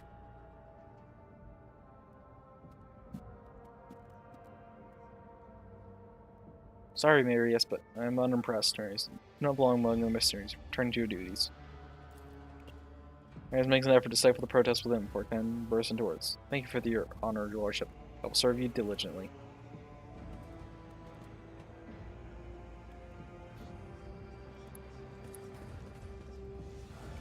Keep your wits about you.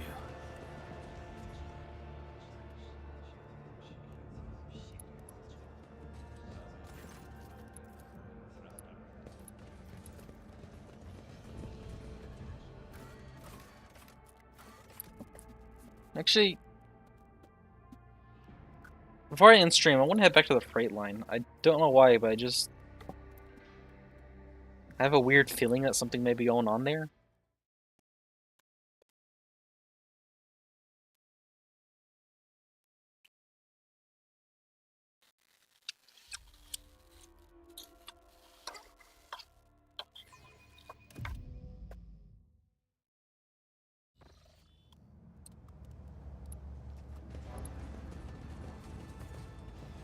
Captain's in the bay.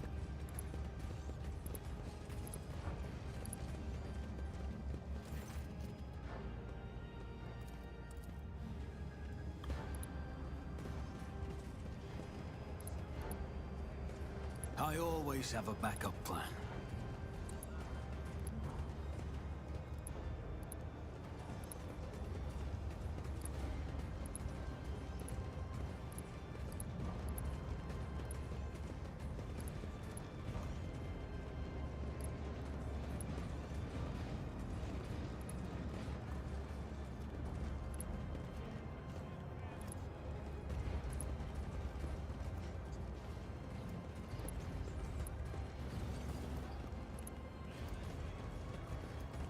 I always keep my options open.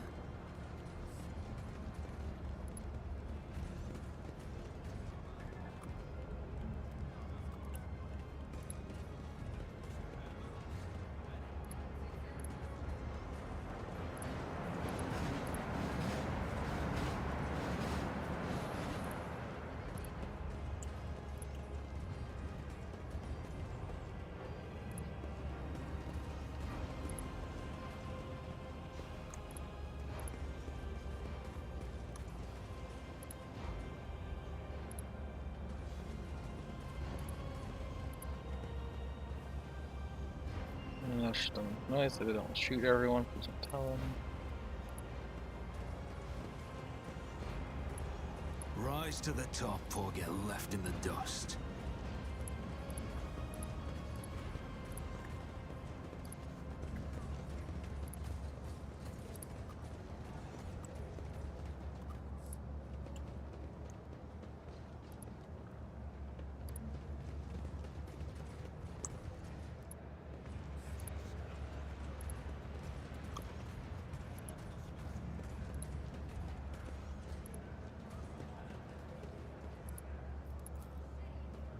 Experience?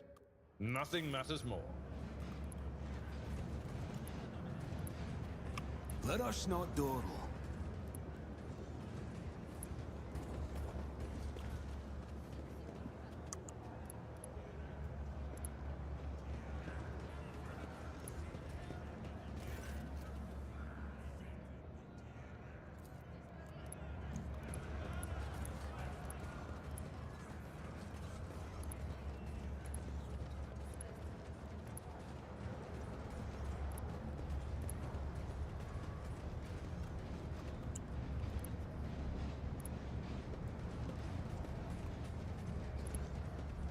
Is there money to be made?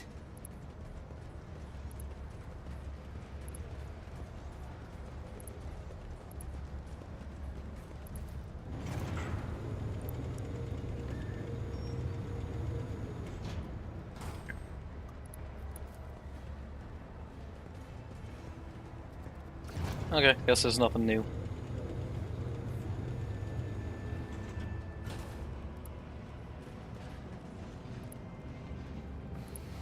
I don't know, I just had a strange feeling.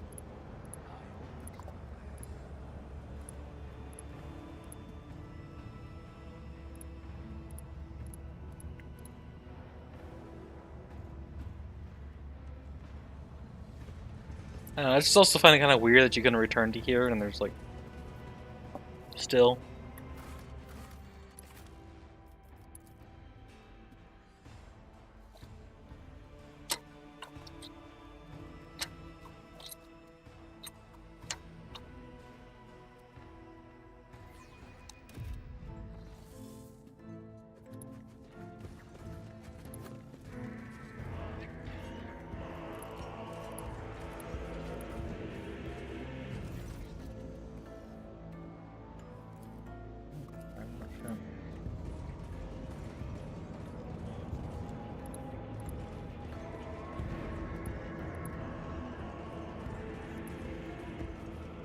I always keep my options open.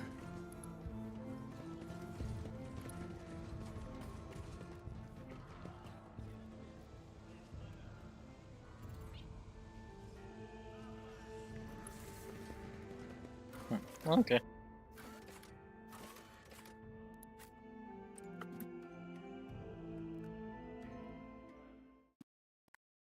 I think we're gonna be ending the stream here.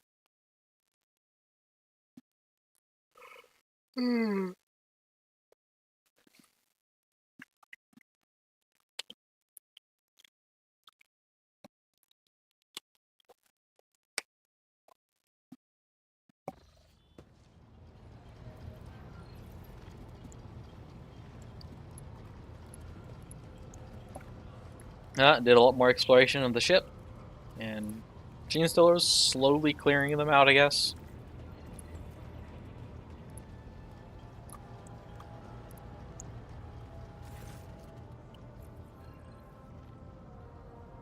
See, look, Captain, how many assistants? Have you recovered from the genocide attack yet? Came very close to death in that chapel. Puts the hand on his chest, right where the gruesome wound used to be. Sergeant spent hours fighting for my life, and I have to say, they are earning their keep. Promised to leave a heroic-looking scar, though. Admittedly, I much prefer calluses from an autoquill.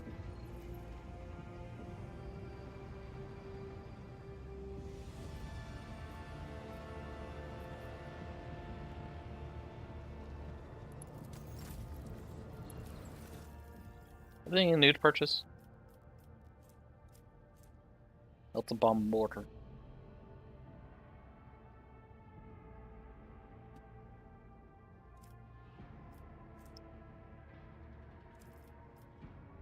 Is there new stuff on this list?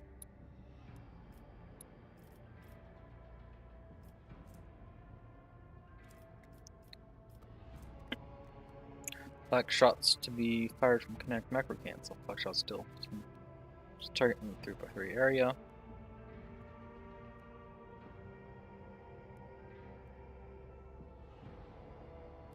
Interesting.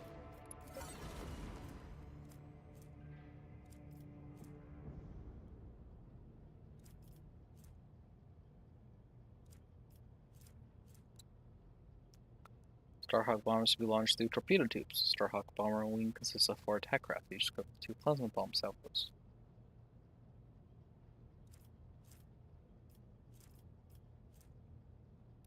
Oh, upgrade for the flag thing.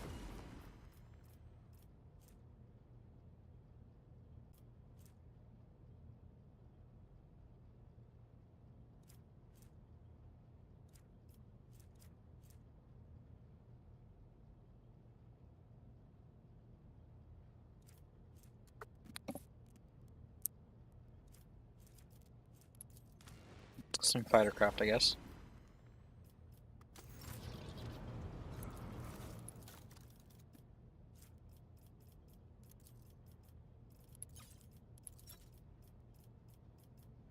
So got quite a bit of void pirate trophies. Let's trade some.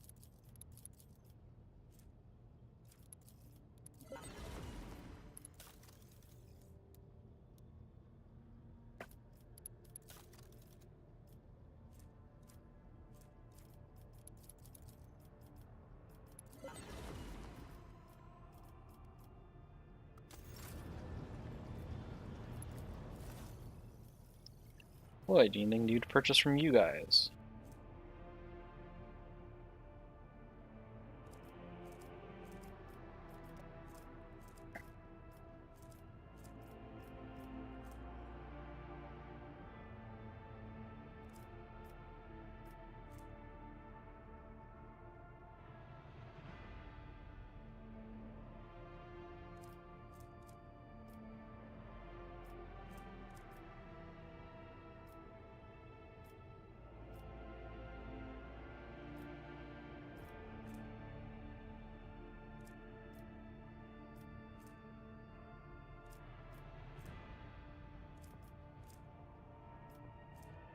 It's smuggler's armor. Oh, enchanted smuggler's armor. Suffers minus 10% less warp, mental, and direct damage. But effects against enemies. 10 plus 2 times heretical rank.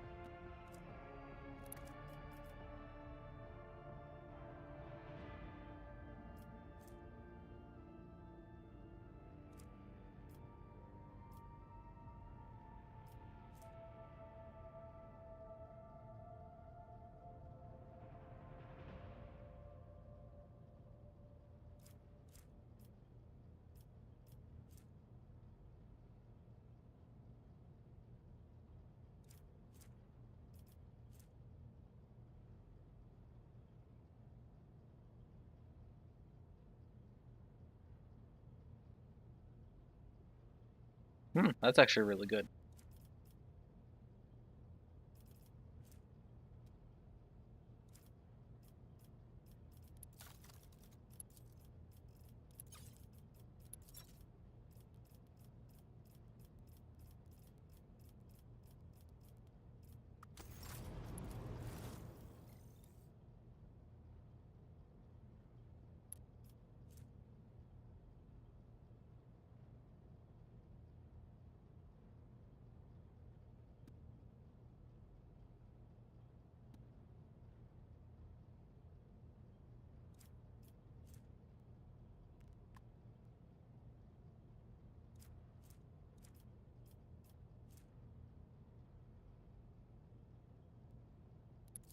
Let's take that.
Drilling strike, 7 AP. What?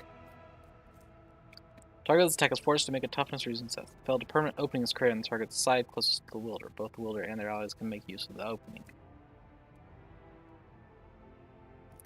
Okay.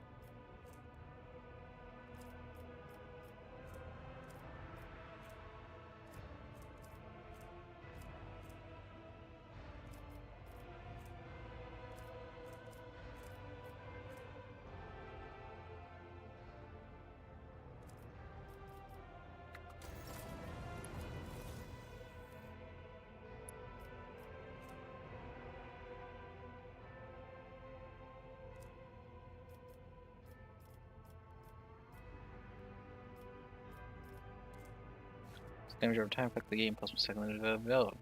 Or against 10 stacks, they deal to draw them from any name.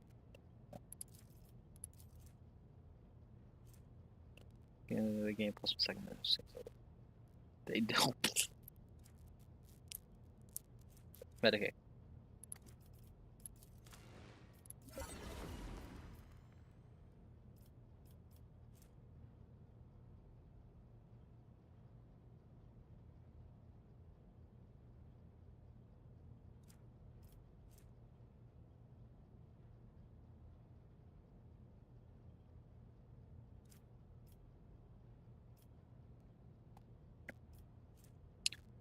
No, attack target's armor is reduced by that.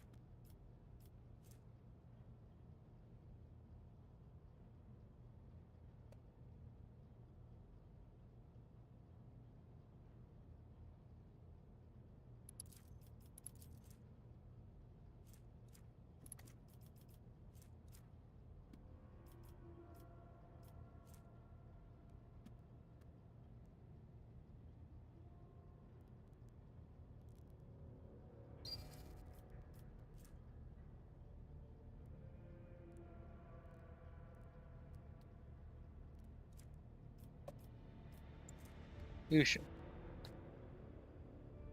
Or 2. Oh dang. Inevitable. It's pretty powerful for especially for someone like yeah.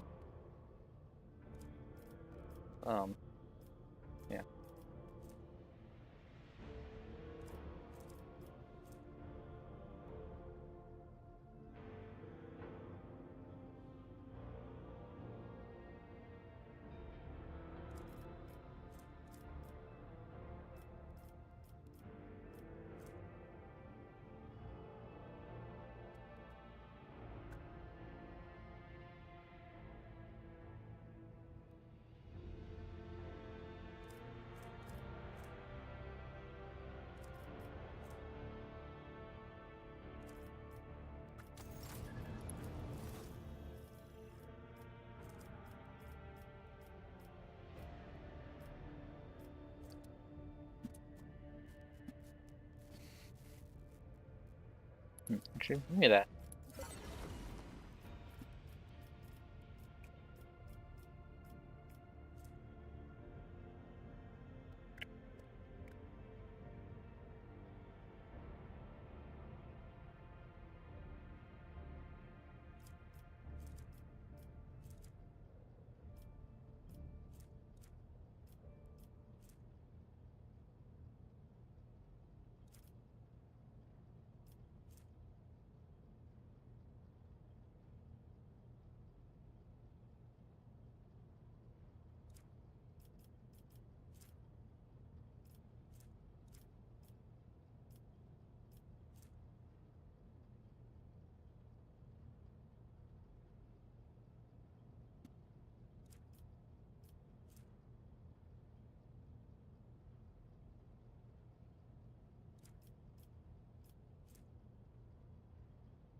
Sword, ignores deflection, bang.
It's like I needed more reputation with these guys, didn't I? I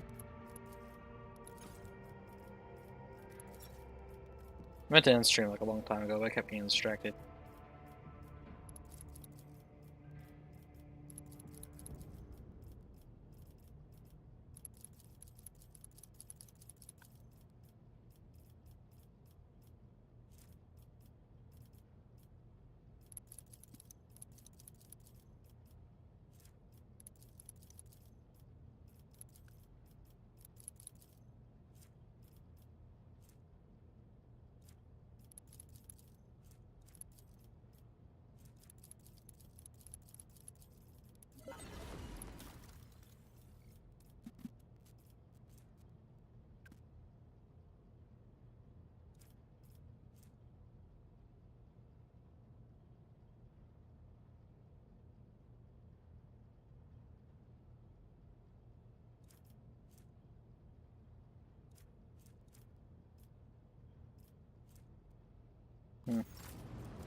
Yeah, I need more reputation with them, but I need a lot more reputation.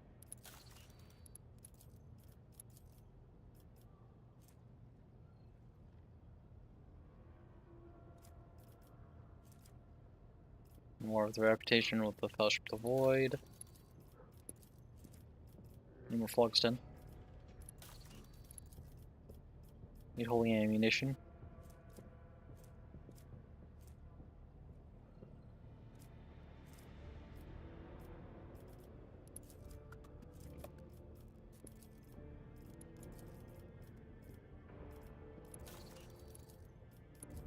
Need more Phlogiston. Alright, well, I'm gonna be in the stream here. I am getting really tired. As evidenced by me getting distracted and not ending stream. But, it's gonna be it for stream today. So, I will be continuing Warhammer 40k Rogue Trader come next, Thursday. My next stream will be Monday, hopefully, with, Horizon Forbidden West. And with that said, that's going to be it for stream today. So thank you for watching. Hope you enjoyed. Have a good time whatever time zone you're in. Remember to like, comment, subscribe, follow, etc. And all that. Helps out. And anyways, yeah. Thanks for watching. Have a good time whatever time zone you're in. And yeah, bye for now.